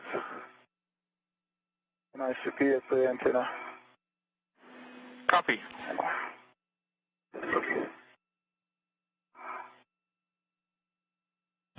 Now 3 hours and 19 minutes into today's spacewalk. So far today, our spacewalkers egress the hatch after beginning today's spacewalk at 5:28 a.m. Central Time. That began the 233rd spacewalk in support of space station maintenance and assembly. The duo worked together to remove the Kolka or Columbus Ka band antenna from the airlock with them, and then brought it to the Columbus module of the space station. They then worked together to remove bolts on the Columbus panels and install the Kolka where the bolts were removed. Following this, Kolka was secured to the Columbus module and cables on Kolka were routed in order to connect it. At this time, the team is troubleshooting cable connections on the Kolka and are brainstorming ideas that they will relay up to the crew. So I heard you had 2 left. After this, the duo headed to the Bartolomeo science platform, where they removed clamps holding cabling in place, which was then routed in order to activate Bartolomeo. Teams on the ground are troubleshooting some issues with the Bartolomeo cable connections, and we will relay procedures up to the crew shortly.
Okay, Andy, I'm at the panel.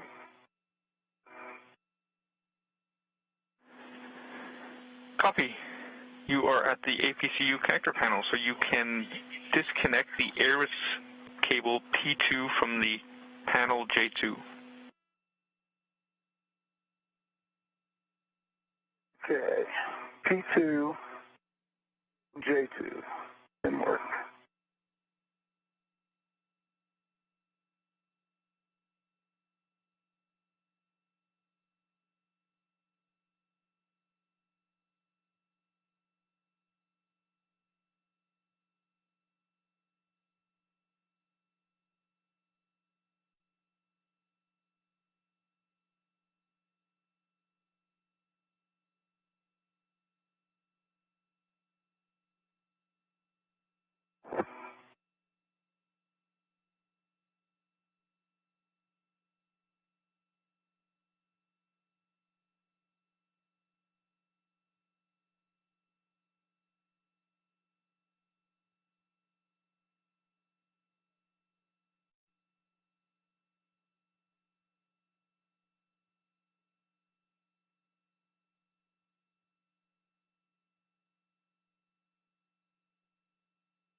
Okay, disconnected. Copy. It's disconnected, so you... Good, Tim. Go ahead. No, I'll take your call. Okay, I show 05, good pins, good EMI band.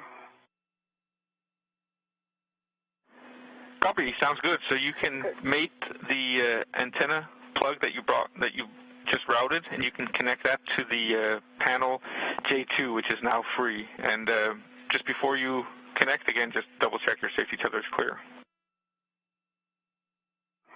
Roger.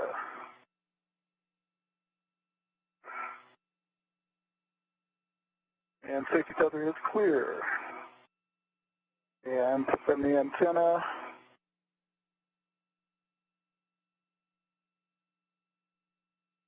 Go. 05, good pins. Interesting, this one has 4 pins instead of 2.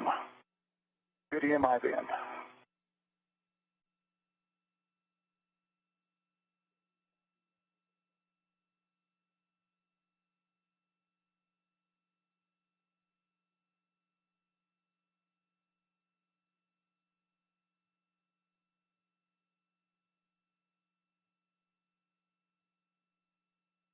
And connected over center. Copy. Now you can mate the Iris plug to the antenna cable jack, so you can remove the jack cap and stow that on your mini workstation, and then you... Now, 3 hours and 26 minutes into today's spacewalk, NASA astronauts Mike Hopkins and Victor Glover have encountered issues mating the cable connections to the Bartolomeo science platform. They were able to soft dock the connections and could move the connector level approximately halfway to closed, but could not get the lever to move all the way to the mated position. The team in Mission Control is working a troubleshooting plan for these connectors. Meanwhile, Kolka, or the Columbus Ka band antenna, which was installed earlier on today's spacewalk, did not see the indications that the ground team was expecting after activating the Kolka heaters. So Hopkins has demated and remated the associated connections, and they are working to activate heaters a second time. Teams in Mission Control Houston are discussing options with their counterparts at the European Space Control Center in Cologne. And once that's done, you can translate back to the crew lock bag number 1. Okay.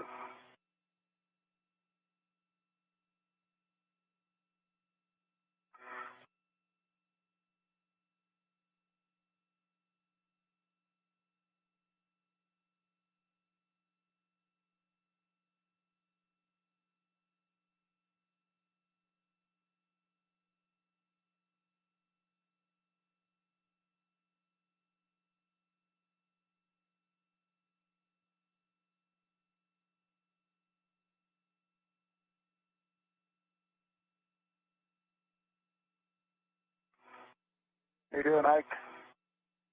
Pretty good, pretty good. You get nice thoughts. Good nights to the connectors. Hoping they'll work. Happy thoughts? Hey, Kate and Sweet, we need some good vibes out here. We're sending you vibes. Thank you.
All right, Ike. Sorry to keep you waiting.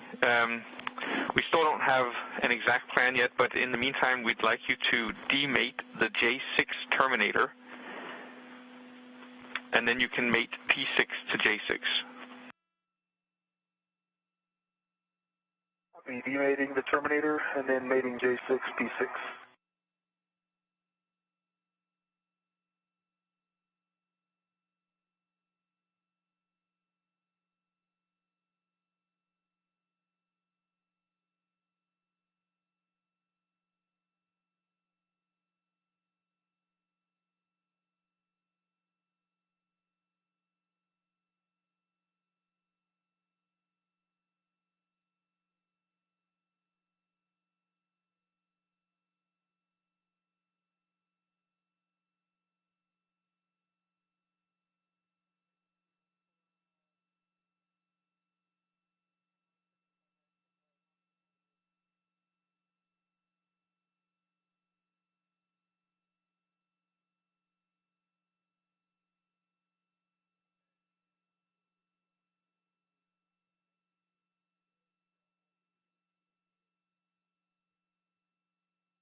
All right, Andy, P6, J6, both notified. Pin sockets, good EMI band. Where is asked? Copy, Ike. Now over 3 hours and 31 minutes into today's spacewalk, which began at 5:28 a.m. Central Time, Hopkins and Glover have encountered issues mating the cable connections to the Bartolomeo science platform. They were able to soft dock the connections and could move the connector level approximately halfway to closed, but could not get the lever to move all the way to the mated position.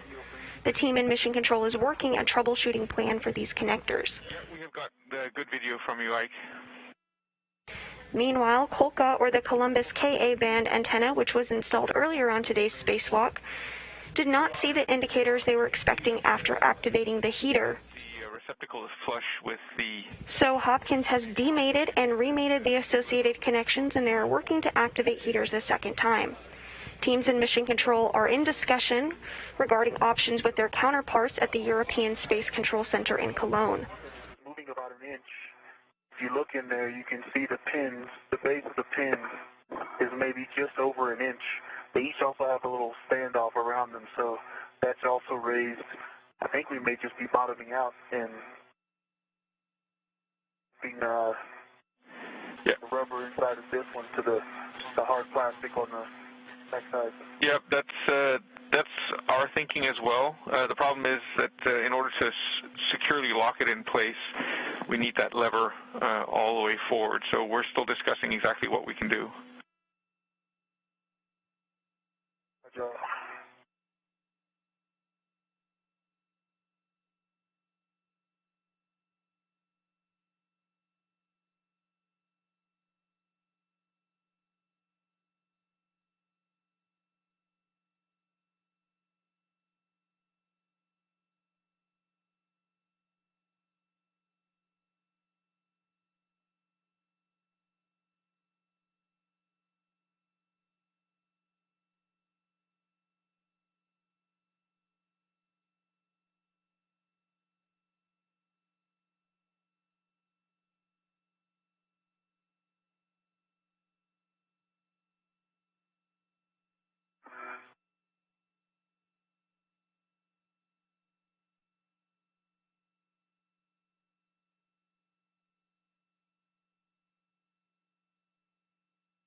Andy, I'm back at the crew lock bag. I'm putting the cap on a cap keeper. Yep, you can put it on the blue cap keeper. Roger that, and work.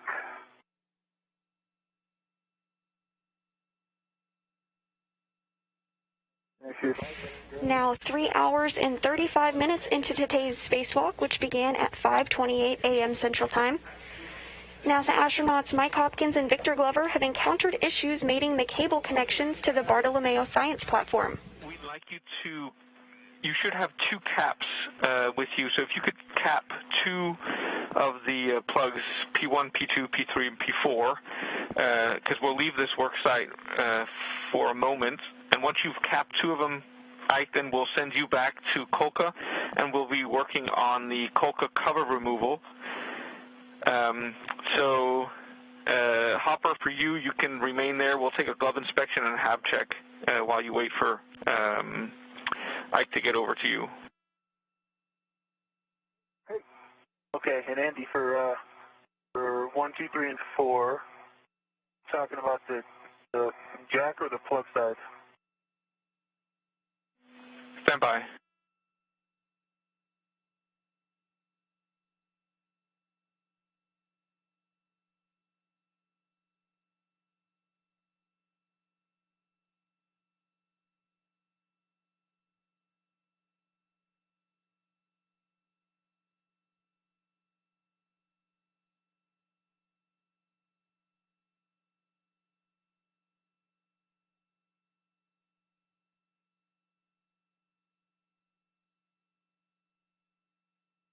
Again, Hopkins and Glover have encountered issues mating the cable connections to the Bartolomeo science platform.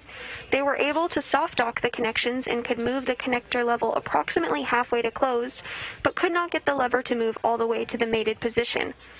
The team at Mission Control is working a troubleshooting plan for these connectors. Meanwhile, Kolka, which is the Columbus Ka band antenna which was installed earlier on today's spacewalk, did not see the indications the ground was expecting after activating the Kolka heaters.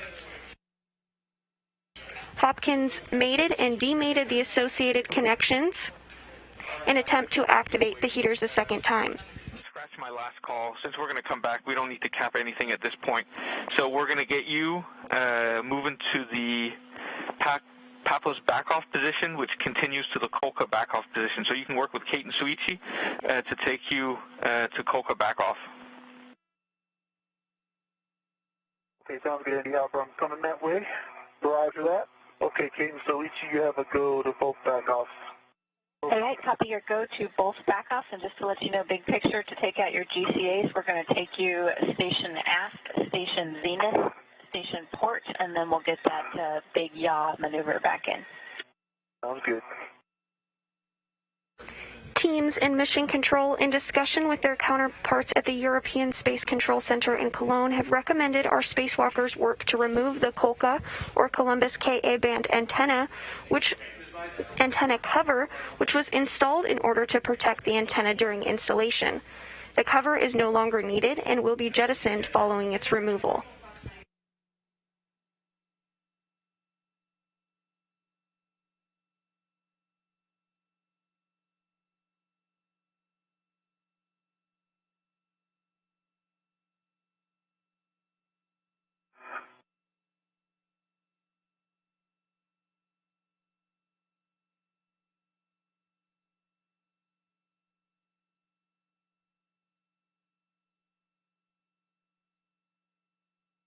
How's the motion? Good motion. You.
Hey, Hopper, while Ike's flying the arm, we'd like you to ask you to grab the black cap keeper from Kolka. It should be up there by where the cable bundles were. And if you could grab that and transfer it over to the Papos connector panel, we'd appreciate it, because we'll need those caps there later, potentially if we need to leave anything capped. Okay, copy that. In work.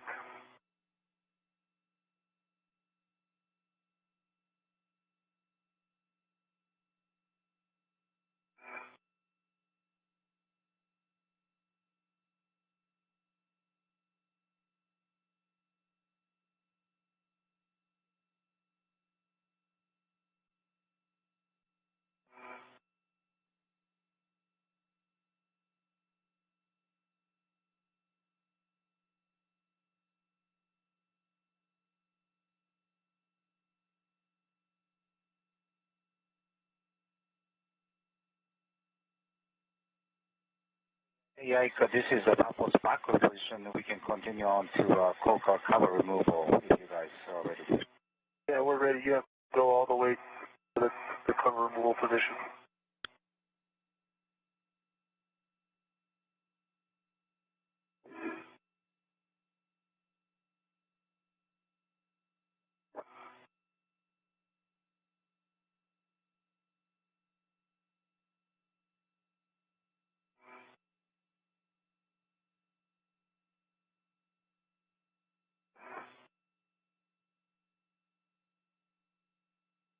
Andy, I'm going to leave the large, small adjustable here, because I think Ike needs it for the cover removal. Fair? Like this, we have 2 minutes to joke us. Hopper, you can leave it if you want, but I shouldn't need it, so... but either way, we need to get it over to the crew lock bag at some point. Roger that. Good motion. Thank you. Good motion.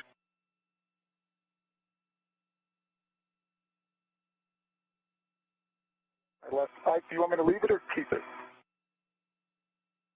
Leave it. Yeah, okay.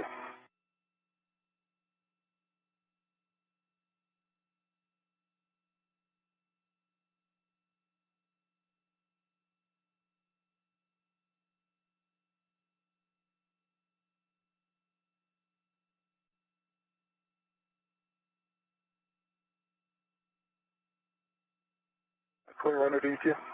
Yes.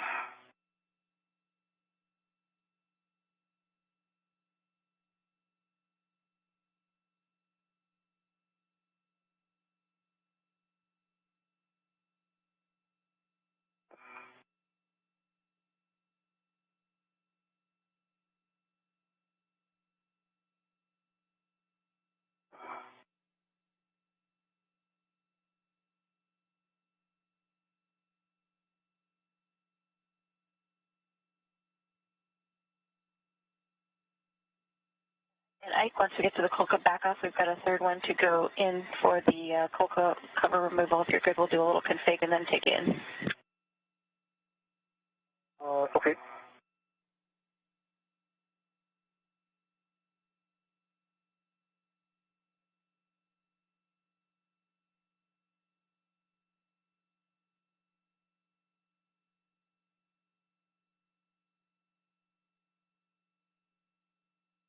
Andy, I'm going to attach the black cat keeper to one of the hooks on the white cat keeper.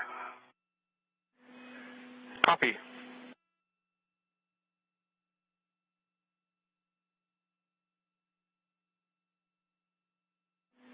And Hopper, once you've temp stowed them there, then you can head back to Kolka. Cool.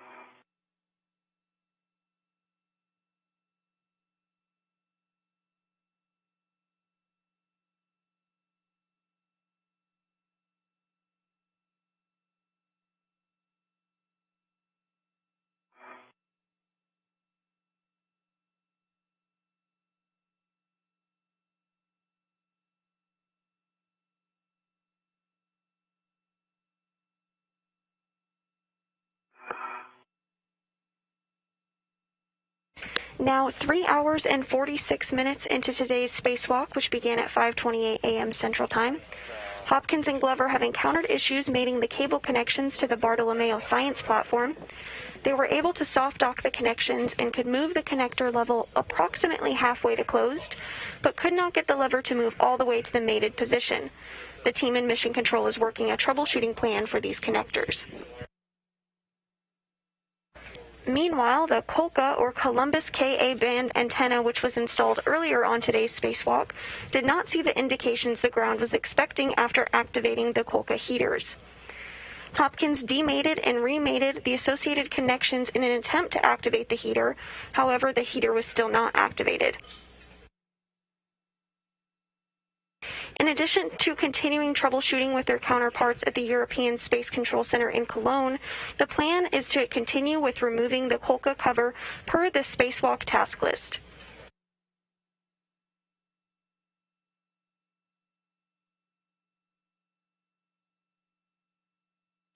This cover is no longer needed and will be jettisoned following its removal.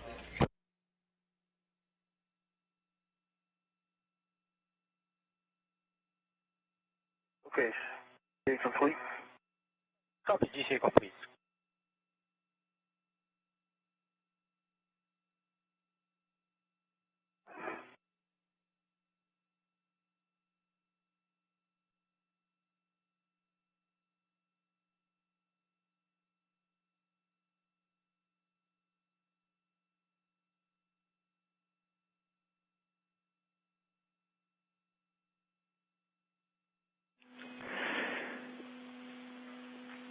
Hey, Ike, are you in position? You know what, I'm sorry, are we doing the cover or the MLI? Well, so we are removing the MLI as part of the Kolka cover. Okay. Hey, so how far are we from published? Hey, Ike, this is published position for the Kolka removal. Okay. Yep, I'm in position, Andy. Copy.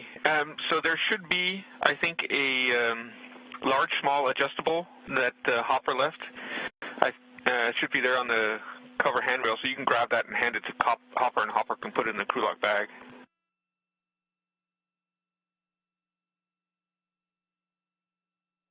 We might use it for the cover removal.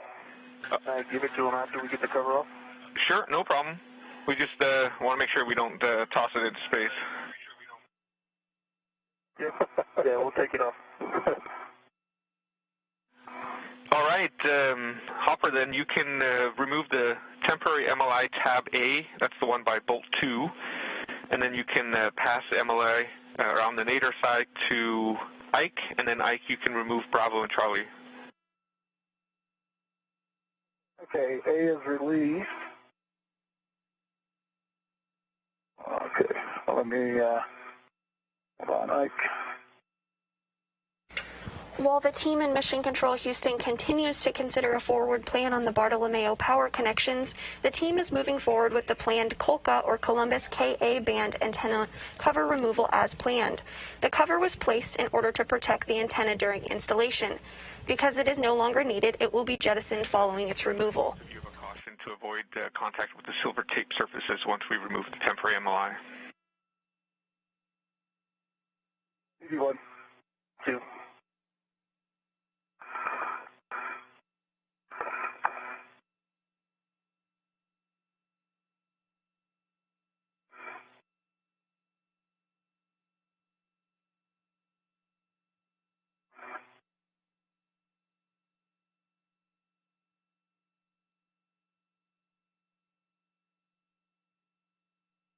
Okay, I should probably give it a 2 inch.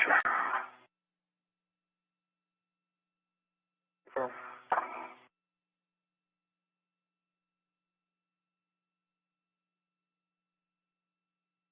Okay, I have the MLI. Got it. Have it. And Ike, you can install the integrated Kolka Velcro tabs back on tab Bravo and Charlie.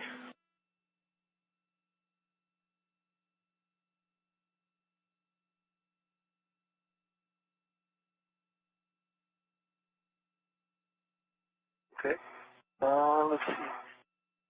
Can probably come up and get the Charlie one. You too? Yeah, I may have to get off the arm anyway, so I might have to.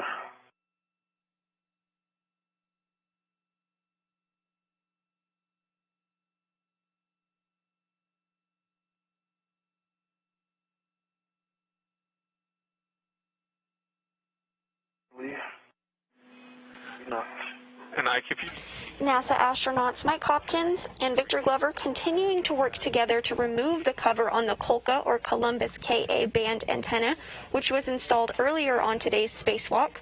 The cover on the Kolka was installed to protect the antenna during installation, but is no longer needed. Glover will jettison the cover while on the Canadarm 2.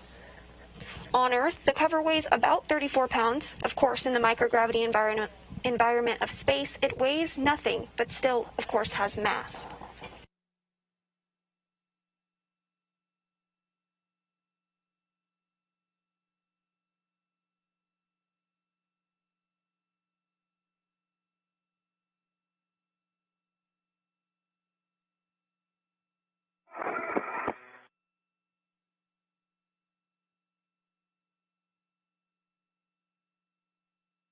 That's the tab. Just that little one with the hook on the end, right?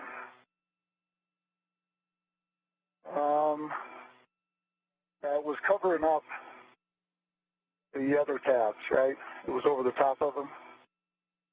You released them? I think so. Yeah.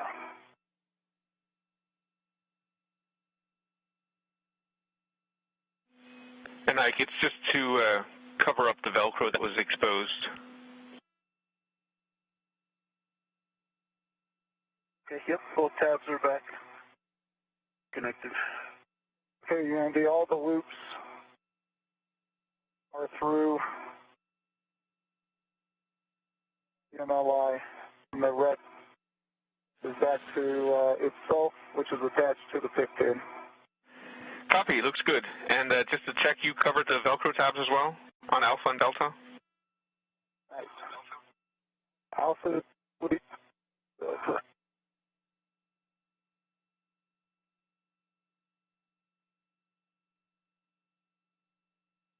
Okay, complete. Copy. Ike, you can take your BRT reds and put it on the Kolka cover handrail. It worked.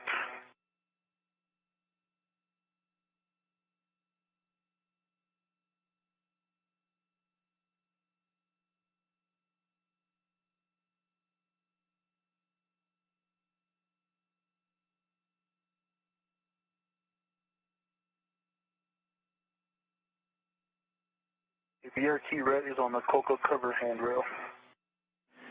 Copy. And then just a reminder of a caution to avoid contact with the antenna dish once the temporary cover is removed. So with that, Ike, you can grab your PDT, and you're looking for Alpha 7, counterclockwise 2.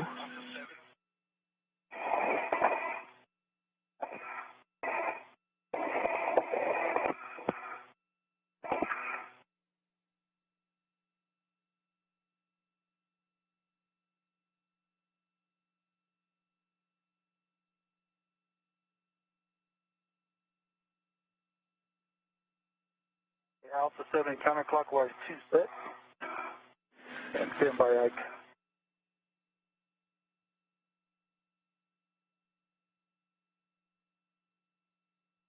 Bye.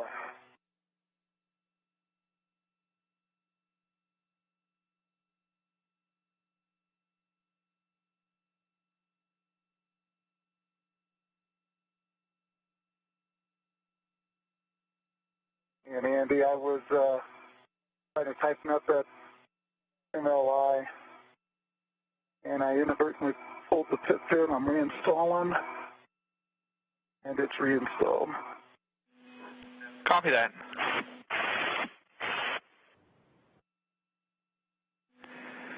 Hey, Ike. Okay. All right, Andy, Alpha 7, counter 2. That's a good readback, so you can release the temporary cover bolts 7 turns each in any order.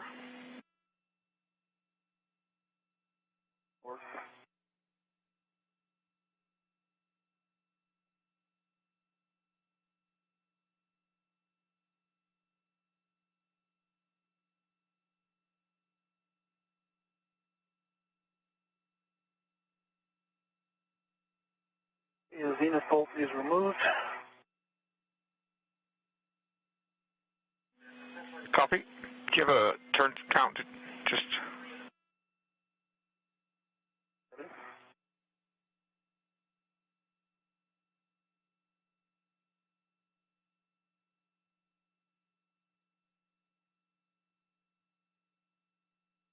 The zenith bolt, I believe, is removed, and it was five turns. These were removed, 5 turns. Copy. Sorry, that's the nadir bolt. The nadir bolt.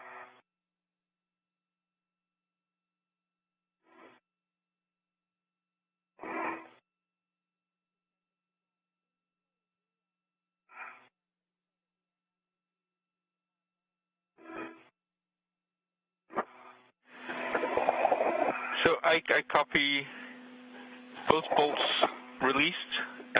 You've temp stowed the PGT. Once you've done that, then you can check your Ingress aid and your mini workstation. And if you need to, you can GCA to put the Kolka cover handrail in the bottom of your work envelope, and then the next thing will be to remove the cover. Copy. Worked.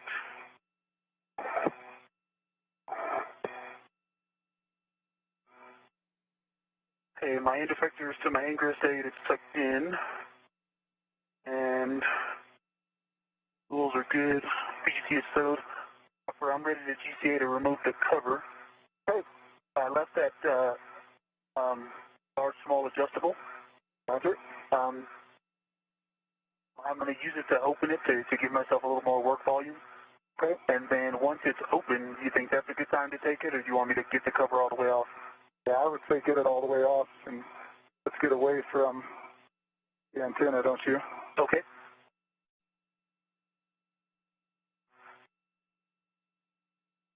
Yes. Unless you think it's going to get in your way. No. Okay. Okay, you ready for the GCA? Confirmed, and we don't have published here. We are just going to take you station forward and station zenith simultaneously. We're going to go real slow here and give us any deltas as you need it. All right, let's start with forward my back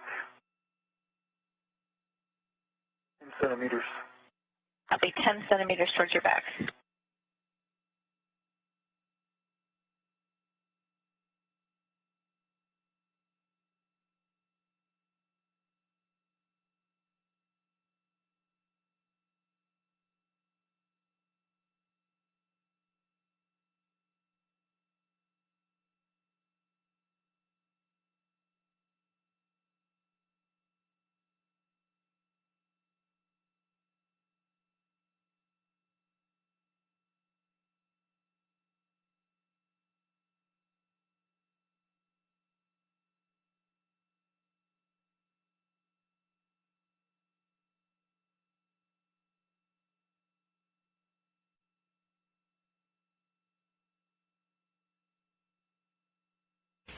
We're in a brief expected handover between satellites and will regain communications with the crew shortly.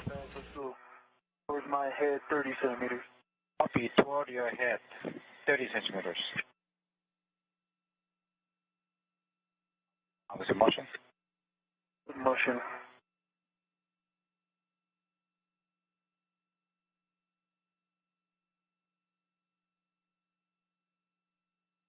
Okay, that's 30 centimeters. Okay, I'm going to open the cover some here, and then we may need more centimeters in that same direction. Copy, you are standing by. The antenna hover. Don't see it yet. There it is. Okay, 30 more centimeters. Slowly toward my head, please. Copy. 30 meters, 30 centimeters. And obviously motion. Good motion. Copy, good motion. Continue. Copy, continue.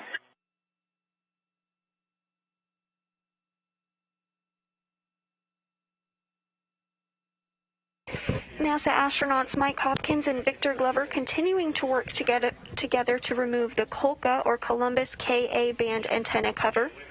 This cover was placed in order to protect the antenna during installation. Because this cover is no longer needed, it will be jettisoned off of the Canada arm by NASA astronaut Victor Glover. Copy, stop motion. GCA complete. Copy, GCA complete.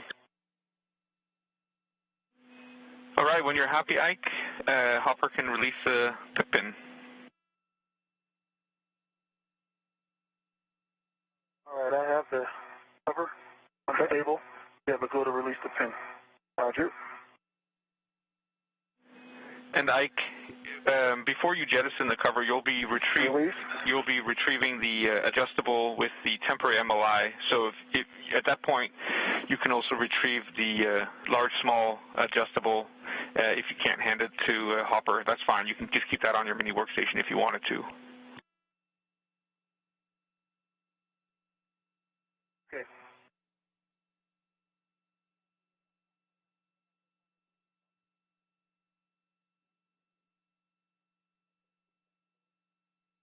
All right, Kate, Soichi, do we have a published? I've got the cover in the MLI, Hopper. Okay, you've got it.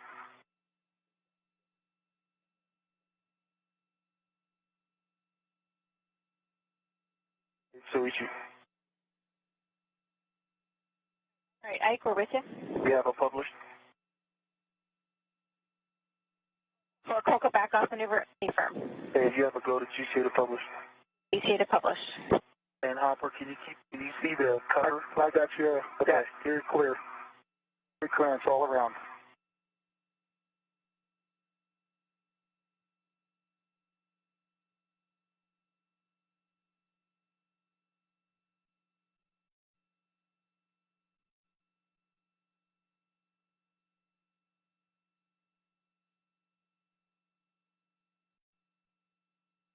I was in motion. Motion. Concur.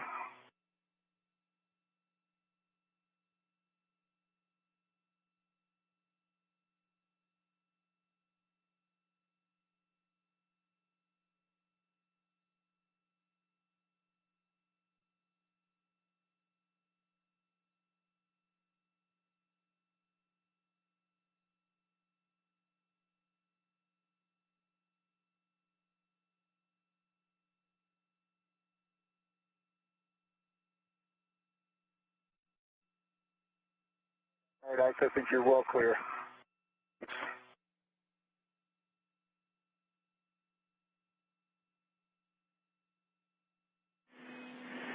All right, guys, we're going to switch it up here a little bit. While I give you the big picture, we'll take a glove check and HAB check from both of you, and then I'll just explain to you what we're going to do. Hopper will have you go back to the crew lock bag. There's a wire tie caddy in there that you can retrieve, and once you have the wire tie caddy, then we'll get you to go into the Papos connector panel, where you'll be mating P1 and P2 and then wire tying them in place. For you, Ike, we're going to skip going down to Bartolomeo, so we'll essentially have you going straight to the covered jettison position.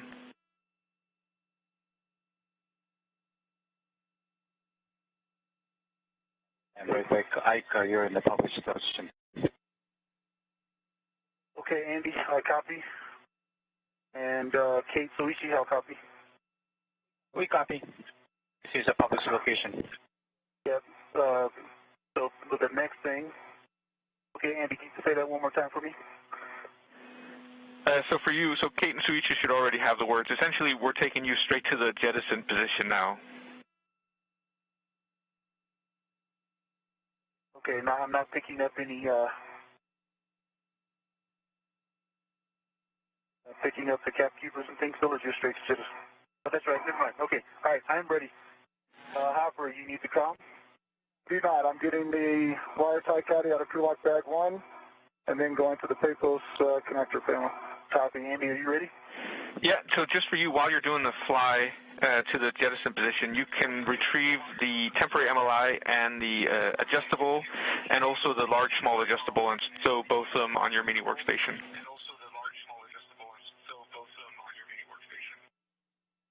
Temporary MLI and the adjustable, large, small adjustable.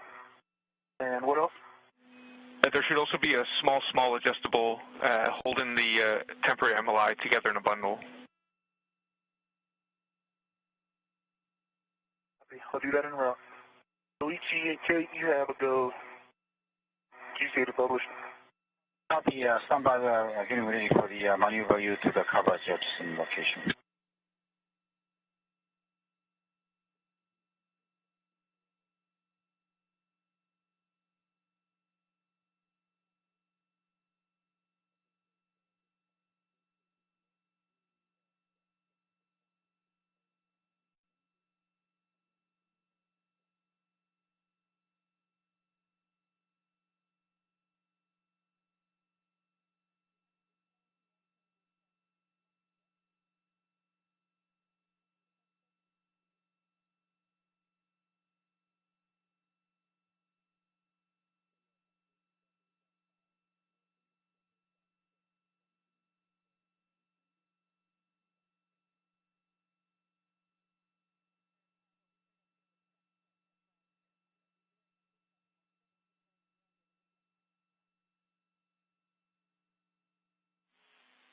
Copy that.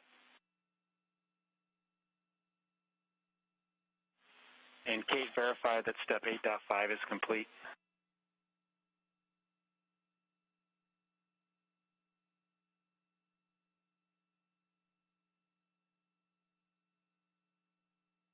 Drew, that's a negative. We are not doing Bartolomeo clamps in step 8.5.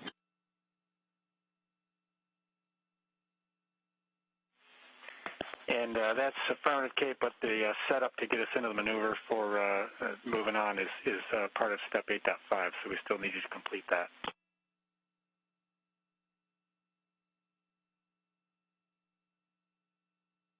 Copy. 8.5 is in work. Interesting copies, thanks. Hey, Andy, question for you.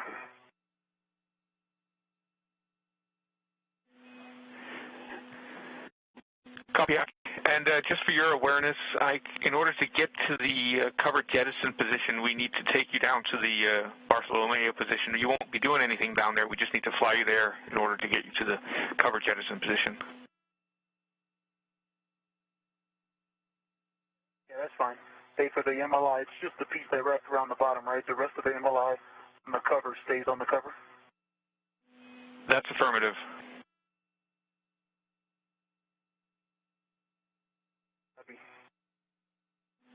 And we'd love... I have the large, small adjustable and the small, small adjustable and the temporary MLI on my mini workstation. Excellent, thank you. And when you get a second, we'd love a glove check and hab check.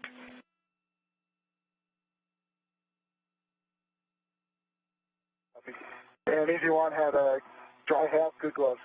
No change. Copy that, Hopper. Perfect. ISO, we're starting the maneuver to Bartolomeo position.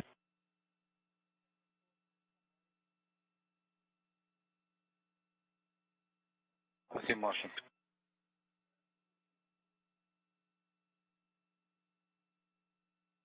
Motion. Continue.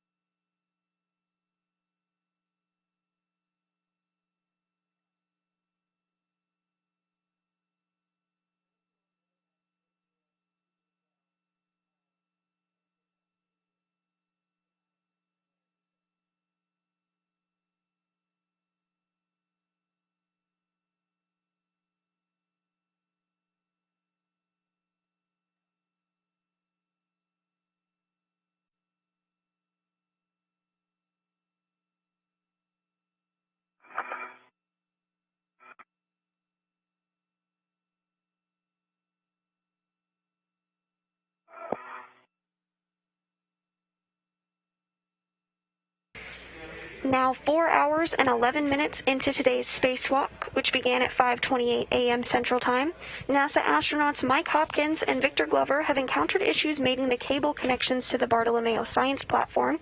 They were able to soft dock the connections and could move the connector lever approximately halfway to closed, but could not get the lever to move all the way to the mated position. The team in Mission Control worked at troubleshooting for these connectors, in which Hopkins will wire tie the connectors, and following this, he'll head to the airlock to grab supplies for the next portion of the spacewalk, which will occur at the P6 truss. Meanwhile, NASA astronaut Victor Glover is working to jettison the Kolka or Columbus Ka band antenna cover, which was placed in order to protect the Kolka antenna during installation. Kolka was installed by Hopkins and Glover earlier in today's spacewalk. Because the cover is no longer needed, it will be jettisoned by Glover on the Canadarm2. Following this, he'll meet up with Hopkins at the airlock and head to P6. Wire tie caddy and going to try to tie down the lever to the nearest handrail to prevent it from popping up.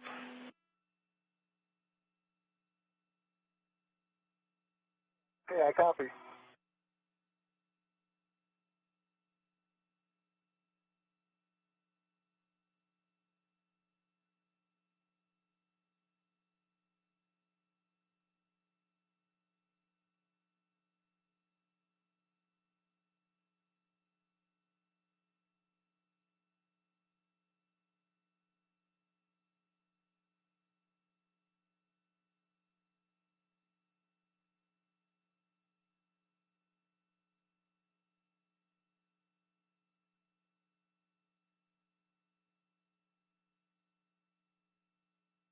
Line to J1. Copy, P1 to J1.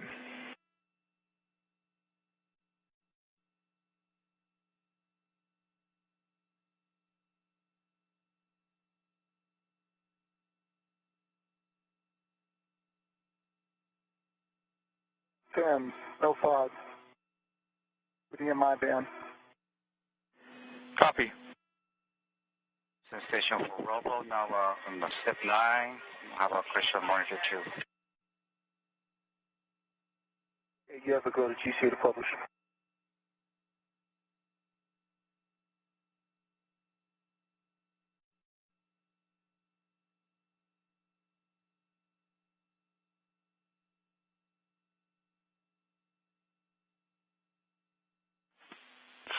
We're in a brief expected handover between satellites and will regain communication and visual of the crew shortly.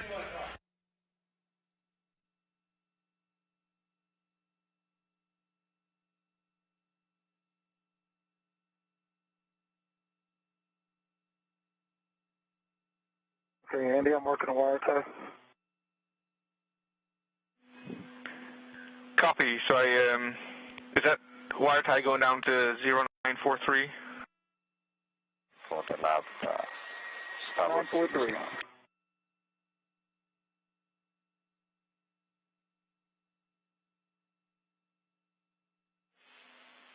Switch, I missed your last, but it looks like you guys figured out you need to go into standby to load the parameters for step 9.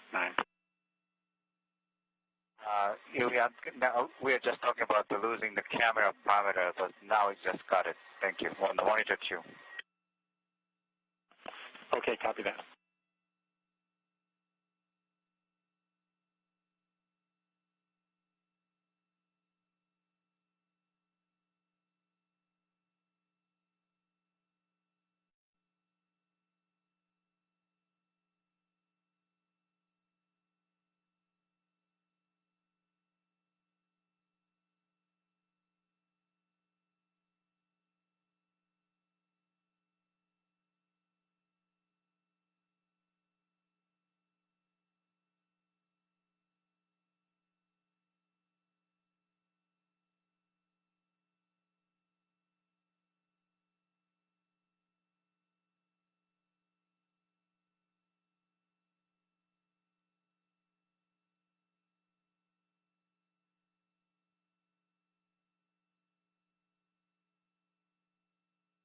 I'm almost done with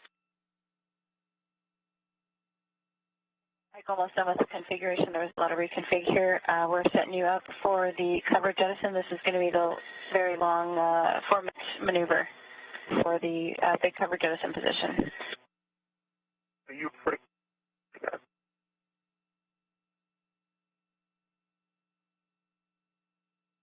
EB2 M1 com check.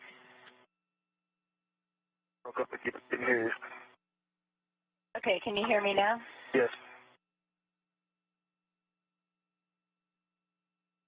All right, Ike, you're coming in broken to none. EB1 M1 com check. And M1, I've got loud and clear, and I've got Ike loud and clear. Okay, we're having problems hearing Ike up here. Hopper, I've got you loud and clear. I heard what Kate said. Okay, he said, I heard what he said, Kate, and he's ready to go. All right, Hopper, and we did copy Ike's last call. So, Ike, we've got good comm with you again. Maybe that was a mic phone.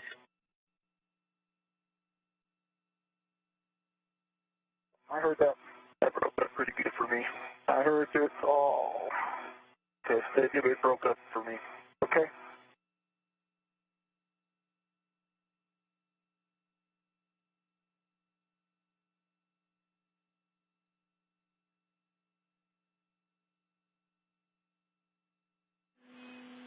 Yeah, Hopper, that looks really good in your helmet cam.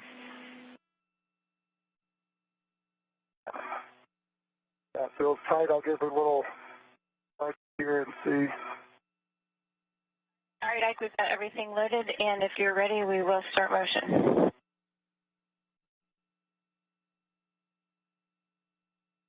Okay, you are go for motion. You broke up, Kate, but he's go for motion.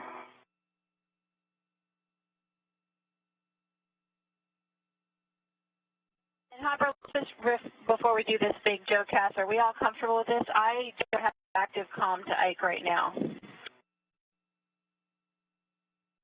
And Ike, did you hear that? Okay, he heard you on that one, Kate.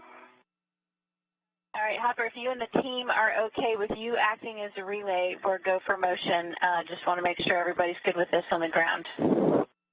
And Yeah, we didn't hear Ike's last call either. Ike, how do you read me?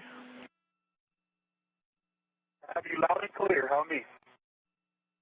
Ike said he had you loud and clear, Andy. Yeah, I copied Ike. He came in very broken, though.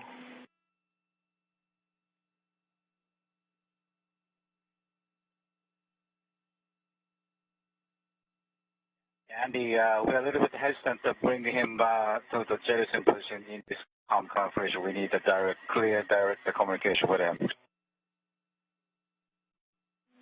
Yeah, we understand, Sweetie. We're just discussing stuff.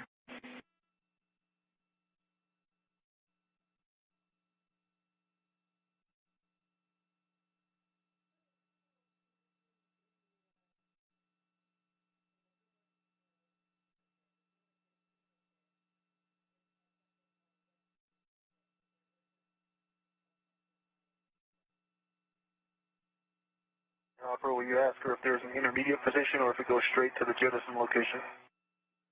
Okay. Ike, we did copy that call. Just maybe a location I'm in? Yeah, we've been in this kind of similar to this location before, and we haven't had comm problems, but we do not have an intermediate position. We go directly to the back-off position. How are you copying my comm?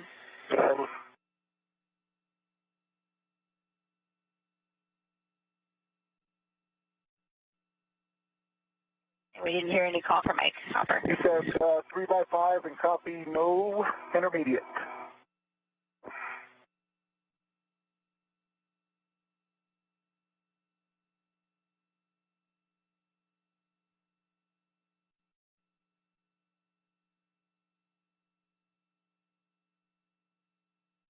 In Houston, we're still here waiting for a call from you guys.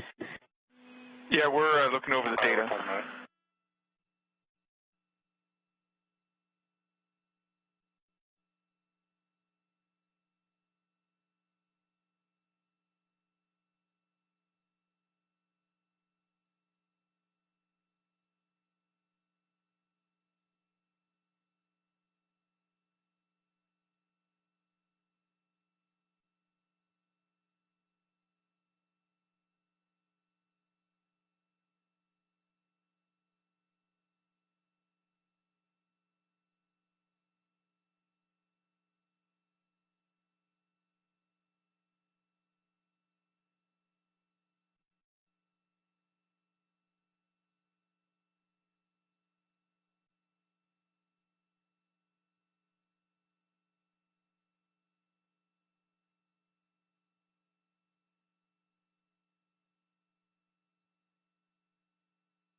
station, Houston, for a big picture for RoboOps. We're going to give you a go to proceed with the maneuver. We feel like this is probably a blockage issue. We'll use relay comm if we need to. The final position for the jettison is a better location for us if we need to somehow get off the arm or move from that position back to the structure. So we're going to give a go for that maneuver right now, and you can check comm on the way to verify that we're going to get that back. And if at any point you're uncomfortable with that, you can use the pause button and we can talk about it. Okay, copy all. We'll continue with the maneuver. We'll use Hopper as a relay if we need to. We'll check comm on the way during the maneuver. So, Ike, if you're prepared to give us some talking as you're headed out there so we know that we have positive confirmation of comm, I will put the maneuver in work. Copy all. You have a go. And we copy your go.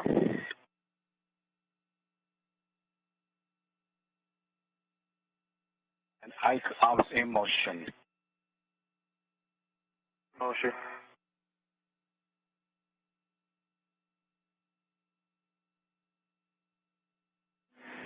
So, Ike, if you're needing... Motion, continue.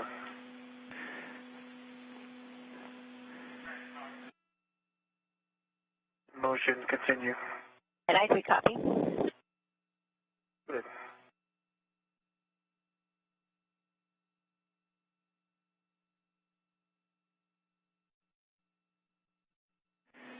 And Ike, if you need... Motion, continue. Ike, if you need another topic to talk about, we'll take a glove inspection and hab check from you. Yeah, I'm using one of my hands right now.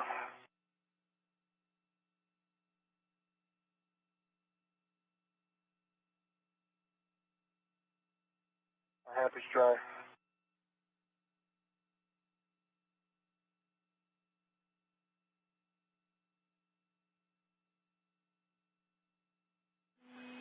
All right, Hopper, I think you got the P1 connected, right, and wire tied. That's affirmative. Okay, you can mate P2 and wire tie that in the same manner, please. How you doing, Ike? Doing well? All right. Ready, read. Copy, Ike. Okay, good. Motion, continue. Copy.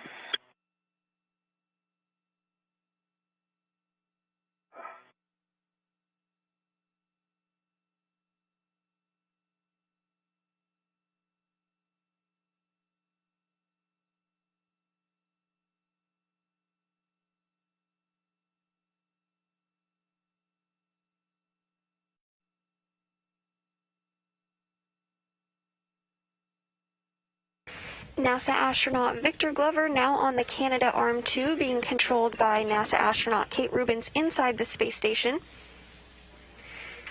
Copy. I'm in no rush. Let's keep it burn. Keeping it in burn.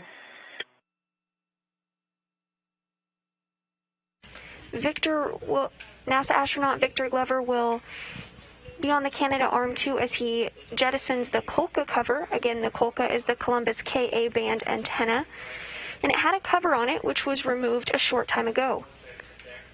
The cover is no longer needed as it was used to protect the antenna during install, and because of this, it will soon be jettisoned.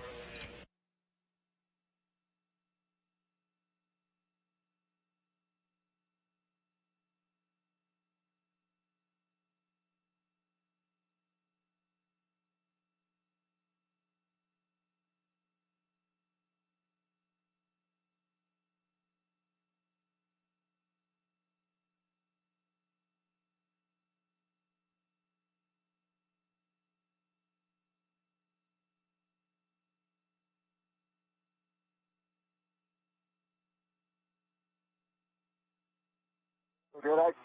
Doing great. And we copy, Ike.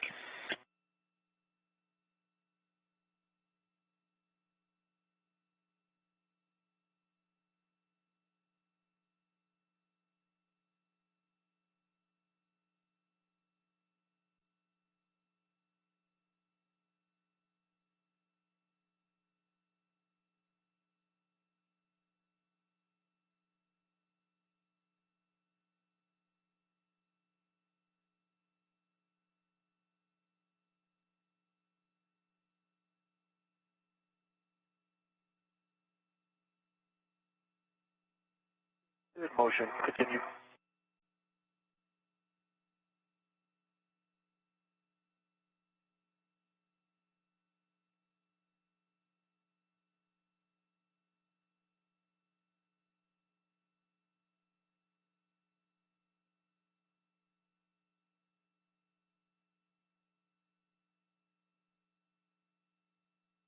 And Ike, almost there. Motion should be ramping out soon.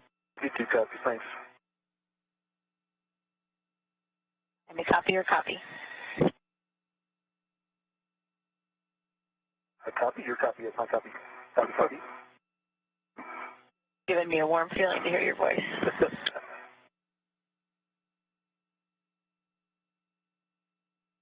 All right, you're in position. Okay. Are there brakes or anything for this, or we just GCA complete? Do not see a brakes on in the robo procedure, so we'll just call that GCA complete. GCA complete. All right, Andy.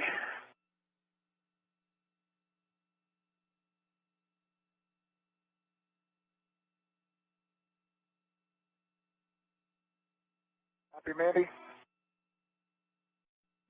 Yeah, sorry, I copy. You are in the jettison position. So just one last time, I want to confirm that you have the large small adjustable, the small adjustable, and the temporary MLI on your mini workstation. All of those are ready to my mini workstation. Excellent. We are then ready to jettison the cover. So to jettison, main direction is aft, but we also want you to jettison about 30 degrees nadir of structure. Degrees nadir of structure, copy. Stand by before I give you the final go to jettison. Stand by.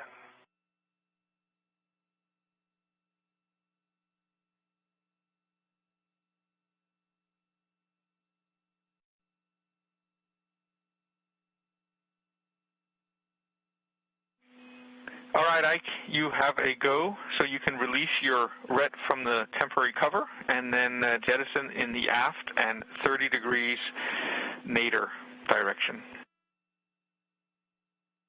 The BRT RET is back to my workstation. Got two hands on the cover. Show myself facing aft, like the radiators. 30 degrees or so down underneath progress.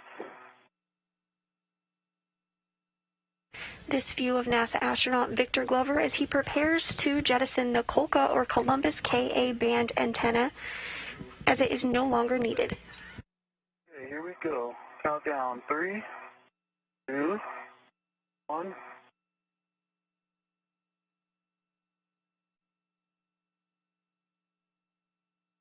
Is away. Kolka cover is jettisoned. And with that, the Kolka cover has been jettisoned. Nice throw. We saw it up here.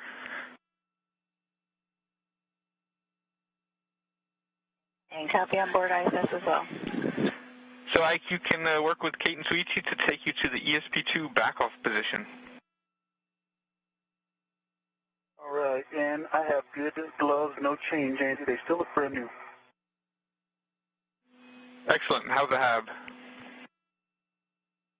Hab is still dry. Excellent. Hey, Hopper, good for me to start GCA? Hopper? Andy, what do you got for me at this point? I got P1 and P2 are mated, wire tied. You see that in your WBS? It looks really good. We'd like you to cap P3 and P4 and J3 and J4. So cap the cables and also cap the connectors on Columbus, please. And then after that, you can retrieve the white cap keeper, the black cap keeper, and the wire tie caddy that's there with you, and return to crew lock bag 1, and then clean up the gap spanner as well and put that back in crew lock bag 1. Okay, I copy that and work. Ready for GCA now? Ready? Hey, you have a go to GCA to published. The GCA to publish, we're taking you back to ES.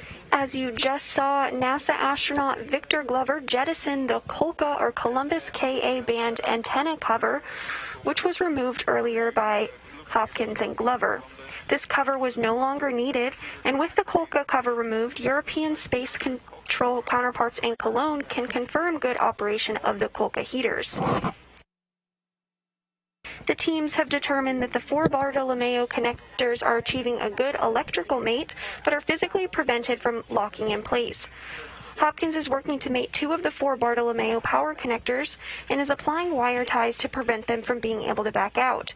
He will demate and cap the remaining 2 connectors, and the final configuration will provide zero fault-tolerant power to Bartolomeo.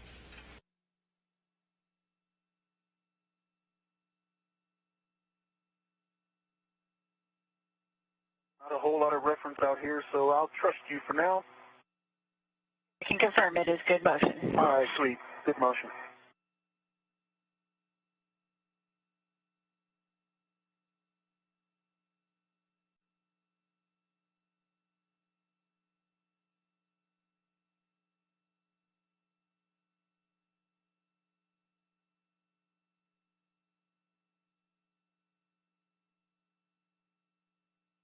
All right, I see ESP2 getting closer. Motion continue. Copy, continuing.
And Hopper.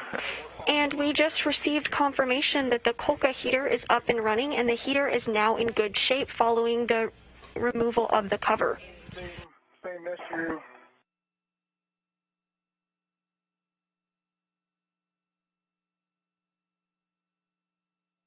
That it won't go over center.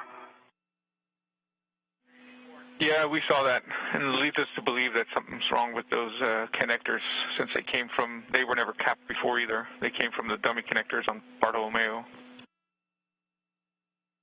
Roger. This helmet cam view from NASA astronauts Mike Hopkins as he continues to apply wire ties to the Bartolomeo connectors. We're done with the big maneuver, so let me know when you're good for the GCA to APFR egress. Have a go. Hopper, you good comm-wise? Good comm. Or go for APFR egress position. Okay, copy. Go for APFR ingress.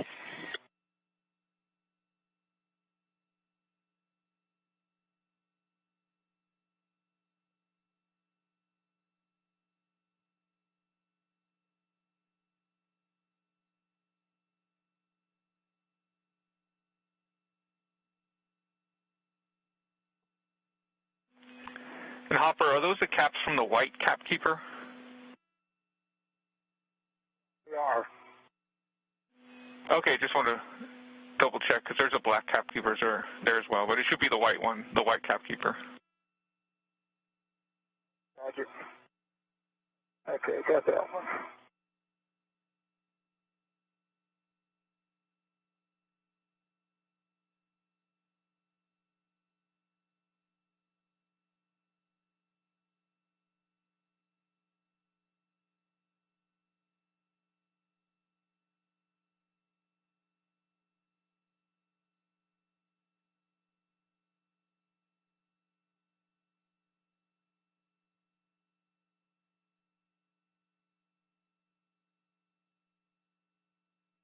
Motion, continue. Be good motion.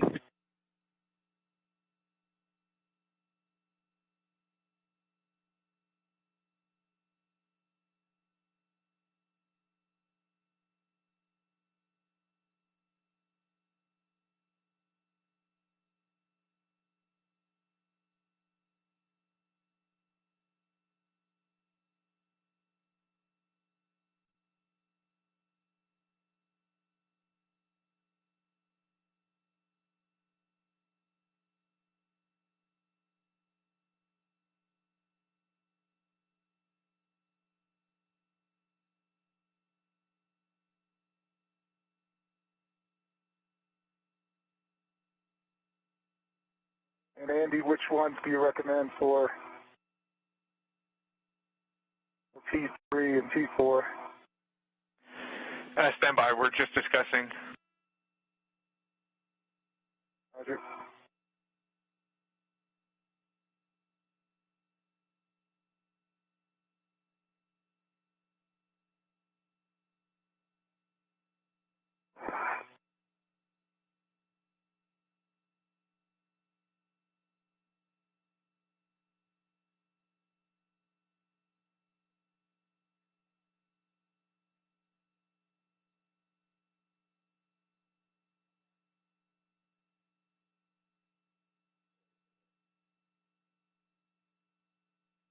And Ike, there's your published. Let us know if you need any more. GPA is complete. Copy, GPA complete. One brakes on before I get out, or? And the brakes on, go for APFR egress. Copy, hopping out.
All right, Kate, I think you got another one for an APFR removal?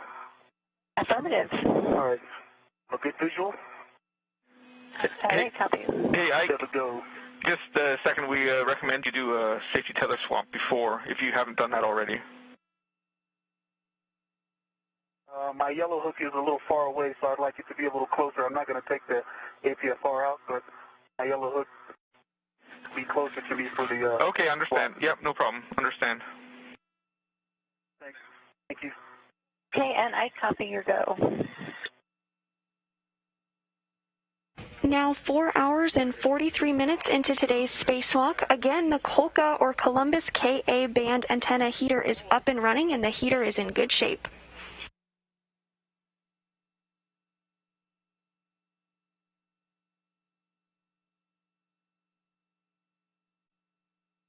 The Kolka will enable an independent high bandwidth communication link to European ground stations.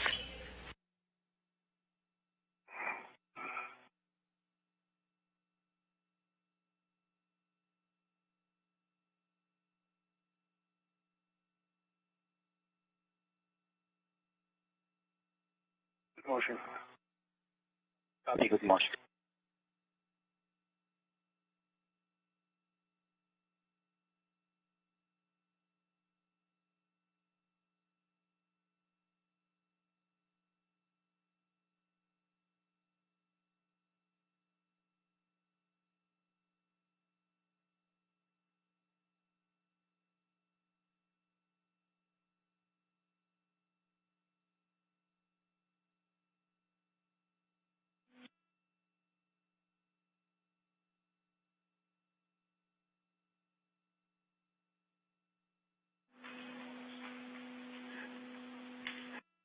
Version on 3 for Robo. We're still missing the camera data, monitor 2 for 24. And we're working it down here. You're going to lose the camera for a second. We're going to deroute, reroute, and you should get it back. Hey, can I jump in the comm real quick for Hopper? Yeah. Hey. No shoot.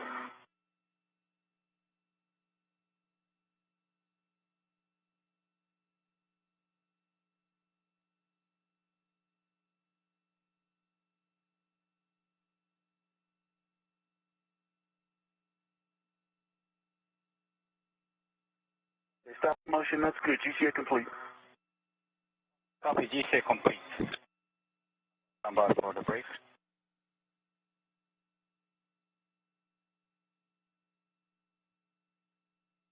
Brakes are on, and go for ABFR. Hey, Hopper, real quick. If you could put a cap on P3 and P4, we'd appreciate it. We know it doesn't go on fully, so if you could take a long wire tie and use that to secure the cap to P3 and P4, we'd appreciate it. Roger, will do.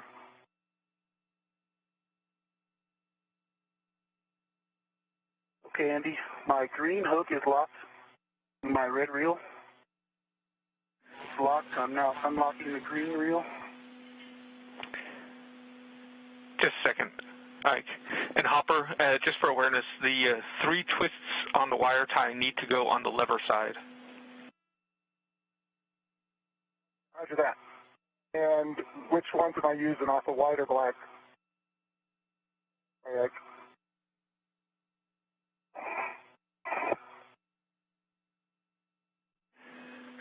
We have no preference.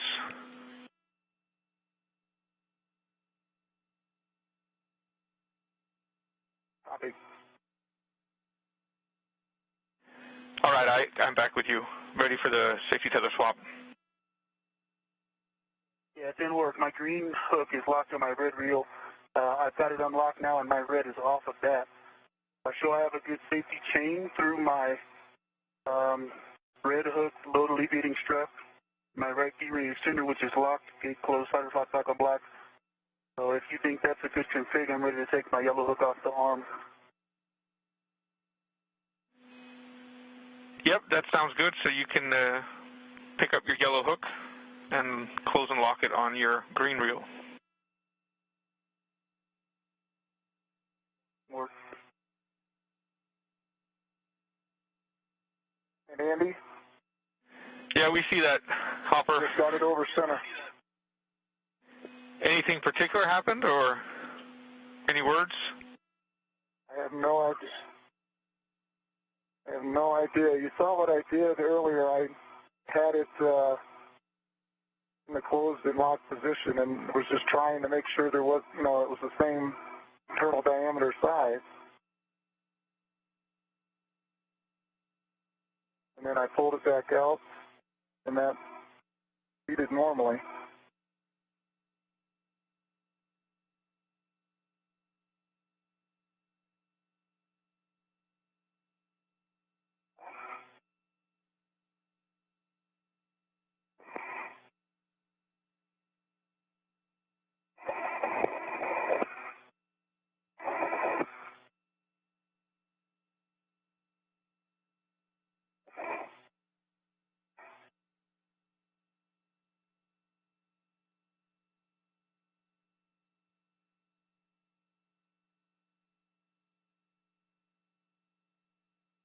All right, Andy, my yellow hook is locked on my green reel. Green reel's unlocked, my red reel's unlocked. My green hook is locked on my red reel. Red hook load alleviating strap is locked on my D-ring extender. Excellent. Sounds like a good config. So you can remove the APFR, or if you need to get better access, you can GCA it into a better position. I'll remove it from here.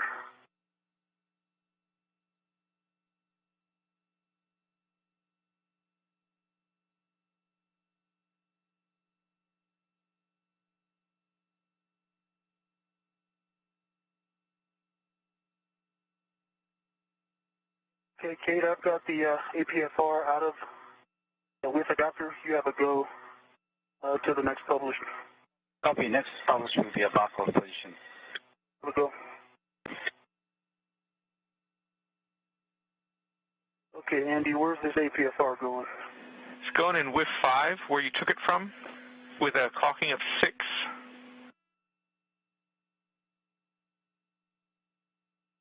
Hey, since I messed this up once, which way should it be pointing? North or nadir? And arms are now in motion for the back-off. I've got good visual, and you have a go. Motion. Okay, good motion.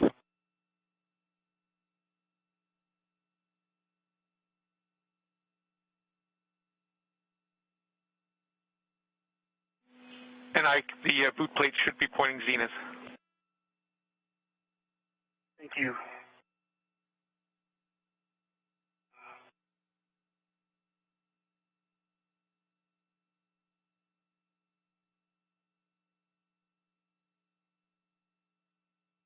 All right, Andy, no joy on the next one. I don't know what I did.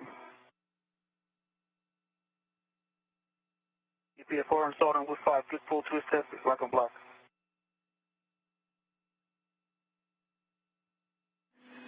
Hey, If you can look at the go ahead, Andy. hey, Ike, I'm really sorry. I gave you bad info there. It needs to be, the boot plate needs to be pointing nadir. I'm sorry. No worries.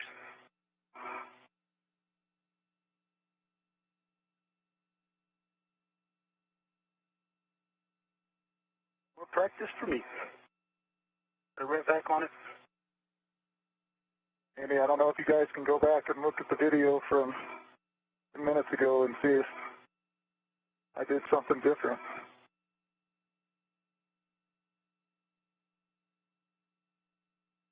Yeah, our motion is complete. Thanks for flying Rubens Express. I will be a repeat customer on Rubens Express. Thank you, guys. Great working with you.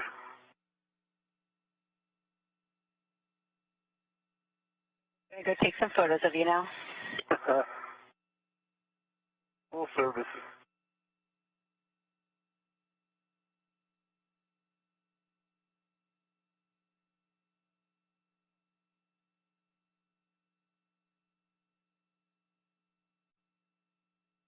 Andy, it's in. Boot plate pointing nadir. Full and twist test.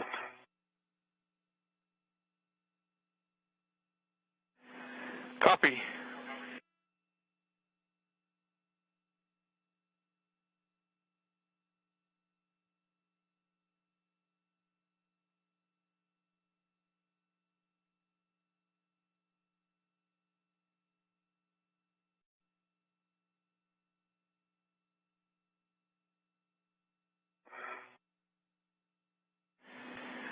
All right, Ike, when you're happy, you can translate back to the airlock.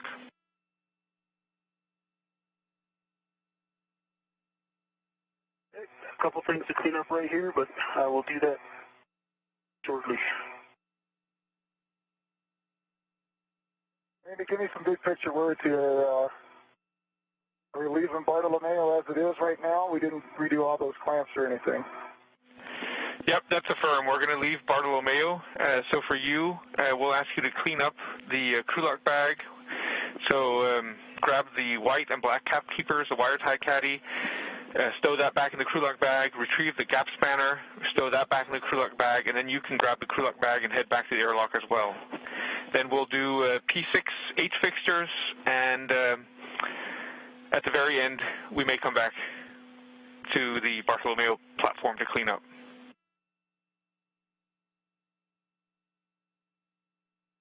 Okay, I copy.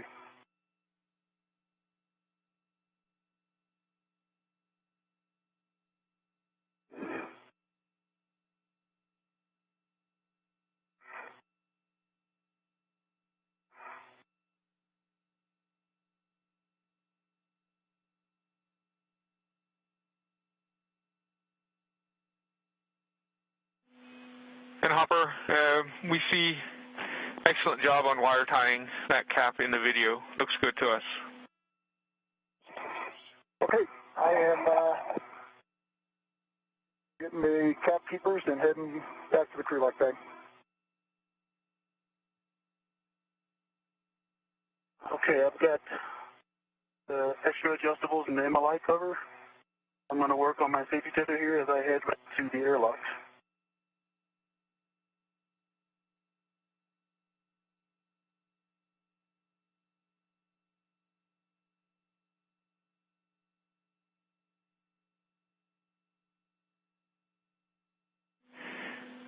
Hey, Ike, stand by just a second.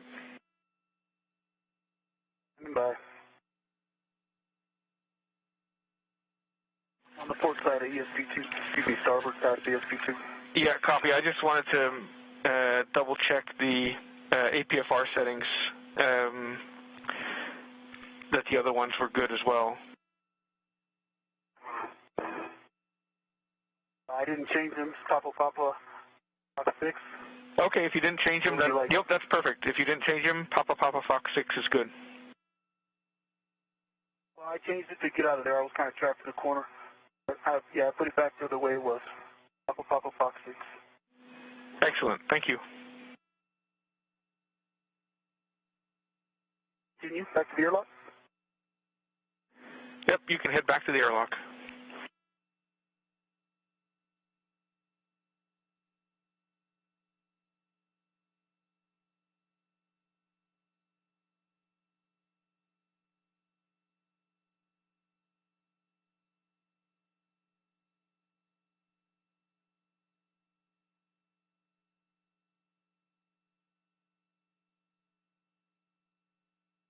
All right, I'm back at the crew lock, or the crew lock bag.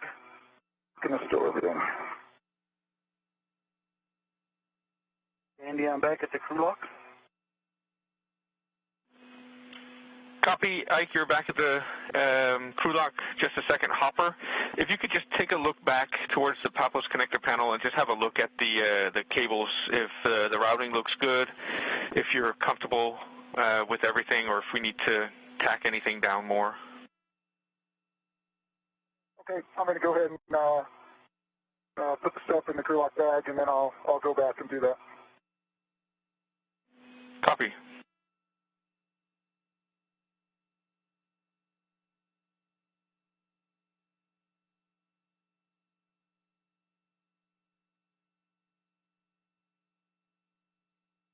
Yeah, I'm at the crew lock.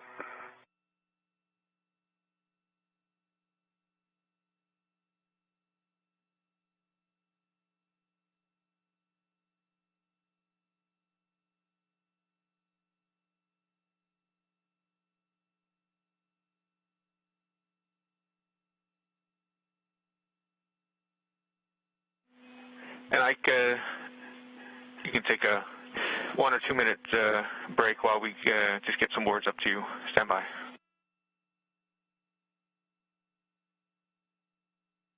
Sitting by.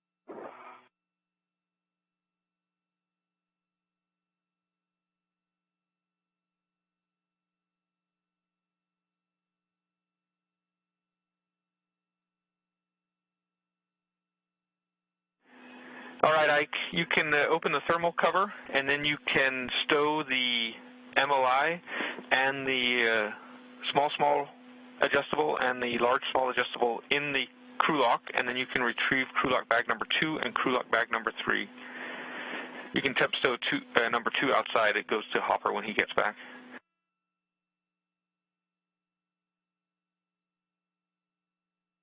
Okay. Yes, I copy that plan. I'll work on the MLI, and thermal cover is open. Copy.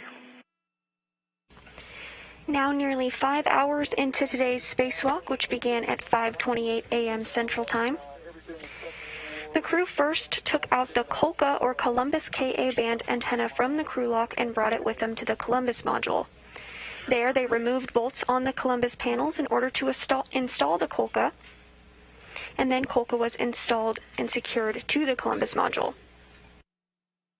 Following this, NASA astronaut Victor Glover routed Kolka cables, and the duo headed to the Bartolomeo science platform. And that's attached to a MUT. NASA astronaut Mike Hopkins completed Bartolomeo cable mating, but was unable to fully lock down the cables, and so has wire tied them in place. He's now performing cleanup of the area. That's the integral's attached to the V-ring. One end is attached. Hopkins also removed clamps holding cabling in place on the Bartolomeo platform, and removed another set of cabling and routed it to an antenna on Bartolomeo. That's where the wire tie caddy came from, I think, right? The crew then removed a cover off the Kolka, which was installed to protect the antenna during installation, and because the cover was no longer needed, it was jettisoned. Glover then translated back to the airlock and is now configuring bags that will be needed for the next part of the spacewalk, which will occur out at the P6 truss. The final task of the day will be to remove a H-fixture, which is a robotic interface that is no longer needed. The crew will remove 4 bolts and work together to remove the plate from the structure. This will open up 4 attach points that will be used for future solar array power system upgrades. And we did receive good words that the Kolka heater is now up and running and receiving data. 7 caps. Copy. Got a ret attached to a small trash bag.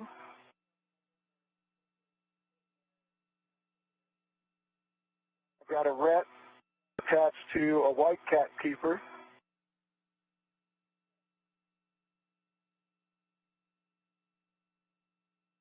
That has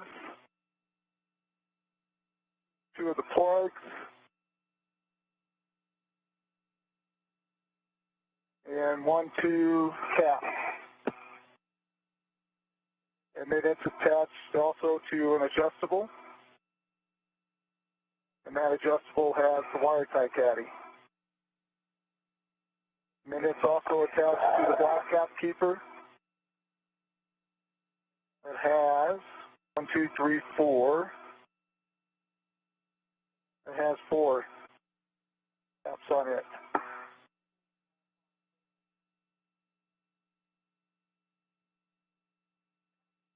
Outside of the bag are 2 adjustable small. And then I also have 1 large small ret that's attached to a D-ring inside.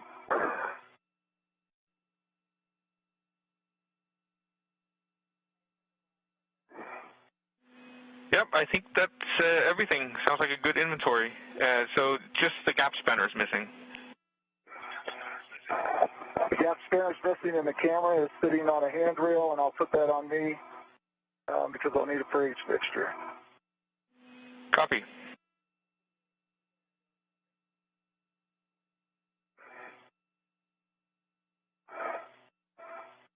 All right, now I got to put all this back in the bag.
bag is closed up. You want to get the gap spanner.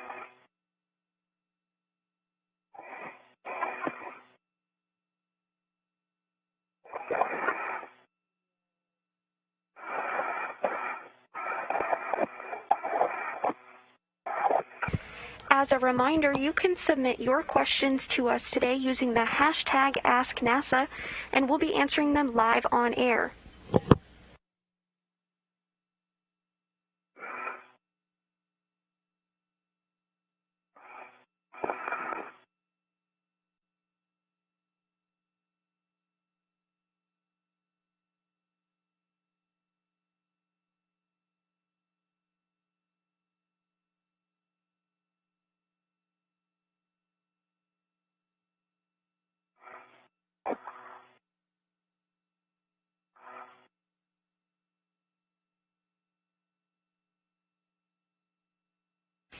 This split view of our two spacewalkers today. On the right, you have NASA astronaut Victor Glover's helmet cam.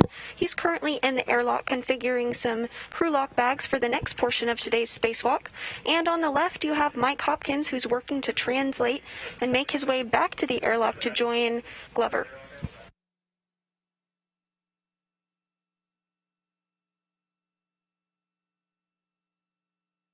Once the two meet up at the airlock, they'll work to translate to the P6 truss, in which they'll be removing an H-fixture, which is no longer needed.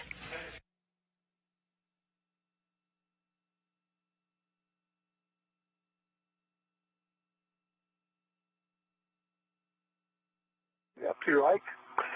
And the airlock, just do it, the MLI and adjustables, and the large, small, and small, and grabbing the crew lock bags for us. Thought maybe you were getting a snack. I wish. It's snack time? It is definitely snack time.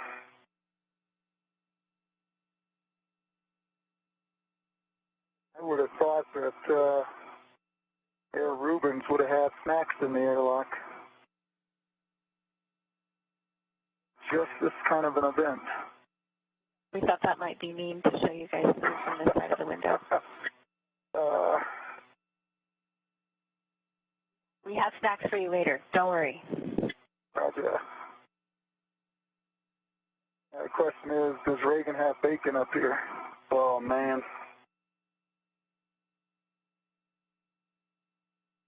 That one we've got to figure out. Yeah.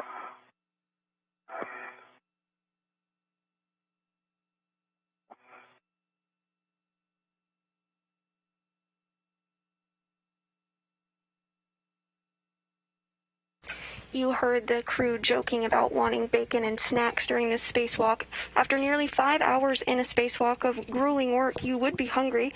While the crew does not have food inside this spacesuit, they do have an in-suit drink bag, which is a plastic water-filled pouch, which attaches to the inside of the suit using Velcro, which they are able to bite down and drink during the spacewalk. Okay, I back the crew lock bag. I'm going to put the gap spanner in. Awesome. Coming out of the crew lock now, trying to fill both of our crew lock bags. Roger.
Station Houston on 3 for camera routing. We'd like, if you guys are okay with it, to take the cameras and use them to take a look at the port work site.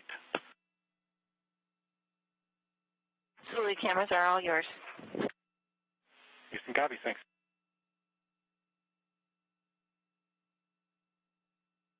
And Drew, I don't know if you guys were downlinking the airlock camera, but there was a cool shot of Ike coming out, so I've moved the airlock camera to the window if you guys are interested. Okay, we'll try to take a look.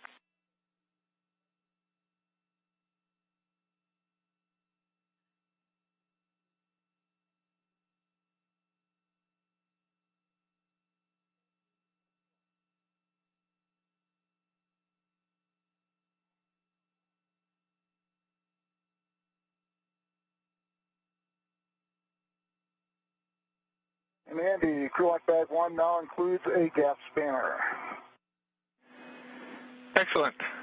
And I think you said a camera was on the handrail, so once you grab that, then you can grab the crew lock bag and head back to the airlock. I'm going to go turn around and take a look at the config of the cables real quick, right? Yep, that's right. Yeah. As a reminder, we are taking your questions today using the hashtag AskNASA. We did have one come in where someone wanted to know how the astronauts carry the tools they need during the spacewalk.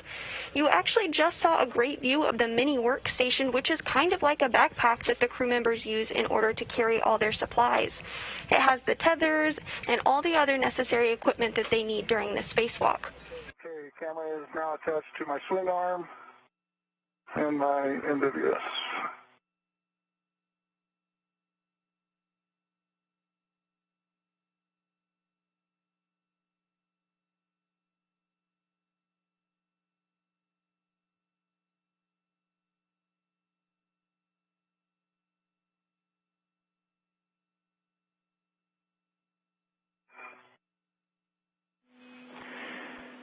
Hey, Ike.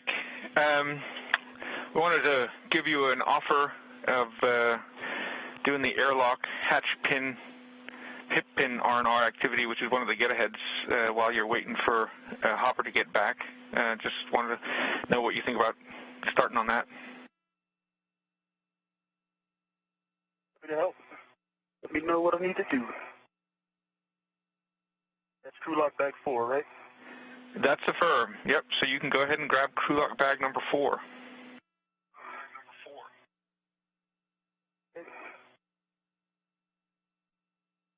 One to get 4.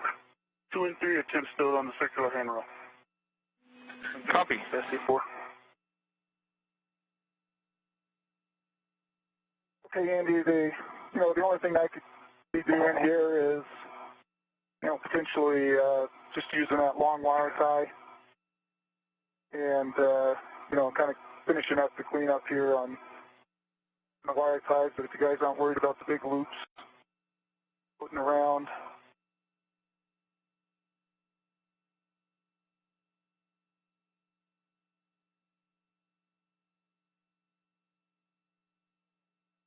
I could put one twist on it and then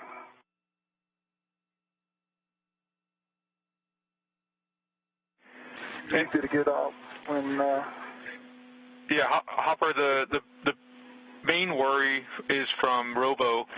So if we could get the cables as flush to Columbus without any kind of loops sticking up, that'd probably be best. Okay. I'll go.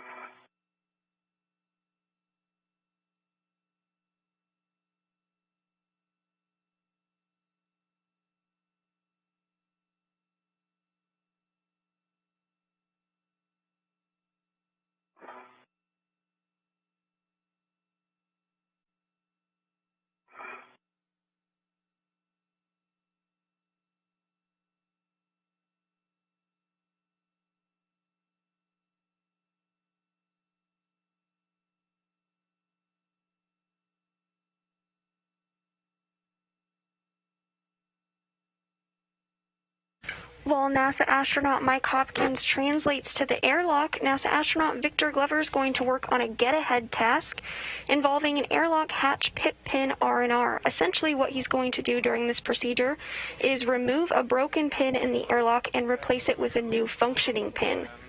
The new pip pin, the EVA scissors, and then a trash bag, which I think you have on your mini workstation. Correct. And So the new pit pin and the EVA scissors should be on one side of the divider in the crew lock bag number 4. Yeah, I see them, and they are on the same side of the divider. Should I do this from inside the airlock or outside?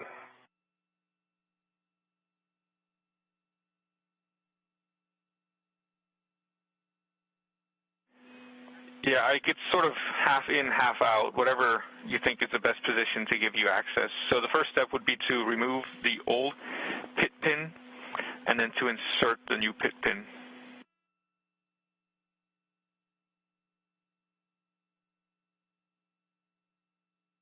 Copy.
Okay, Andy, I'm down near the pit pins.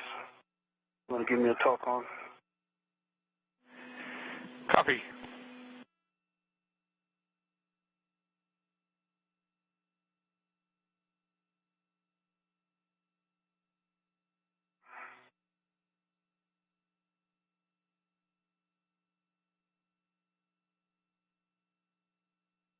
Stand by for a talk on. Yeah, stand by.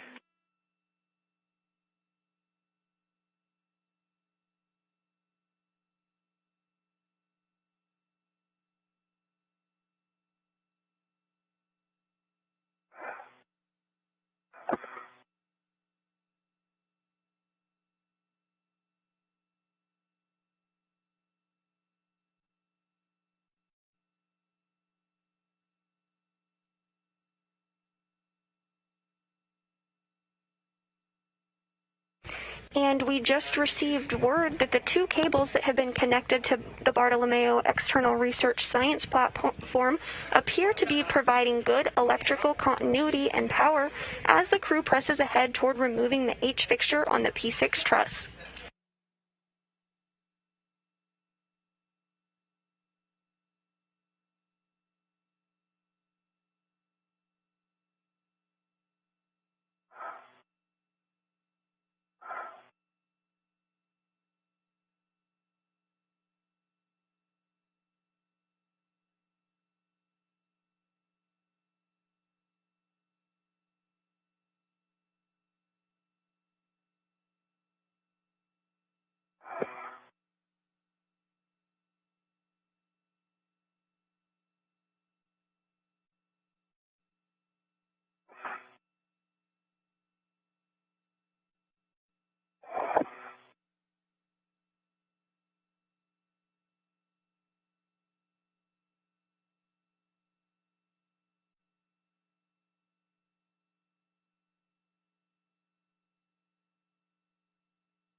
This view from NASA astronaut Victor Glover's helmet cam as he works on a get-ahead task in order to remove and replace a broken pip pin inside the airlock.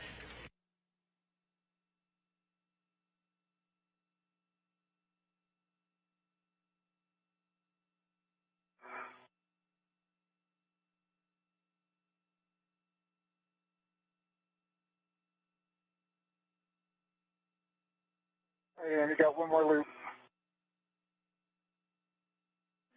Copy, Hopper.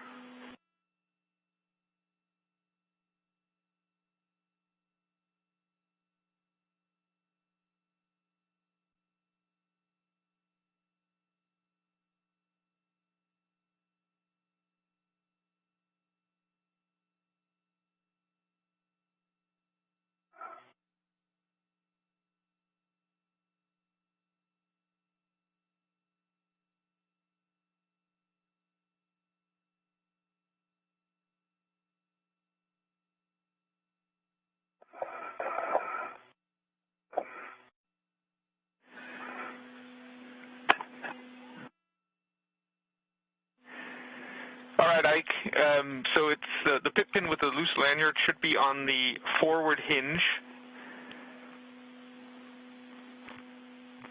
and it should be pointing aft. Okay, hold on for a second. Hold on. I just let the bag go back into the screw lock accident. A second.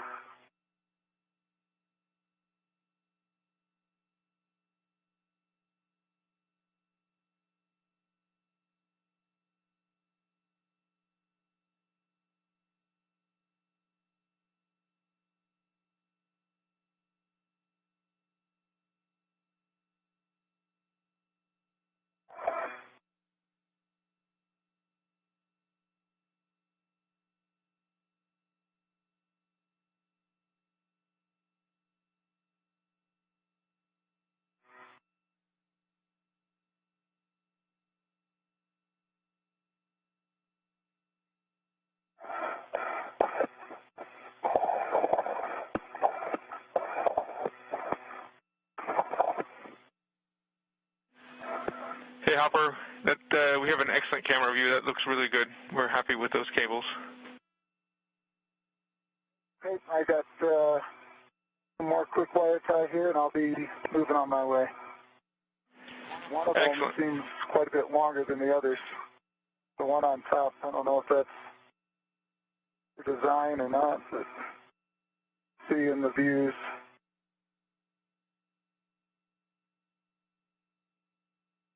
Quite a bit extra loop.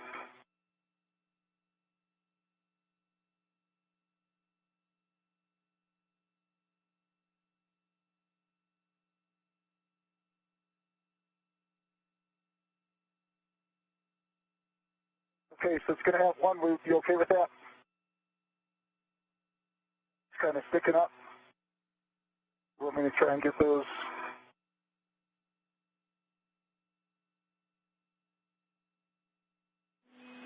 That looks excellent, Hopper. We're happy with that. That loop is where the other connectors are, so we don't think that'll be a problem. Okay. And back to lock bag one, then the airlock. Okay, Andy, I'm ready. Okay, so it should be the forward hinge.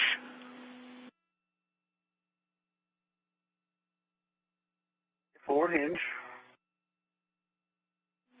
And then there should be a pit pin pointing aft on that forward hinge, so towards the middle of the airlock. Ellie? And it should have a loose lanyard. Removing that one. Yeah, you just grabbed it with your right hand. So, yeah, that one is the one I believe you were talking about, but I don't see any loose lanyard.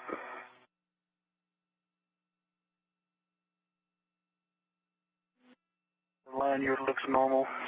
So we think the detent is broken. So does it pit pin just kind of freely come out?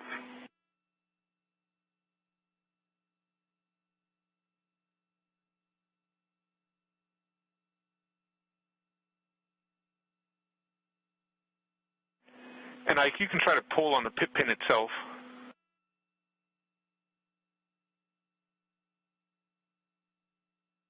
You can tell if I'm pulling the part that's supposed to make it release, so that's why I was pulling the lanyard. I don't think it just comes out, but when I pull the pit pin part, supposed to make it release, it comes out. It slid out of 1/8 of an inch before it actually started to come out. So. Yeah, I understand. Yeah. So it's behaving like it should. I think so.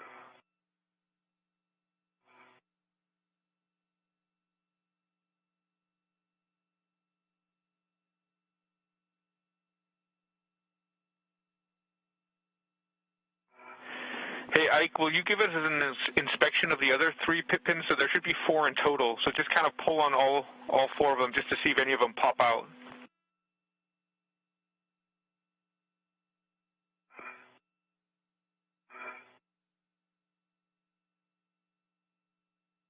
Work.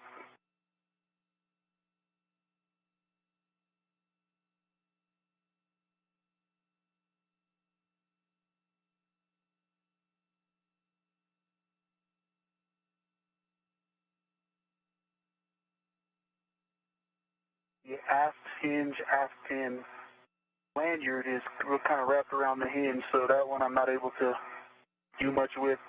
Lanyard's kind of holding it in place. The pip portion of it seems to still have some spring to it, and I don't know if it's, I can't pull it to see if it's engaged or not though, because the lanyard's holding it down so tightly. Forward pin on the aft hinge is fine.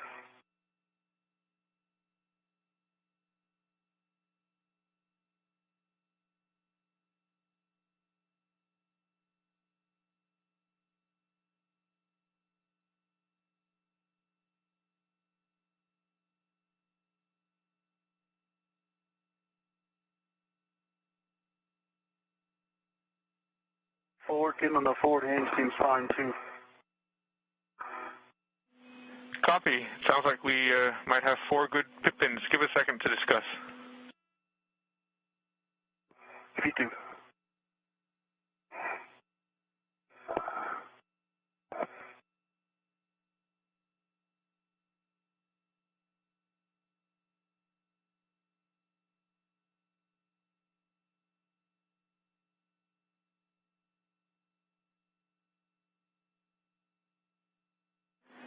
Hey, Ike. Could you go back to the first pip pin?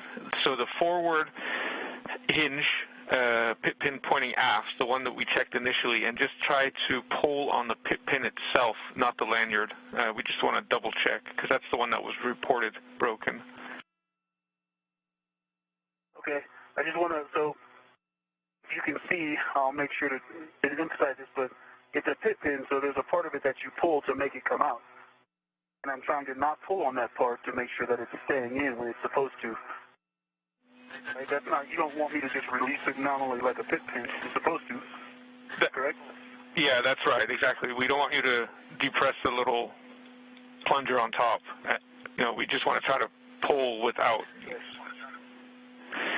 disengaging the detent. Yeah. Okay, well the plunger is like the whole top portion, so it's really easy to grab the plunger part. Okay, I don't know if you can see it in my video. So this entire part, the cross portion, moves, and if I pull that, it comes right out. That's the pipping part. So I've been pulling on the cable, the lanyard, but I'm not pulling on the pin. I'm tugging it pretty good, guys. I am pulling hard on this thing. If it was loose, it would slide out.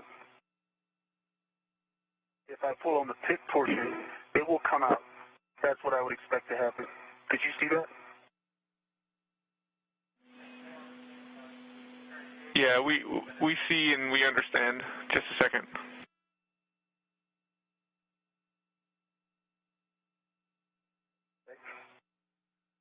How's it going, Hopper? Good. I'm on my way back, heading towards my... Now nearly 5.5 hours into today's spacewalk, which began at 5:28 a.m. Central Time. Again, we did receive word that the 2 cables that have been connected to Bartolomeo appear to be providing good electrical continuity and power.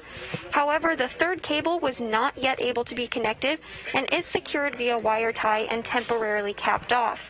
Because of this, Bartolomeo is not yet functional. Glover continues to work a get-ahead task to replace a swap out of a broken pin in the airlock. Following this, the crew will press ahead toward removing the H-fixture on the P6 truss.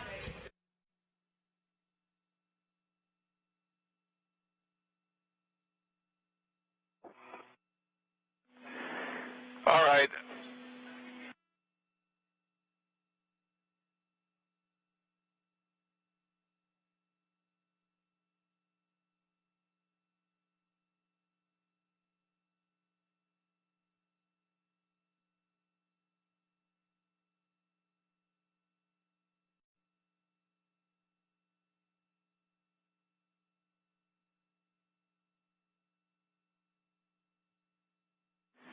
All right, Ike, thanks for standing by. So we believe, based on your reporting, that we have a good pip pin, so no need to change out a good pip pin.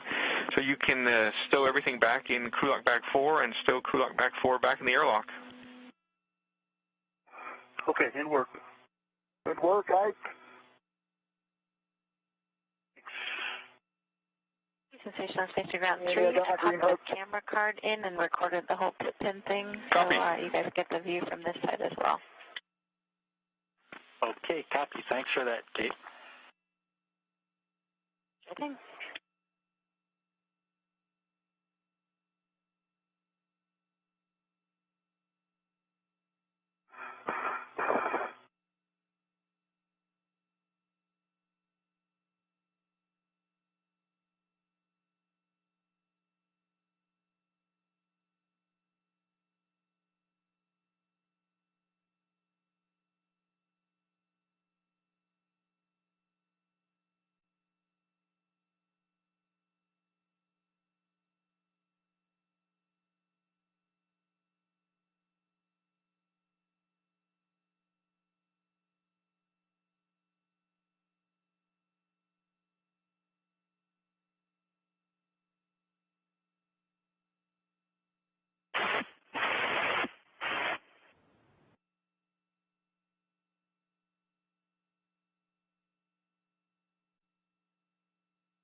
All right, Andy. Block 4 has the EVA scissors and spare pick pin back inside, and crew lock back 4 is in the crew lock. Copy. Sounds good. So next for you, you can attach your waist tether to the airlock waist tether, and then make sure all hooks are closed and locked, and we'll get ready to set up the slingshot.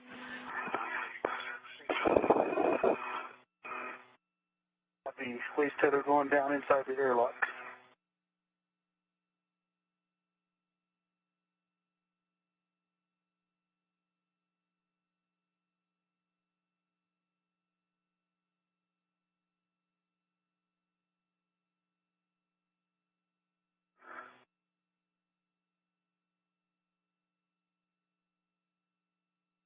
All right, coming up the last strut.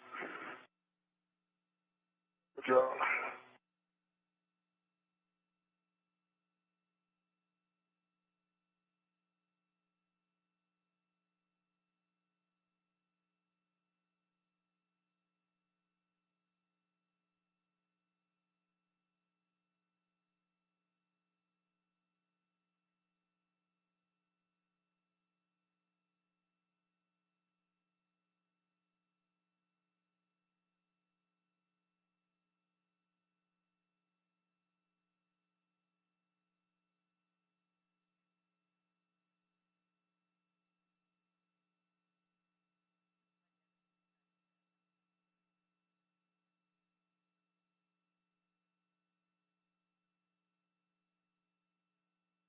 Top of the seat is for happy. Working on putting my waist tether. Yep. Waist tether in the crew lock.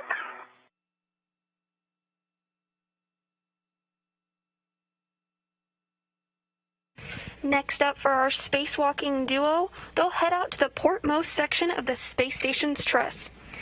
They'll head out to P6 in order to remove an H-fixture, which is not needed on the solar arrays.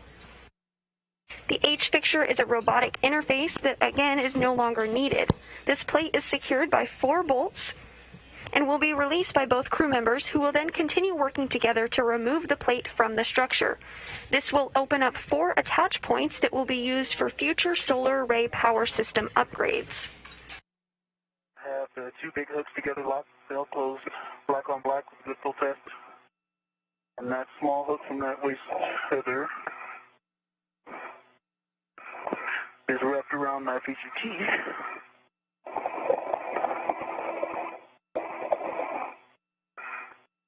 And the small hook is locked to my right gearing spindle.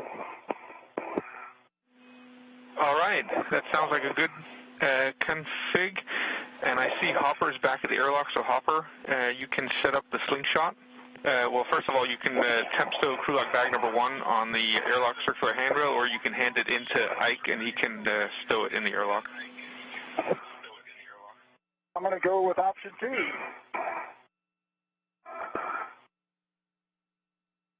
Right at your feet, Ike.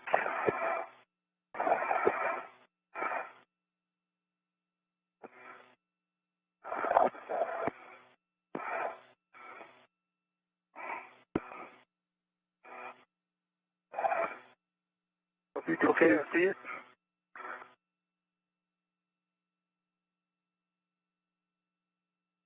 My SCU is in the way. Okay.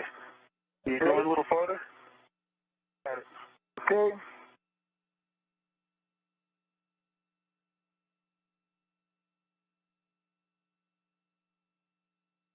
And if you want to attach, oh no, you've already got them outside. Oh, nice. Yeah, so for you, Hopper, you can set up the slingshot. So Ike sounds like he's connected to the airlock waist tether, so you can remove Ike's anchor hook, safety tether anchor hook, and attach it to your red reel. Roger. Didn't work.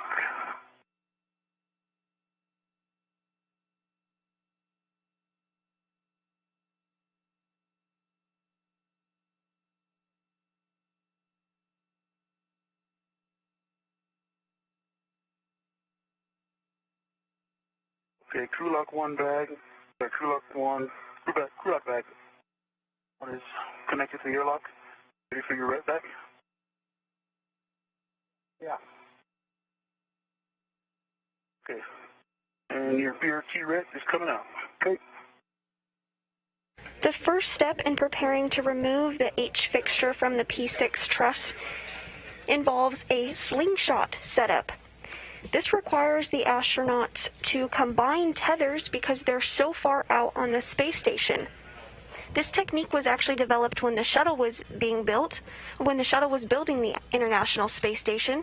Because the space station got to a point that it was getting so large, they needed quite a bit longer of a distance from the airlock. I'm taking your anchor hook.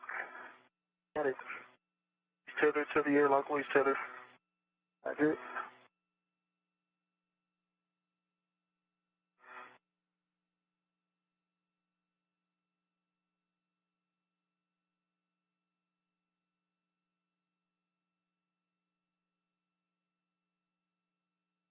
Okay, it is now attached to my red hook, Velcro, starter lock, black on black, and a good pull test.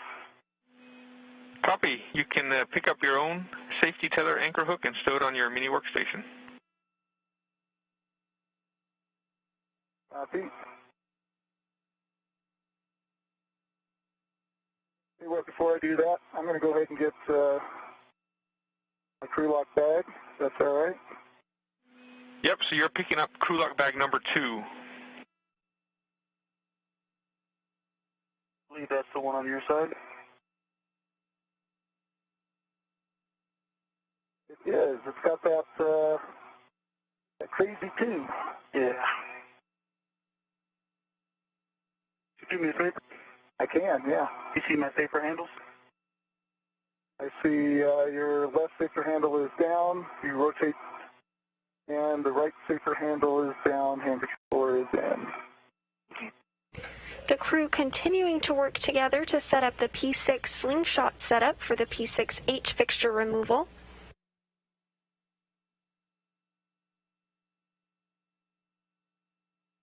A short time ago, NASA astronaut Victor Glover was working on a get-ahead task in the airlock to remove and replace a pip pin. However, he did not believe that it was broken, and after the ground consulted with him, they agreed. So teams have now decided not to perform the pip pin as it is unnecessary. Yeah, good question. I guess I'm hurt, I can take it. Or you can leave the large small if you want. Okay. I'm leaving it behind then.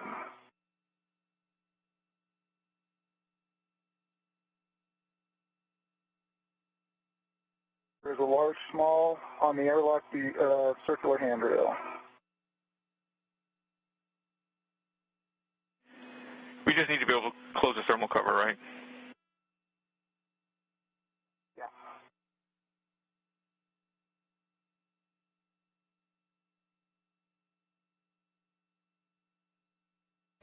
We're in a brief expected handover between satellites and will regain visuals and communications with the crew shortly. As a reminder, based on updated guidance, teams in Mission Control will now wear masks at all times while on console and supporting mission operations, except for brief periods of time to eat or drink, as am I during today's spacewalk coverage. Copy.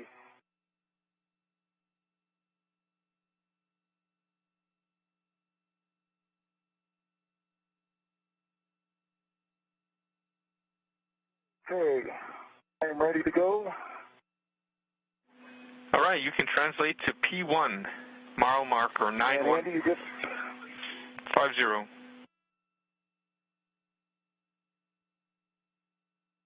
Roger that, and I take it I am not getting the APFR.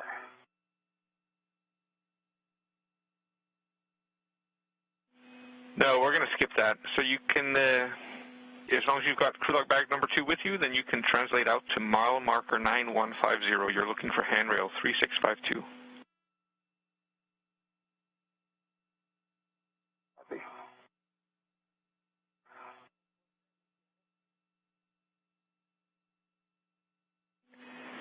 And Ike, if you haven't done so already, you can put crew log bag number 3 on your BRT.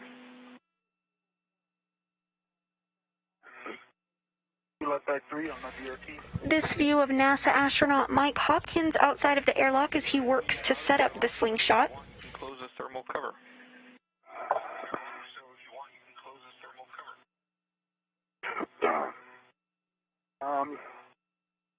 Over my waist tether.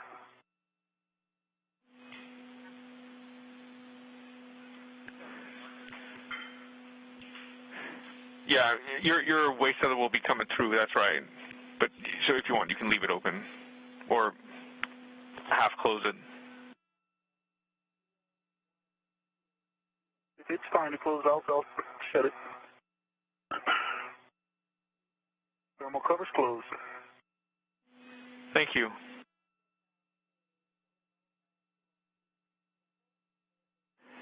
And Ike, while you wait, we'll take a club inspection and have check.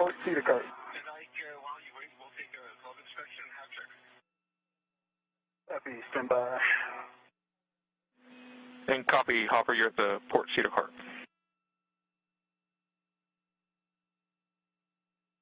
Yeah.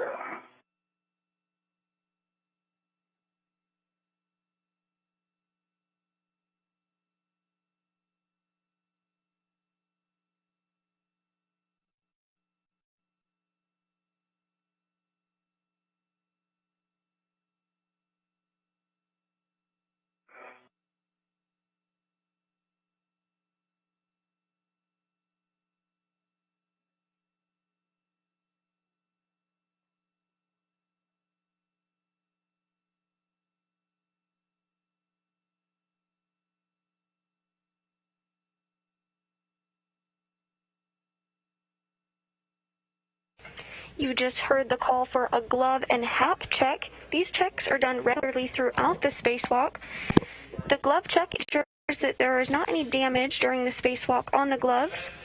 And the HAP stands for Helmet Absorption Pad, and the astronauts check to ensure nothing is leaking and the inside of the suit is remaining dry. Andy, my hat is dry, my gloves still look new. Good news, thank you.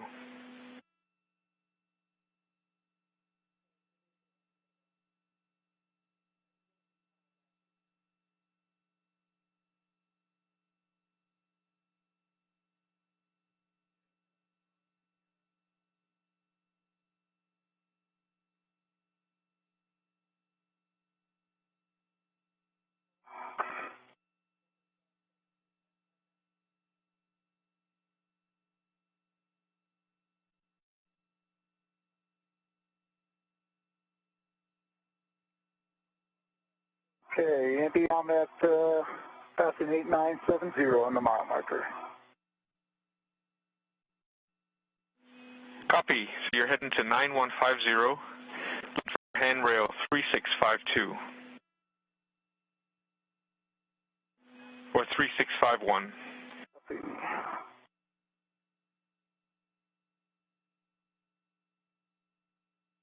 Okay, I got 3652 and 3651. All right, so you can put your own anchor hook on handrail 3651. Copy and work.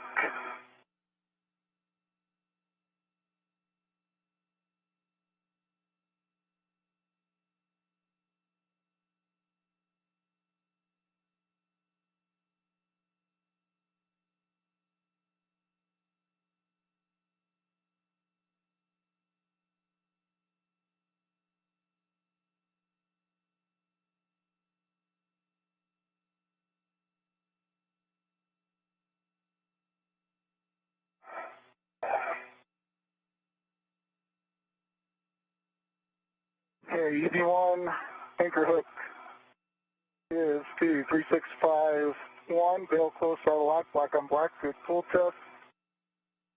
See, bail is unlocked on the green. Some words on the red.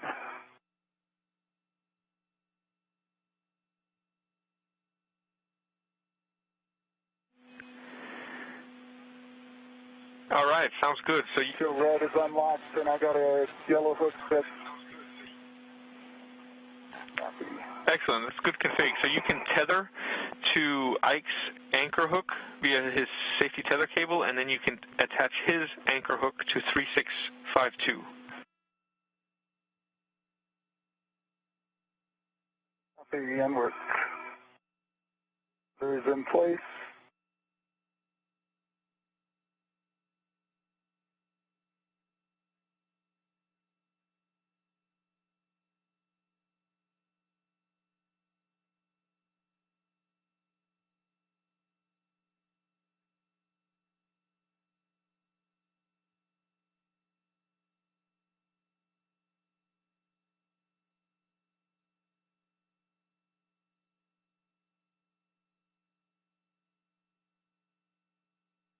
EV2 anchor hook is attached to 3652, bail close, auto lock, black on black.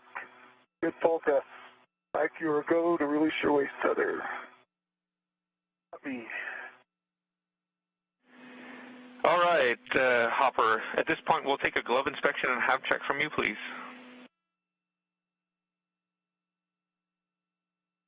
Copy and work.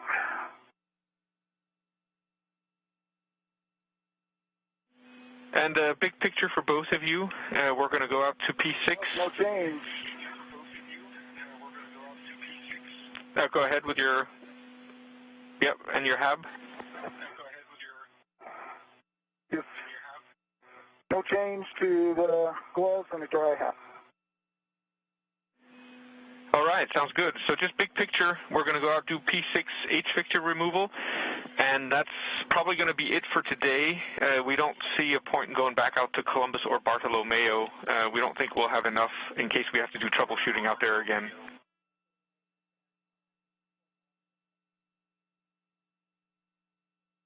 Okay. EV2. EV1.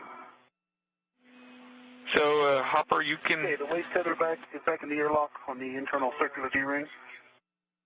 Egressing and shutting the thermal cover.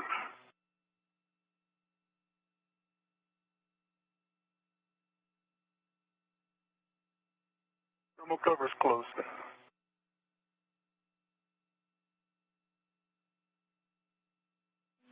And big picture... What is your way, Hopper? Roger. So big picture, we estimate that you'll be done with the H-fixture test at about PT of 6.5 hours, and then we'll use the last half hour or so to get back inside, if you guys agree with that. You want to? Me too. Add it up to see the spur. Copy. And Hopper, you're heading out to P6 long spacer. You're looking for handrail 5311. That's on the keel side.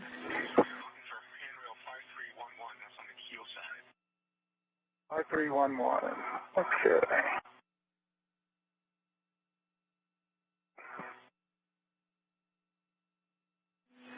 And just a reminder to on length. Hopper, I'm under the port seat of cargo.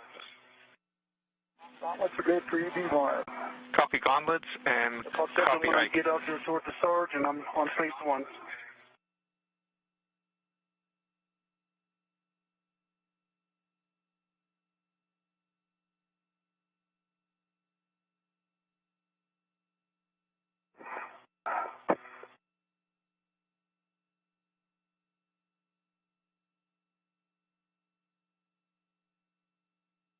All right, Andy, I'm on phase 1 heading forward. Copy, and you're also heading out to the P6 long spacer. You're looking for handrail 5309 for your green hook. 5309. Copy. My gauntlets are in place. Copy.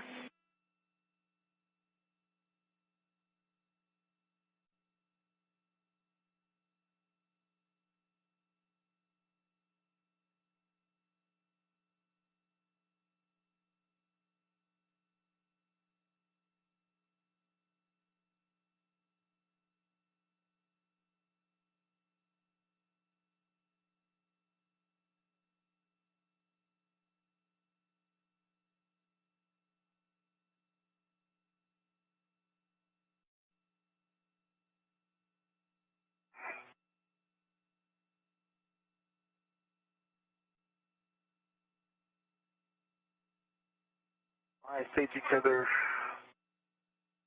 cable is hooked on something further starboard. I'm heading backward. Figure it out. Copy, Ike.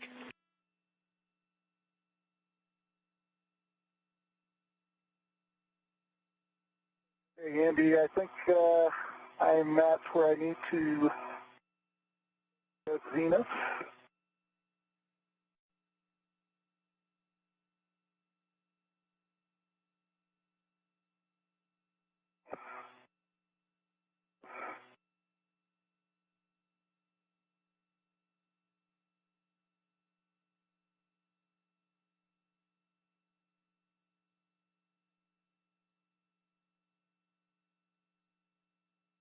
All right. It decided to do its own four-man spare lead. I've got my safety tether reels, and I'm headed back port.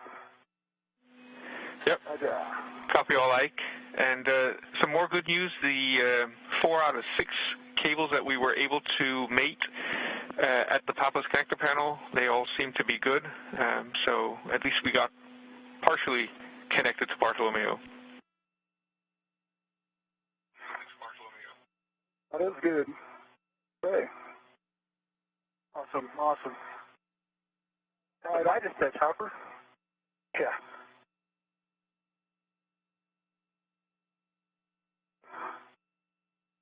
Okay, Andy, I'm at 5311. Ready to drop my green hook. Copy. Yep, you're dropping your green hook there, and then you're heading out to the BGA H-fixture and stowing your crew lock bag on the mass canister handrail. Yeah. All right, I just passed the safety tether anchors, heading port.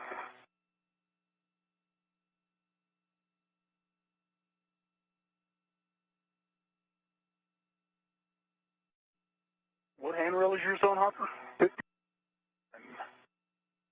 Where you'll see it's just right above where you'll see my safety tethers going up.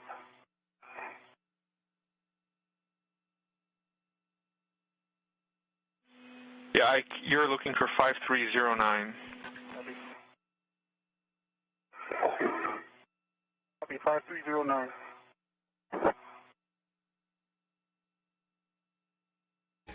Now approaching the 6-hour mark into today's spacewalk. This is the 233rd spacewalk in support of assembly, maintenance, and upgrades.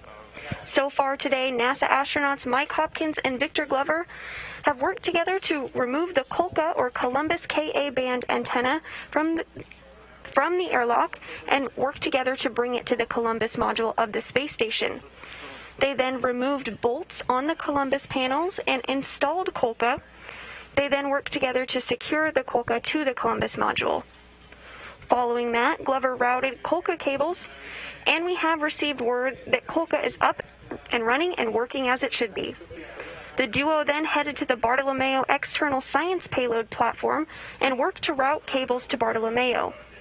2 of the cables that have been connected to Bartolomeo appear to be providing good electrical continuity and power.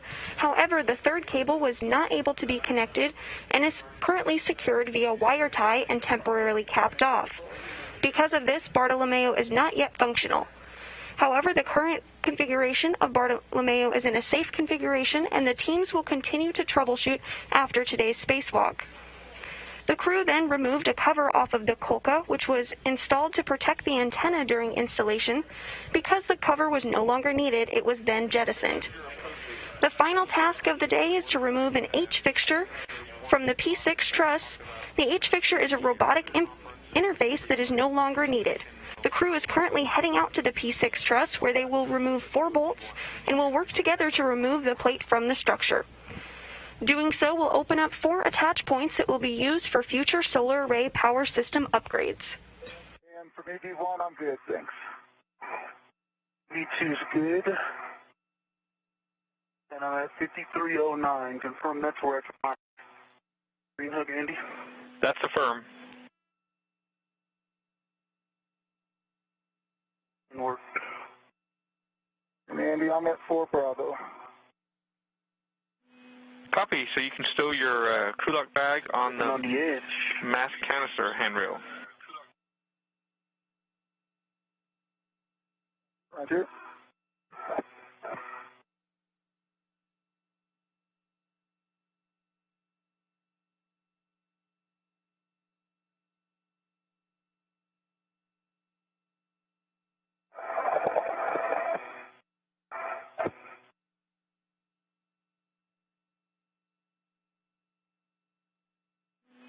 And Hopper, once you've stowed your crew lock bag, you can retrieve the plier set and the combo wrench.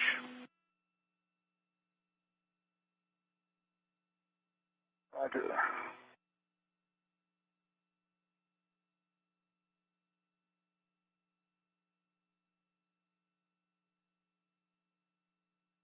All right, Andy.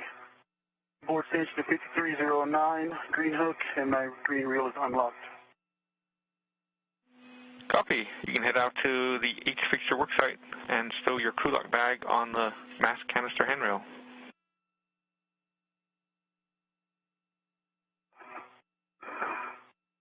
I'll be heading out.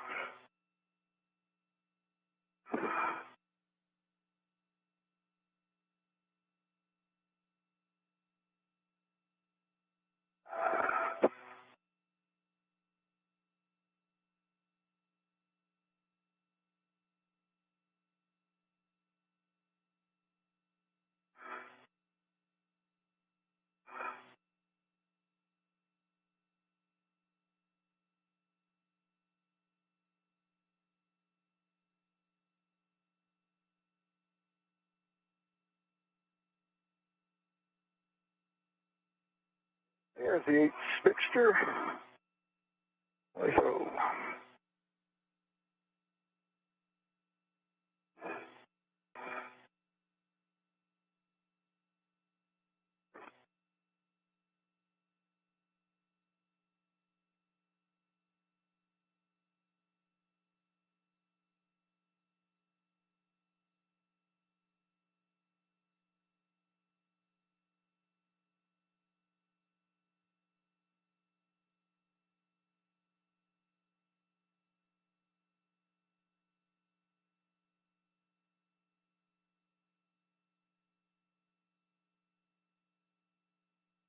Right, Andy, I'm at the mass canister.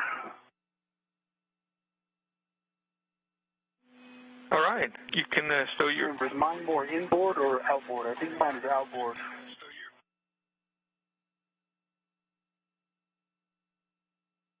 The H-fixture, that is. So it's above the ECU.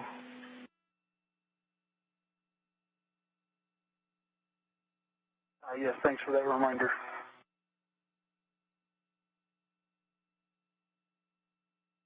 Yeah, I think I am tally ECU.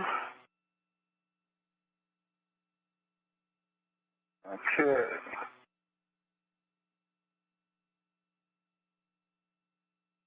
and getting out my 2 pliers and my combo wrench.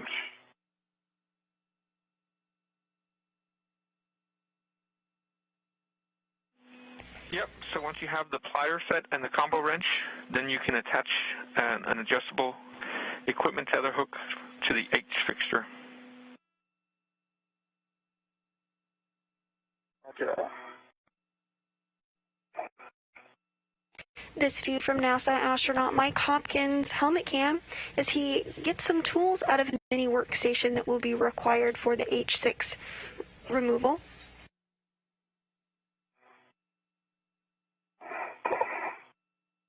The H-fixture is a robotic interface that is no longer needed, and the plate is secured by 4 bolts. The crew members will work together to remove the bolts and then remove the plate from the structure. This will open up 4 attach points that will be used for future solar array power system upgrades.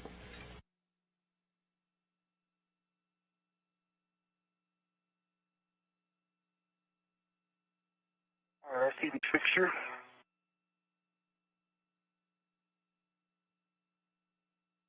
Okay, I have the adjustable attached. Copy. And we have good WES from Hopper, and we do also have WES from you, Ike. It's kind of coming and going, but right now it looks okay.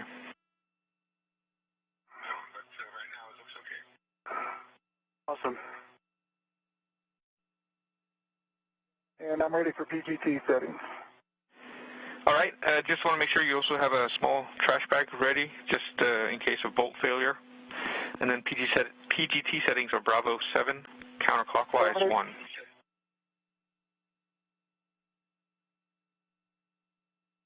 Bravo 7, counterclockwise 1. Good readback.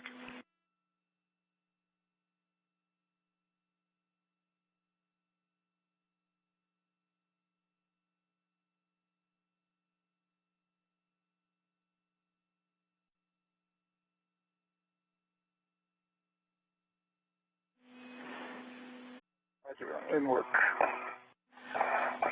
And we'd like bolt 1. Turns on each bolt.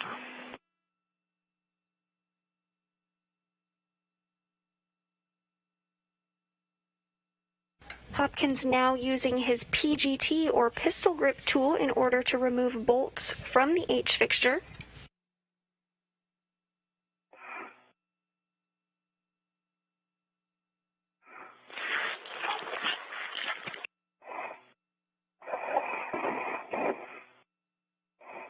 The PGT is essentially a space drill that astronauts use during spacewalks to remove and secure bolts.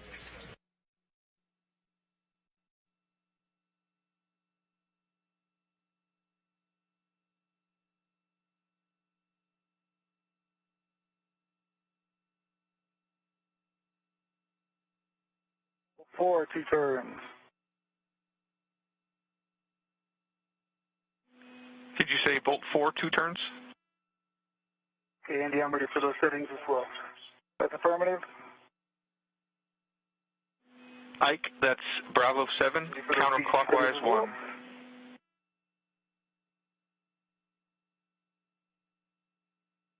Bravo 7, counterclockwise 1. Ready to release. Okay. Bolt 3, 2 turns. Bolt 3, 2 turns. And Ike, you can release 1 to 2 turns. Release the torque. Any order, please report number of turns.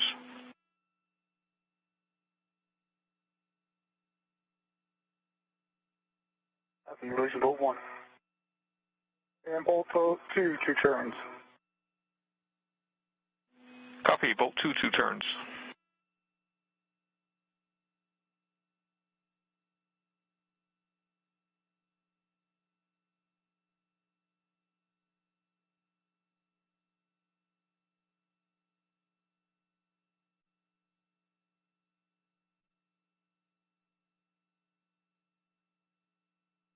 For the next step. So Hopper, just to confirm, all 4 bolts you release 2 turns, right? Affirmative. Okay, now you can fully release all the 4 bolts in any order Same settings, Bravo 7, counterclockwise 1. Please stop driving at 10 turns.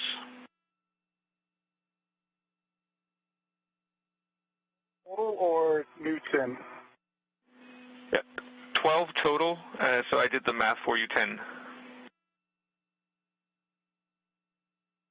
Thank you. Turning.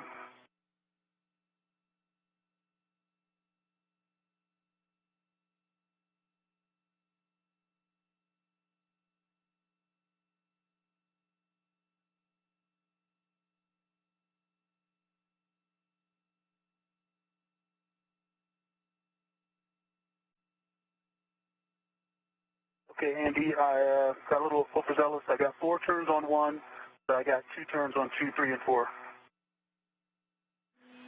Copy that. You just want to test my math skills.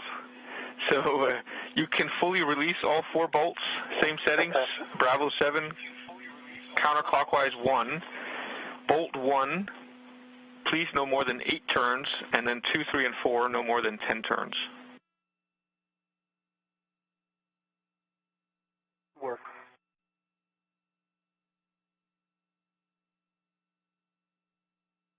All right, 10 turns on bolt 1, and it's released. Copy.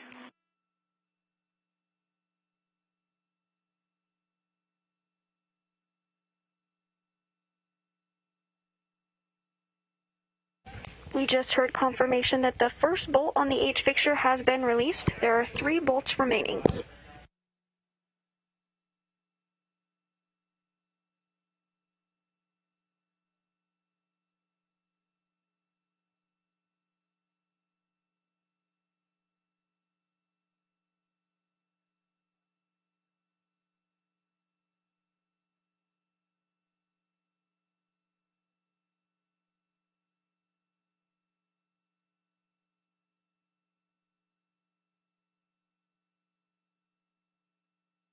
Bolt 1 took 4 more turns, it's fully released.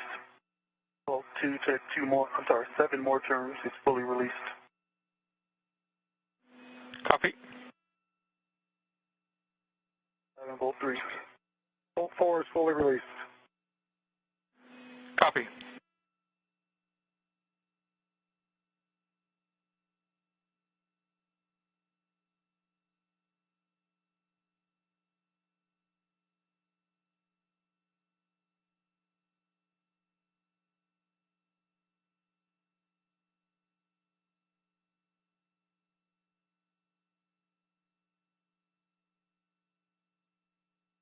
Five turns on bolt 3, it's fully released.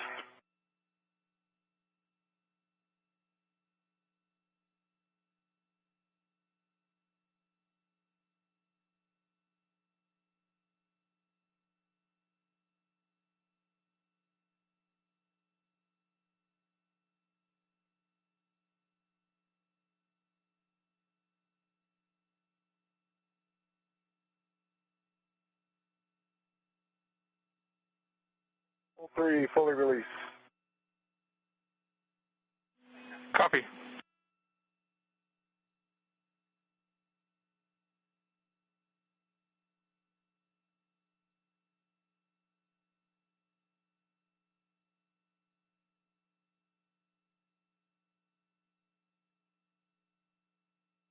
Bolt 4, 7 more turns, fully released. Copy, Ike. So I have all 4 of your bolts fully released, so you can now install the 2 pliers into the H-fixture channels until the marks are reached. If you need, you can release the MLI as needed.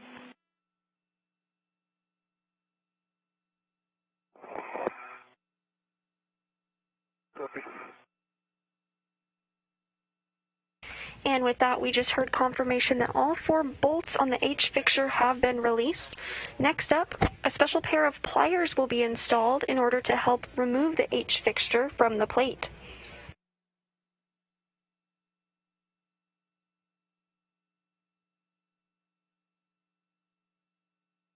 And 10 turns, bolt 2, fully released.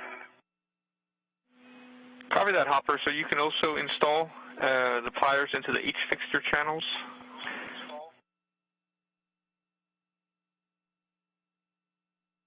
That's it.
So once you have both pliers in the H-fixture channels and really pushed in until the marks are reached, then you can take your crow's foot from the combo wrench and put that in the H-fixture hole and then try to pry it off.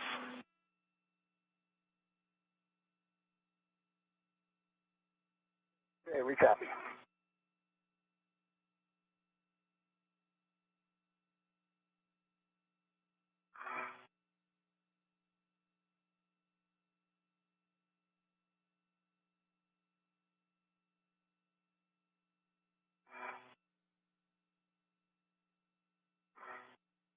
All right, I'm just getting my pliers out.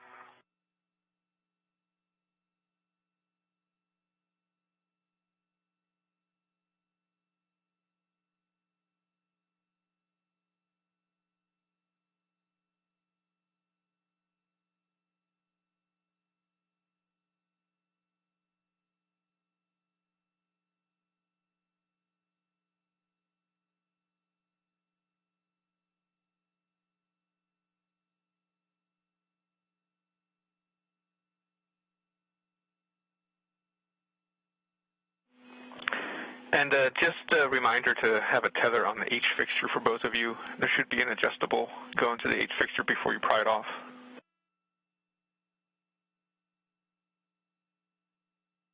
And EV wants to.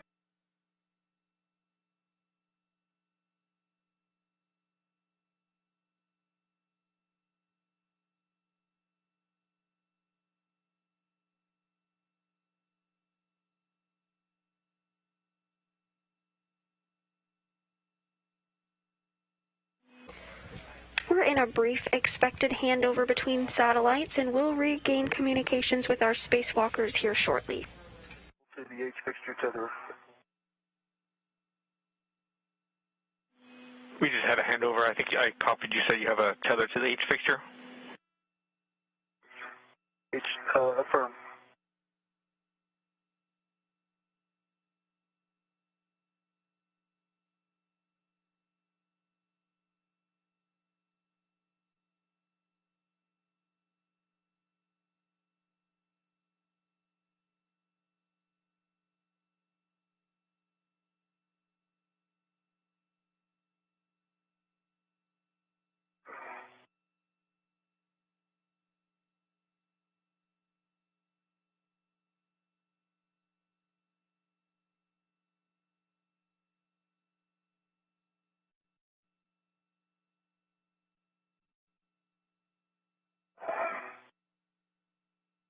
This view from NASA astronaut Mike Hopkins' helmet cam as he works to install pliers to the H-fixture in order to pry it from the pad.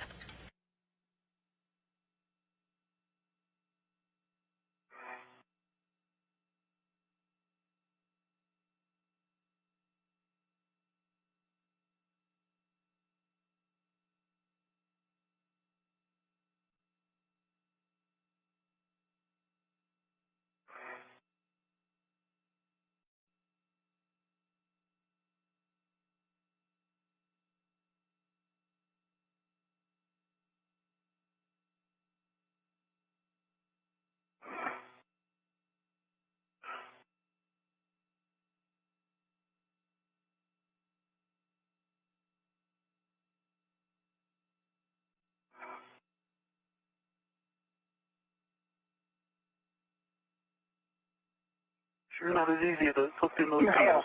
there isn't. Yeah, so just a reminder, both of the pliers need to be inserted at the same time to press the detent out of place before you can pry it off. Yep. The hope. Yep.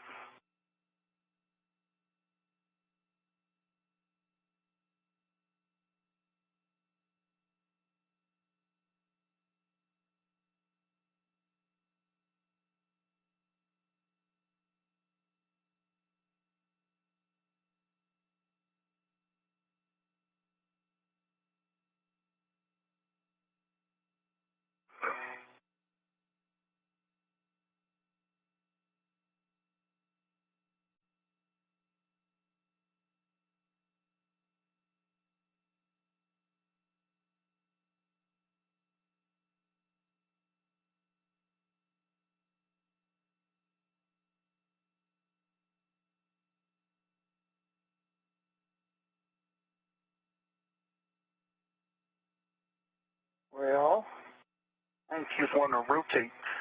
yep, I'm not having much luck either. I'm in different body position. Yeah, I went perpendicular to the handrail. I started.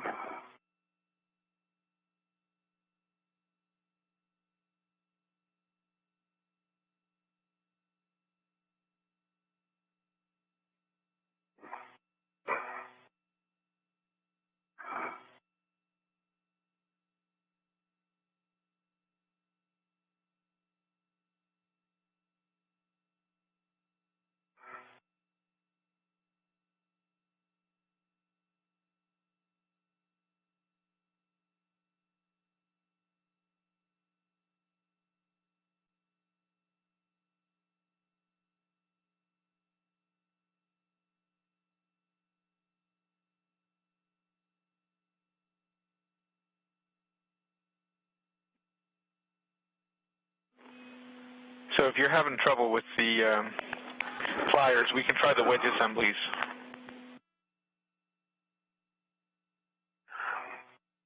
EV2, I don't think the wedge is going to be any better.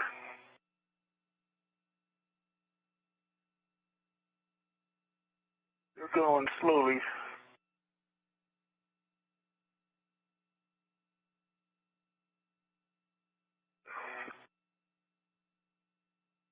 From EV2, can you see my WBS? Like rim, there's a ridge. Yeah, I agree. That's kind of in the way of my plier.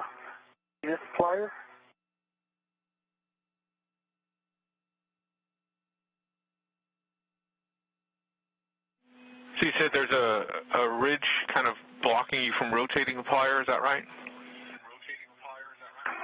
Yeah. See it in my videos. Pliers right up against it.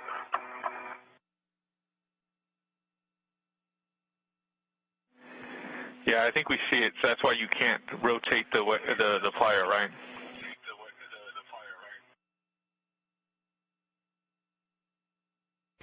Hopkins and Glover continuing to try to install pliers in order to pry the H-fixture from the pad.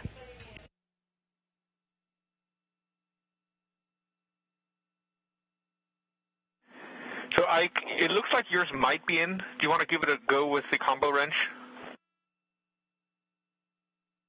Okay, and work. Yeah, I think the bottom one just went in a little bit more.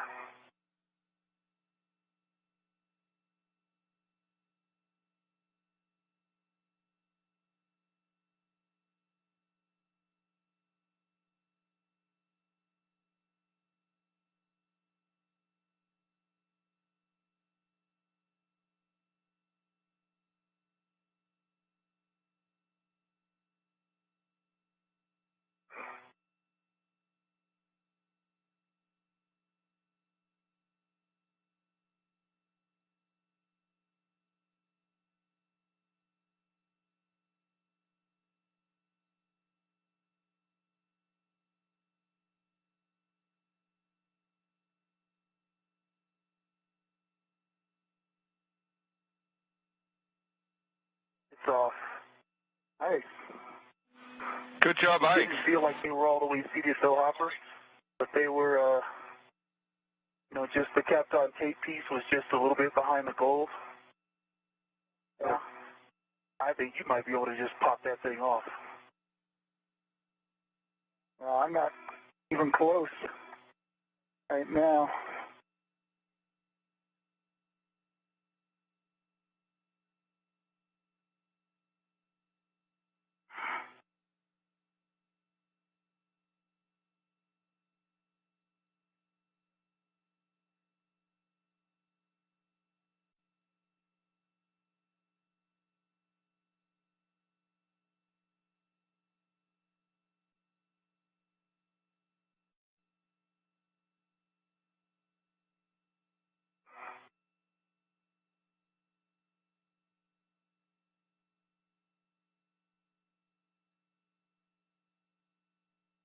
That last few inches of mine getting in there was just kind of jiggling it. You know how in the video it kind of just went in plane? Yeah. It was in the same plane and then they just rotated. Mine actually came in from the side, the front, the part facing you. I kind of slid it in, and then right at the last minute it went flush in plane. All right, I got the lower one.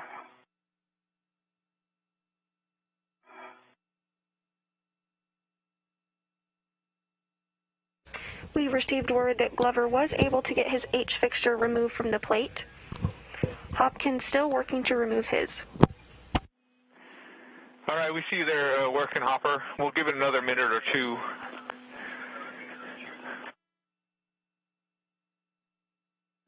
And it looks like you have one of them in at least, so if you want to give it a try with the combo wrench, that's fine with us. I finally got it. Yeah, that looks good.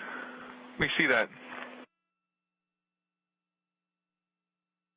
Work. It's released. And with that, Hopkins was able to remove his H-fixture from the plate. Have you got it without the combo wrench? Yeah, very nice. Solve the Wheaties, right? It's just once you got it in the right spot. Good spot, where that was. All right, so you can reinstall MLI if you removed it and grab some quick imagery of the GSE pad. Now, we'll skip the imagery for now, so you can just reinstall MLI if you removed it and then stow the tools and the H-fixture in your crew lock bags, and then we'll get heading back towards the airlock. H-fixture in the bag. Same for EV1. Gotta get some pictures. Bag is on the BRT. Picking up my tethers. I'm gonna head back. Got your pictures? I go back first anyway. He said skip pictures. Oh, we skip pictures? No need for pictures today. We're happy. We'll head back. Just before you head back, we'll take a glove inspection, a hab check, and a gauntlets check, please, from both of you.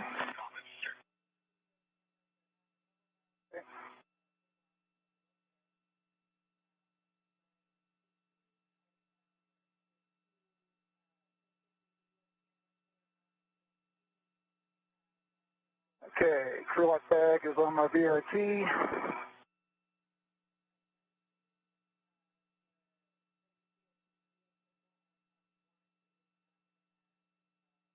EV2 half-inch drive, got some on my palm of my right glove near the face of my pinky, just some eraser.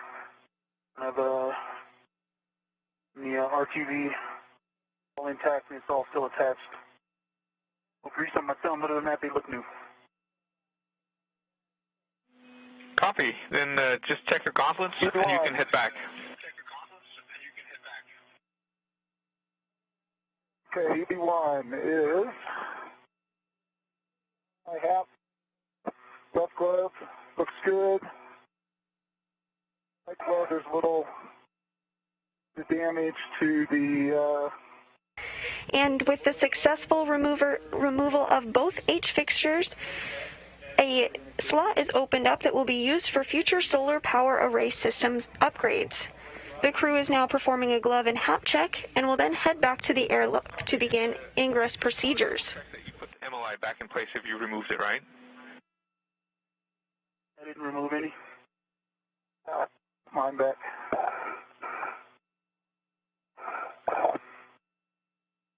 Andy, I didn't remove any. Copy.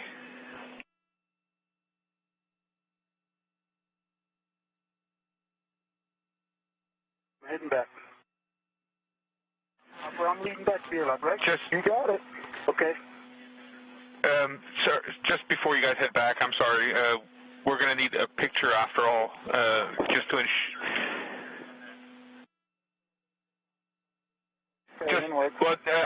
Andy, my camera. Ike, you can head back. Hopper will just take. Not working. Okay, I copy, Ike. So just pictures from you, Hopper. Yeah. I do.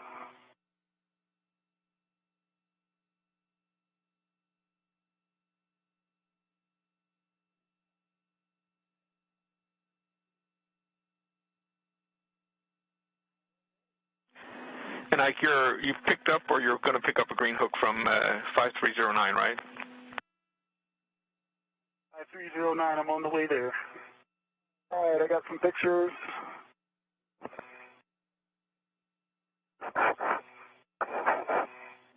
We copy, Hopper. Thank you. Okay. I got you loud and clear. As the spacewalkers perform some closeout imagery, let's take a look back at all that has been accomplished in today's spacewalk, now nearing the 6.5-hour mark. Today's spacewalk is the 233rd in support of assembly, maintenance, and upgrades. To start the day off, NASA astronauts Mike Hopkins and Victor Glover worked together to remove the Kolka, or Columbus Ka band antenna, out of the airlock and brought it with them to the Columbus module. Once at the Columbus module, the duo worked together again to remove bolts on the Columbus panels and then installed the Kolka. Kolka was then secured to the Columbus module and cables were routed. We did receive word that Kolka is up and running and working as it should. All the way back to the airlock.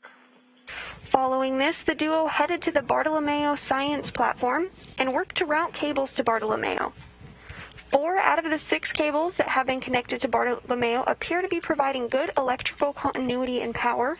However, the other 2 were not able to be connected and are currently secured via wire tie and temporarily capped off. Because of this, Bartolomeo is not yet functional. The current Bartolomeo configuration is in a safe configuration, and the teams will continue to troubleshoot after the EVA. The crew then worked together to remove a cover off of the Kolka, which was installed to protect the antenna during installation. Because the cover was no longer needed, it was jettisoned off the robotic arm. The final task of the day you just saw, in which the duo worked together to remove 2 H-fixtures from the P6 truss of the station. The H-fixtures are robotic interfaces that are no longer needed, and these removals open up 4 attach points that will be used for future solar array power system upgrades. The duo now heading back to the hatch to begin ingress and repressurization procedures.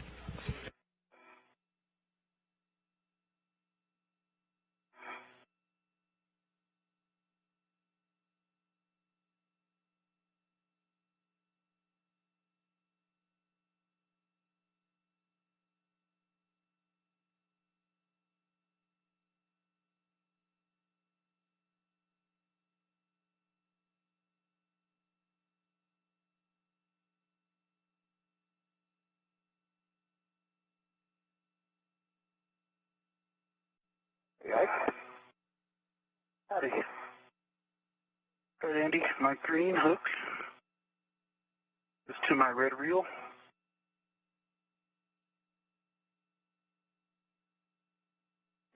The reel is unlocked. Head back to the airlock. Copy that. So once you're back at the airlock, you can open the hatch thermal cover, and then you can attach your waist tether to the airlock waist tether, and then close the hooks and lock them. Me too. Back.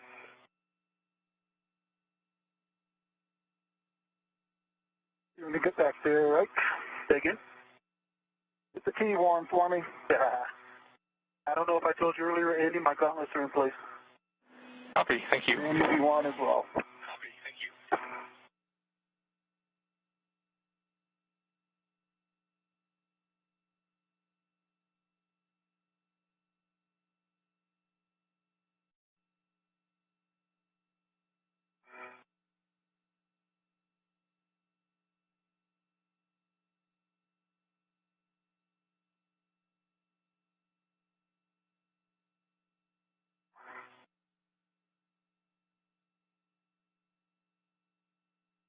Okay, green hook's on the red reel. Copy.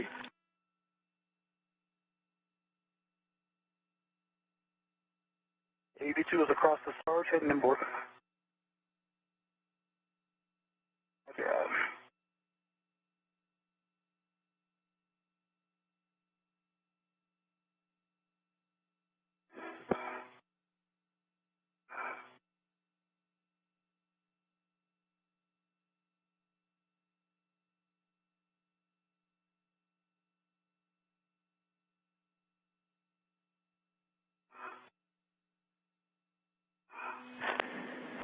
And Hopper, you can translate to handrail 3652 where your anchor hook is, and then hang out there until Ike has established himself at the airlock. Right. And I got to put my green hook back down. Camera got snagged.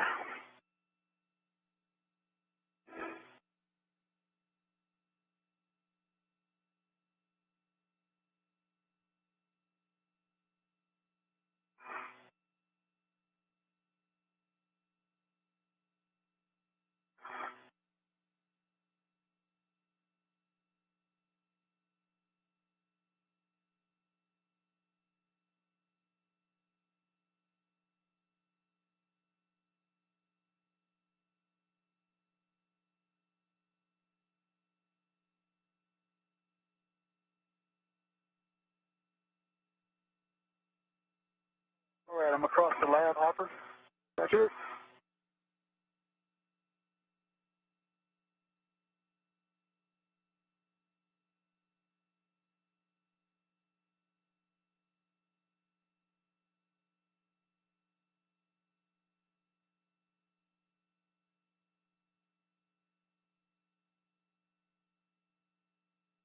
Under the port seat of carts.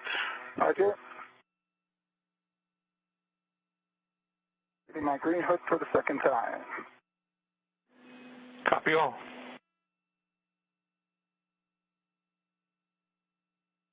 Going down the seat of spur, Hopper.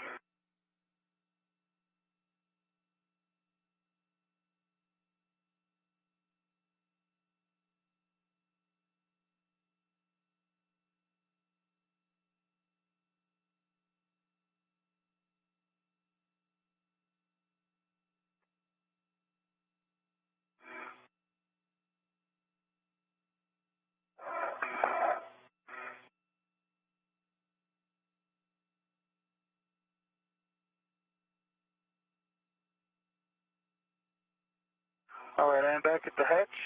Roger. Thermal cover is open.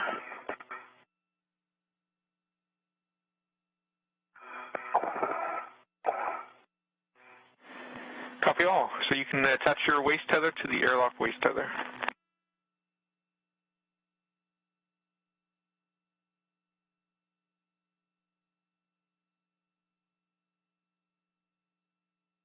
North.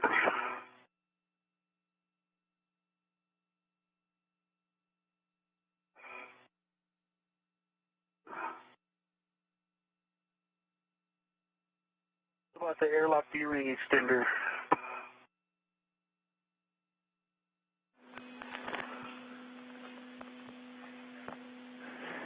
Yep, that's perfectly fine. I'm locked on the airlock D-ring extender. Gate closed on lock. Black on black. Roger. That waist tether small hook is locked to my right D-ring extender. Black on black. Full test, and you have a go. Go the slingshot. Roger. I'll be there in 30 seconds. Timer's running. 70 seconds to the slingshot.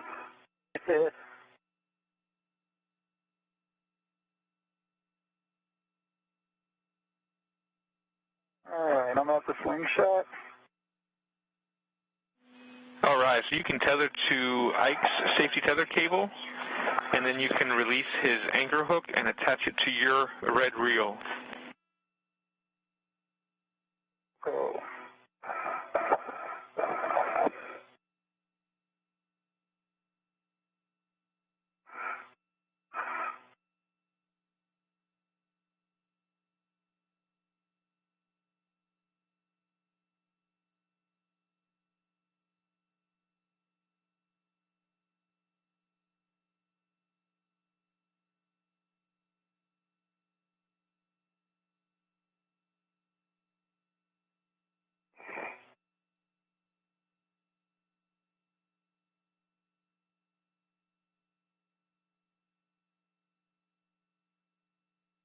Andy, crew lock back 2, 3, on the UIA U-ring.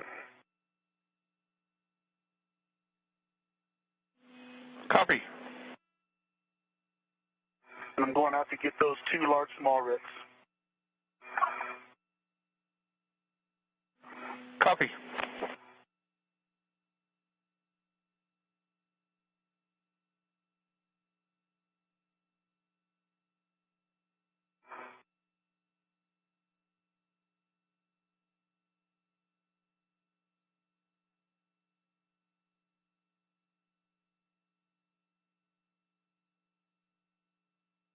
Okay, V2 is anchor hook. It's attached to my red reel. So close, auto lock, lock on black, good pull cuff. Copy. So releasing my ret.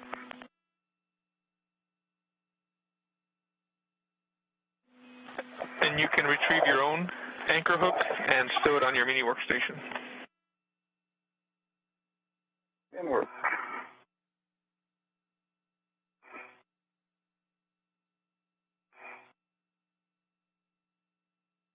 NASA astronaut Victor Glover has arrived back to the airlock. Mike Hopkins is continuing to make his way back there. Once they both arrive, they'll work on ingress procedures and will work to repressurize the airlock. Coming your way.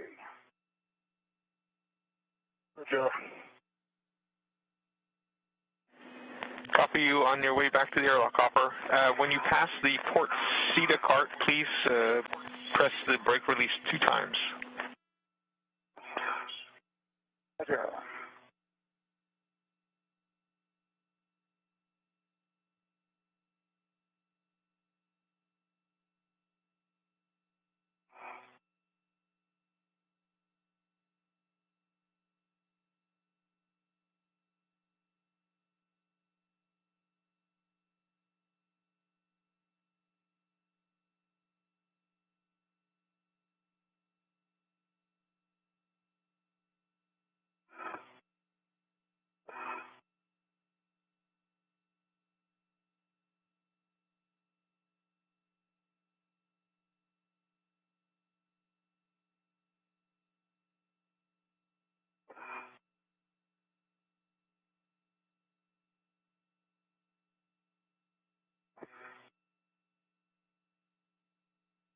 See the cart. Copy.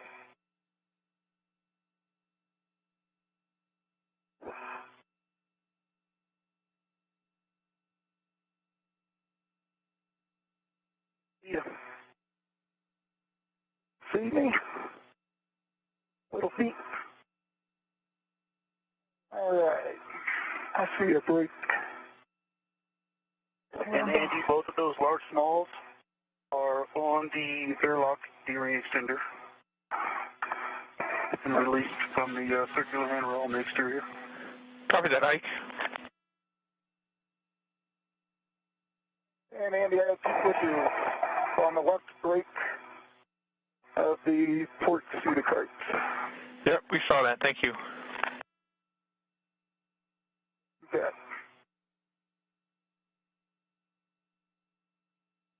You got a rep for my lock bag? I will shortly. Okay.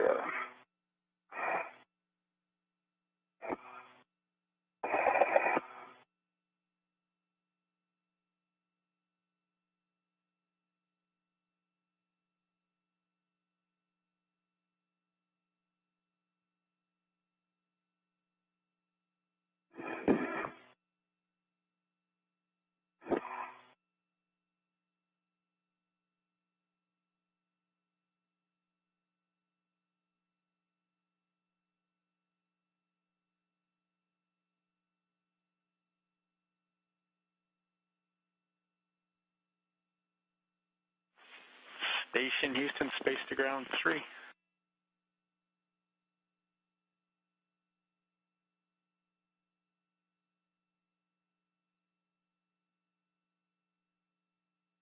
Yeah, 3. Okay. Hey, Kate, we know you're watching, but in case you're distracted, the crew's coming back into the airlock here shortly. I am here. Should see some hooks right there. For the call, but we're definitely watching. Well, I can look it for you if you... Just let me get a buckle down.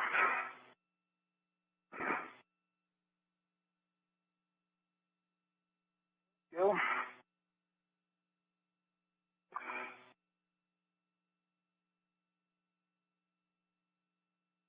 You want to just take it off your VRT? Yeah.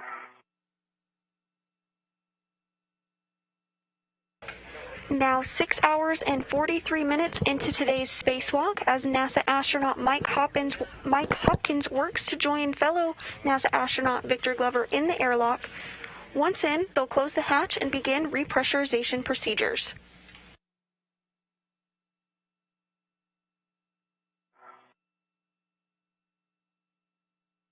What can I do for you? I think Wooder's going to come in. Pretty good config for coming in, right? I like the sound of that. Yep, my safety tether seal is right in the opening, but yeah, other than that. So it's in a good daisy chain. Is that what you show, Andy? Yeah, from our point of view, everything's good. All the way back from the slingshot. So once Ike's in place, then you have a go to Ingress. After that. Currently forward and port, but I'm happy to move. Roger, coming in.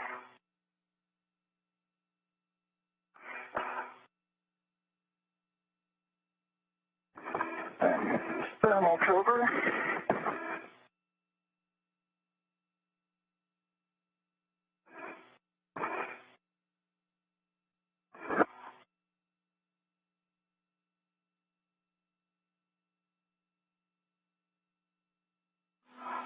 And once the thermal cover is closed, you can attach the Velcro strap.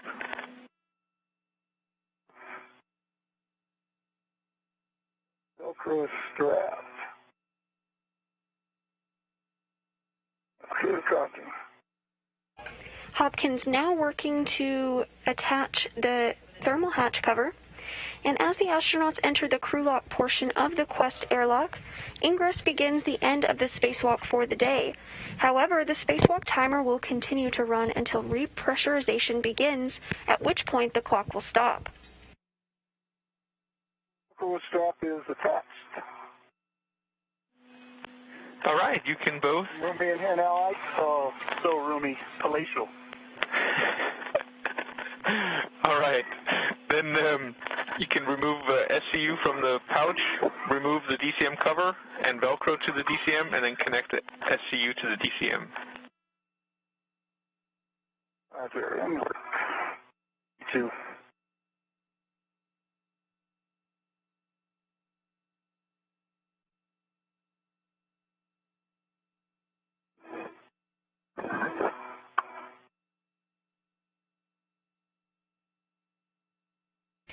Once the crew lock is completely repressurized, the astronauts on the other side of the Quest airlock will bring our spacewalkers in from the crew lock portion to the airlock, into the equipment lock, and will help them doff their suits and remove the safers.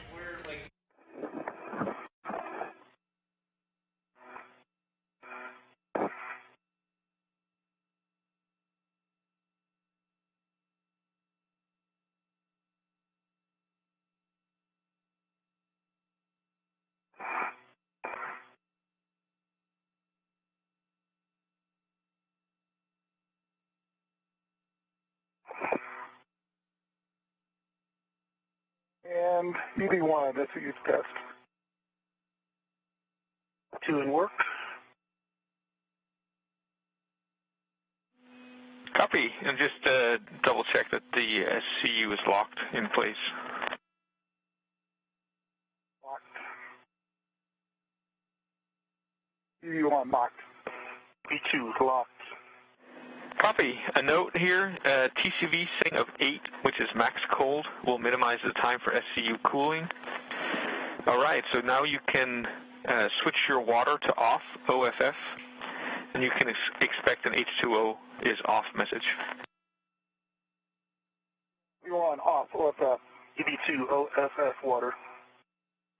Okay, a caution, don't close the hatch until EMU water is off for 2 minutes. Okay.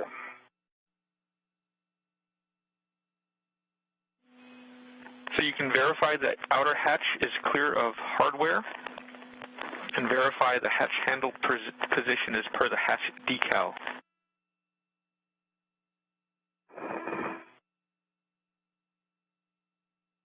Hatch handle position per the hatch decal.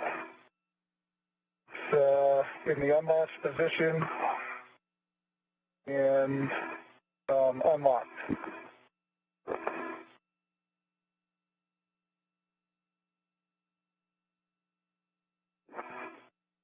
And there is no fog.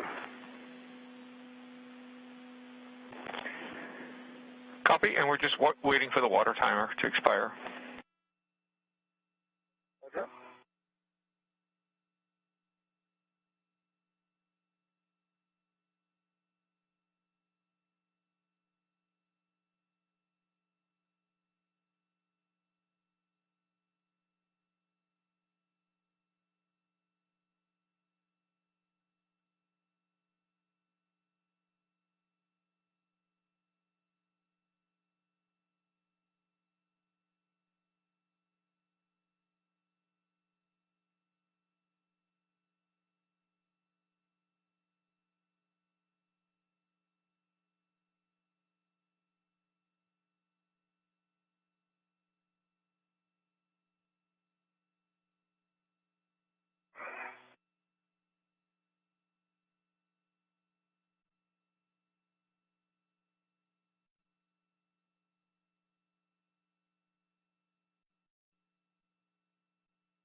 Okay, that's 2 minutes for the EMU water.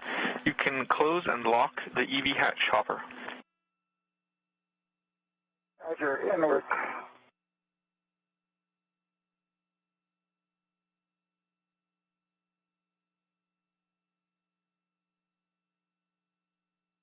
I come caught on something back here. They get called. Probably be moved to the other side if you can move aft. Maneuver forward. Ready? Hopkins now working to close the hatch inside the airlock. Is that you? That's me. Yeah, can you go to the other side? Can you go to the other side? Yep. Okay.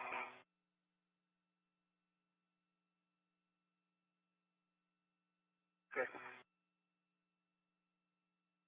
Okay. Got a screw lock bag. Let's load it.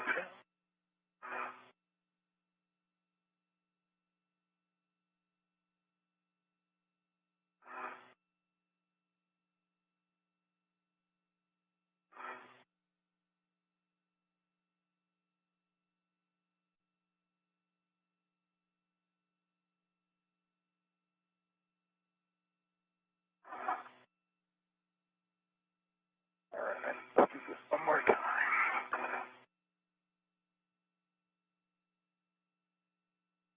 Your safety tethers.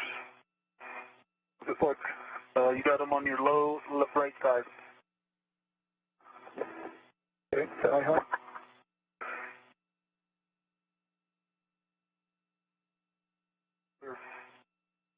I concur. Latch.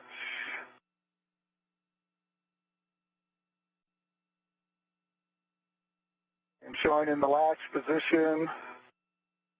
And I'm locked. is closed. Copy. That's good. Hatch is closed. That's good news. That takes us on to the depress repress cue card. And the first thing is just to double check that your SCU is connected to your DCM. And it is connected to the DCM. EV2. And again, just double check your water is off, OFF. EV1, OFF. EV2, OFF. All right. Third step is to check that the hatch is closed and locked, which you just did. So next, Ike on the UIA, check that the oxygen EMU-1-2 valve is open. Oxygen EMU-1 open. EMU-2 open. Next, you can switch power to EV1 and 2 to on, ON. Power. EV1 on, good green LED. Power. EV2 on, green LED. And check that the volt. 6 volts times 2. Say again, how many volts? On 8.6. Copy. So on your DCM, you can switch power to SCU and expect a warning tone. EV1. EV2. All right. Well, it's been a pleasure working with you. At this point, I'll hand you over to Suichi, who's in the equipment lock, standing by, ready to help. Good job today. Thank you so much, Andy. Your friendly suit IV is taking over from here. And EV1, EV2, this is IV. Action, O2 actuator to press.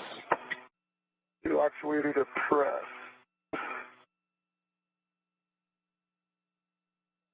CV1.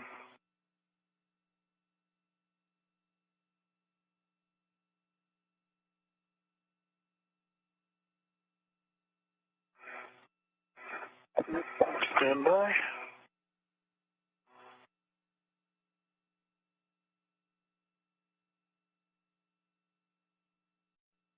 Press 2. Copy EV2. And EV1, check. EV hatch MPEG closed. EV hatch MPEG closed, EV1.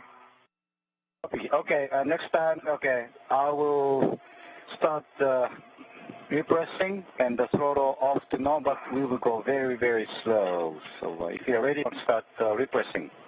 Okay, cut that.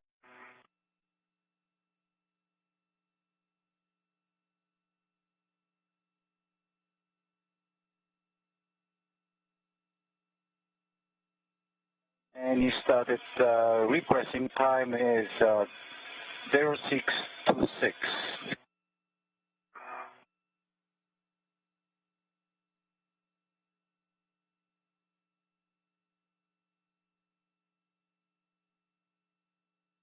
And EV1, EV2, how do you like the rate of the repress?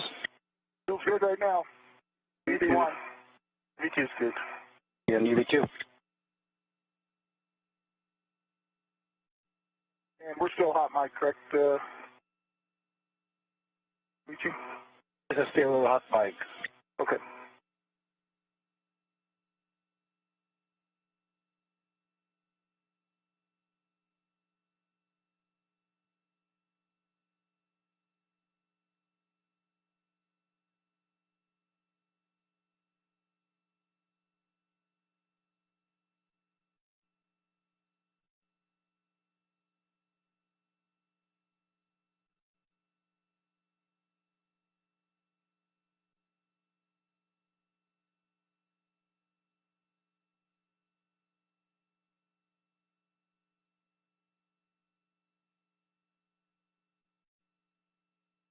And EV1, EV2, how's the rate of the repress?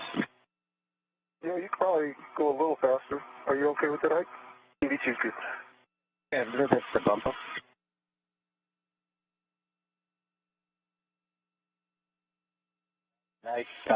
And with repressurization having begun, our spacewalk clock for the day has officially ended. The spacewalk today officially ended at 12:24 p.m. Central Time. The elapsed time for today's spacewalk was 6 hours and 56 minutes. While we're finishing up this repress, just want to say congratulations to all the Kolka team, the Bartolomeo team. In particular, I'd like to mention Dr. Ingo Ritat for all his work over the years. I understand he's retiring soon, but also as the chief engineer of Bartolomeo. I know we didn't get it completely done, but hats off to him and the entire team for what we accomplished today. So thank you very much for a great day. Hey, we appreciate those words, and the whole team down here appreciates working with you, and both you and I put in a lot of hard work to get all the tasks done. Kolka is working, and as you said, we got most of Bartolomeo as well, so good job to both of you. That's fantastic. Thanks, Andy. Thanks, Andy. Good working with you guys.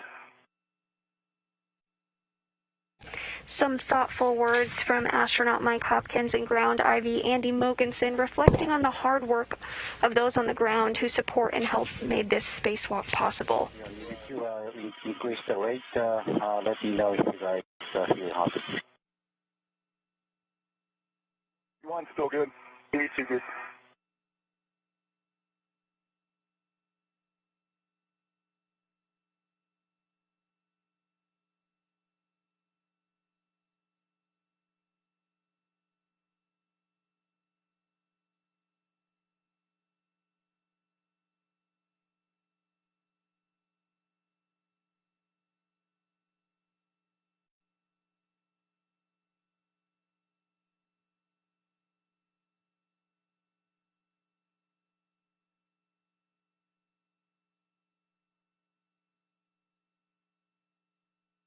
After a 6 hour and 56 minute spacewalk, repressurization is continuing nominally.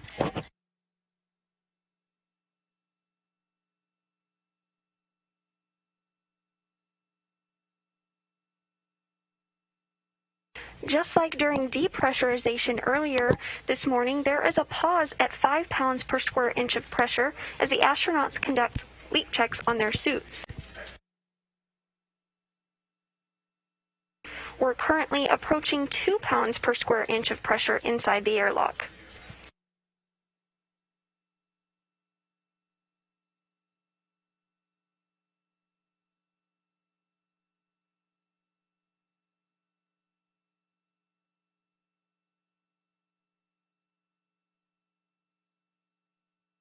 Again, today's spacewalk officially ended at 12:24 p.m. Central Time and lasted a total of 6 hours and 56 minutes. During that time, today's spacewalkers of NASA astronauts Mike Hopkins and Victor Glover removed the Kolka or Columbus Ka band antenna out of the airlock and brought it with them to the Columbus module. Following this, they removed bolts on Columbus panels in order to install Kolka. They then installed Kolka and then secured it to the Columbus module. Following this, Glover routed Kolka cables, and we have received word that Kolka is up and running. The duo then headed to the Bartolomeo science platform and worked to route cables to Bartolomeo. 4 out of the 6 cables that have been connected to Bartolomeo appear to be providing good electrical continuity and power. However, the other 2 cables were not able to be connected, but are secured via wire ties and temporarily capped off. The current Bartolomeo configuration is in a safe config, and the teams will continue to troubleshoot after today's spacewalk. The crew then headed back to Columbus and removed a cover off of the Kolka, which was installed to protect the antenna during installation. Because the cover was no longer needed, it was jettisoned. The final task of the day was to remove 2 H-fixtures from the P6 truss. H-fixtures are robotic interfaces that were no longer needed. Before heading out to the P6, Glover worked on a pit pin replacement in the airlock as a get-ahead task. However, after the teams evaluated the existing pit pin was working, they determined that they did not need to replace it.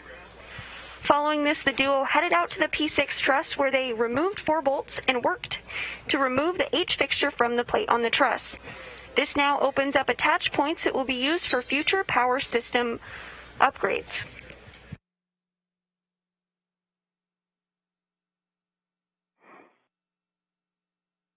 Now wait for 2 minutes for the pressure to stabilize. Roger.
Station T1 is T02.42.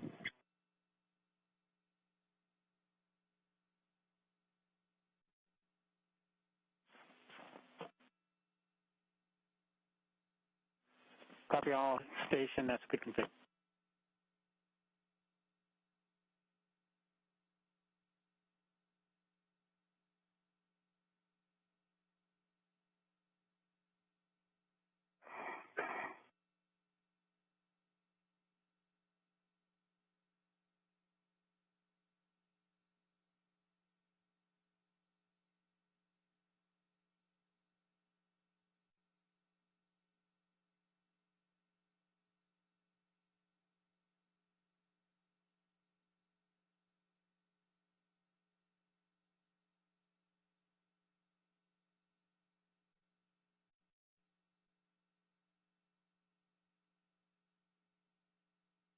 Houston Station T2 is 301.78.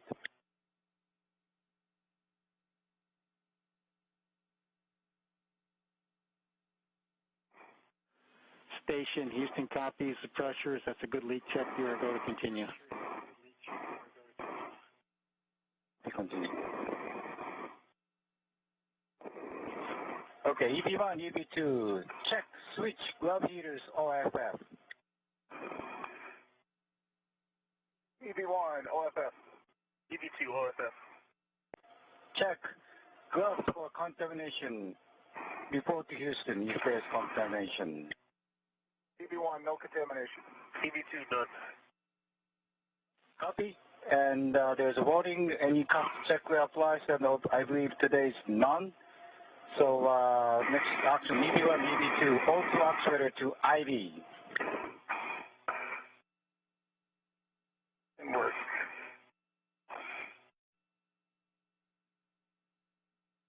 EB1, IV. EB2, IV. Copy. All right, EB1, EB2, we start repressing. So IV hatch equalization coming to norm. So you guys expect alert tone. EB1, 2.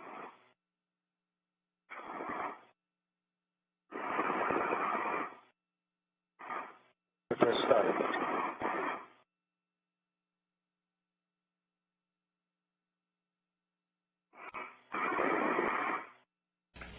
Good leak checks at 5 pounds per square inch of pressure as repress continues. Repressurization will continue all the way up to about 14.6 pounds per square inch, which is the nominal pressure at which the station is pressurized. At this point, the hatch will be opened and crew members will be brought in to the equipment lock where they'll doff their suits.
Okay, I needed to allocate now 13.1 according to ICM. I can read it. Stand by for the ID hatch.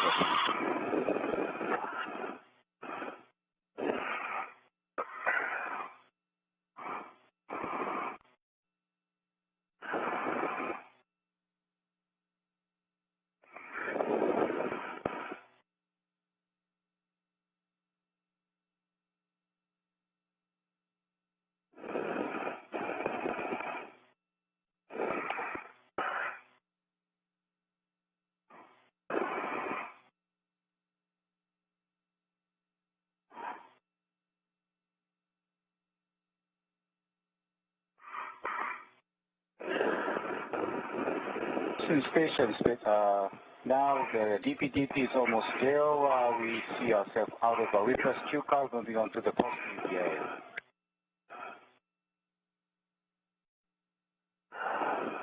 Houston copies and concurs. We see you in 1.240. 1.240.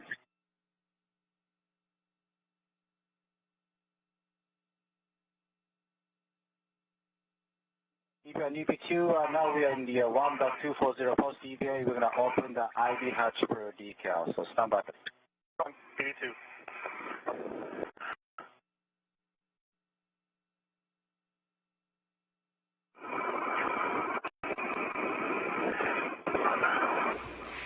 Japanese aerospace exploration agency Soichi Noguchi in the red is now opening the hatch. Standing by to assist is NASA astronaut Kate Rubins. Once the hatch is opened, Victor Glover and Mike Hopkins will be brought through the hatch. They'll have their safers removed and then they'll doff their suits.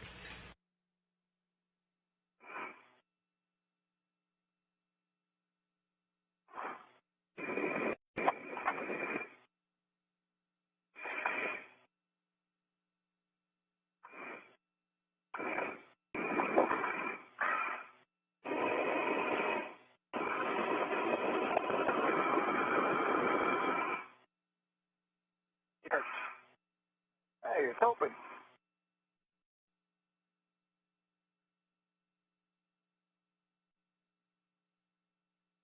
All right, they're taking me out, Hopkins.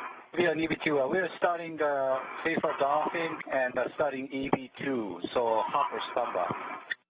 EV1.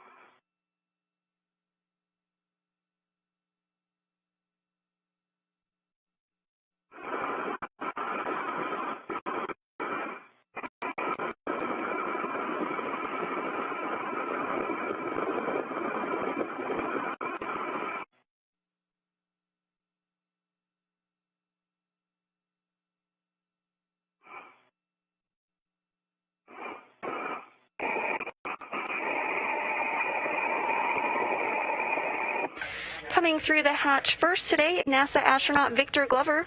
Mike Hopkins will follow behind him. You guys take care of step 4 of the call, right?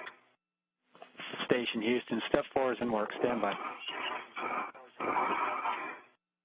Okay, we'll be standing by. Sorry, you can continue, but we're working step 4. Okay, we'll continue.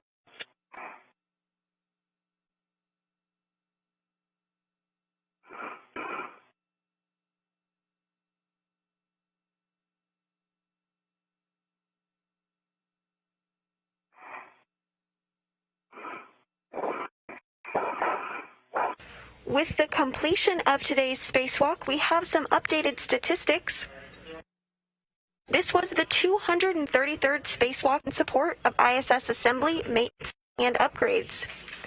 This is the first spacewalk of 2021 and the second spacewalk of Expedition 64. This was the third spacewalk of Hopkins' career, his total spacewalking time now 19 hours and 54 minutes. This was the first spacewalk of Victor Glover's career, his total spacewalking time now 6 hours and 56 minutes. Today's spacewalk lasted a total of 6 hours and 56 minutes, and it brings the total spacewalking time on the International Space Station to 61 days, 1 hour, and 47 minutes of total spacewalking time.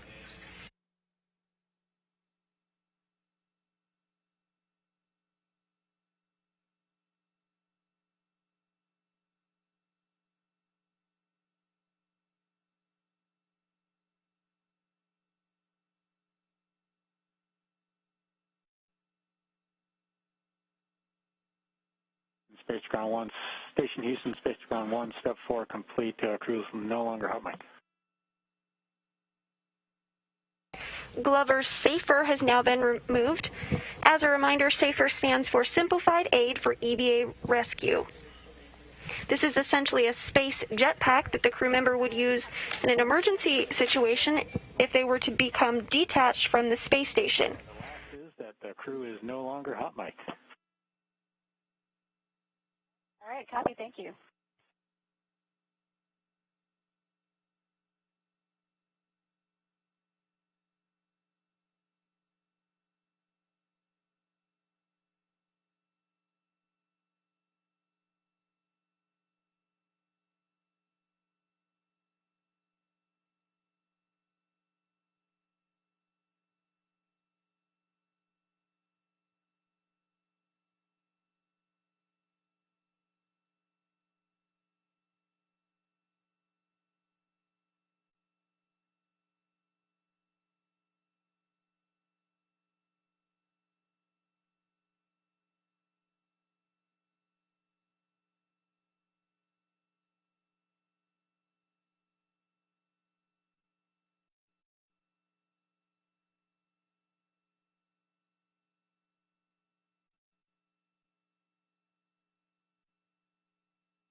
Mike Hopkins' SAFER jetpack has now been removed.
The 233rd spacewalk in support of station assembly, maintenance, and upgrades is now complete.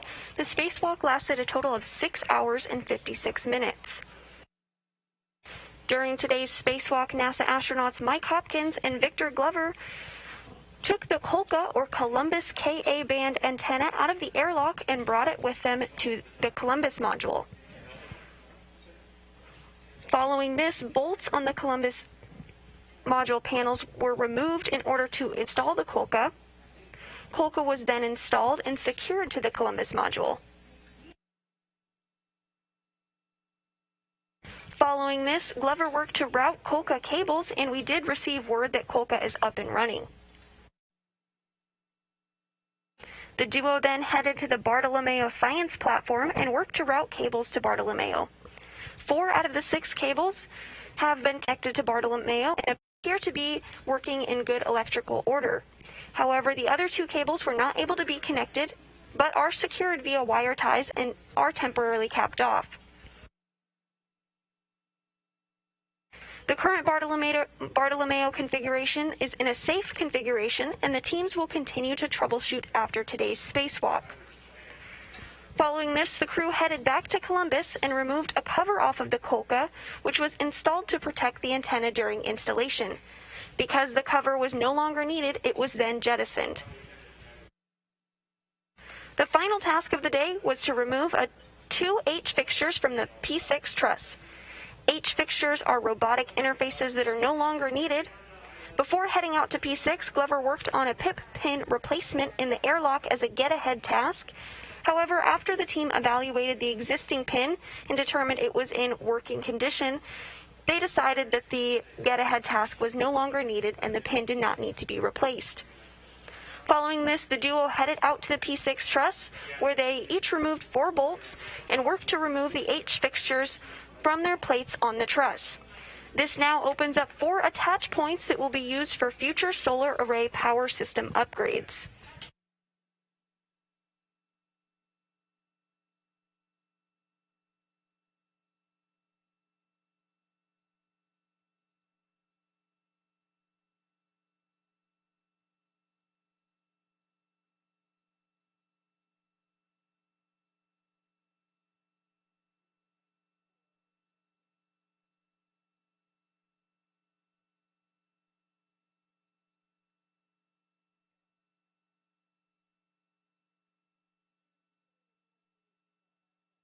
NASA astronaut Kate Rubins on the right working to help Mike Hopkins remove his spacesuit, while Suichi Noguchi on the left in the red works to remove Victor Glover's.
Kate Rubins and Suichi Noguchi now working to remove the spacewalker's gloves.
Station Houston, Space to Ground 1 for the desuiting ops.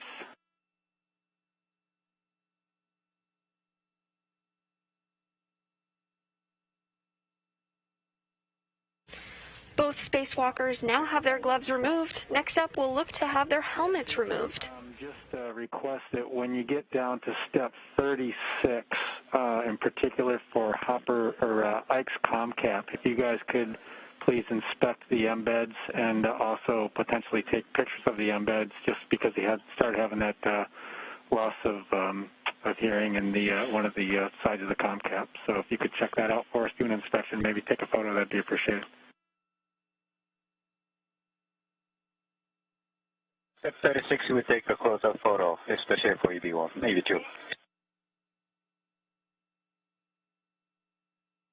Guys want to do the disconnect the helmet one by one, so starting from you.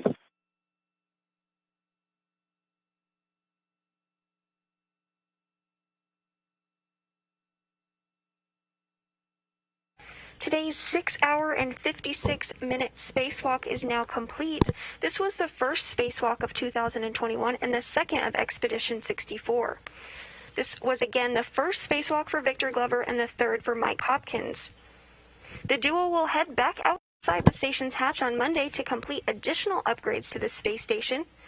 You can tune in live. Coverage begins at 4:30 a.m. Central Time.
Station on 2. With both astronauts now back inside the equipment portion of the Quest airlock, that wraps up our 6-hour and 56-minute long spacewalk for today. That will conclude our coverage. Thanks for watching. Signing off for now, this is Mission Control Houston.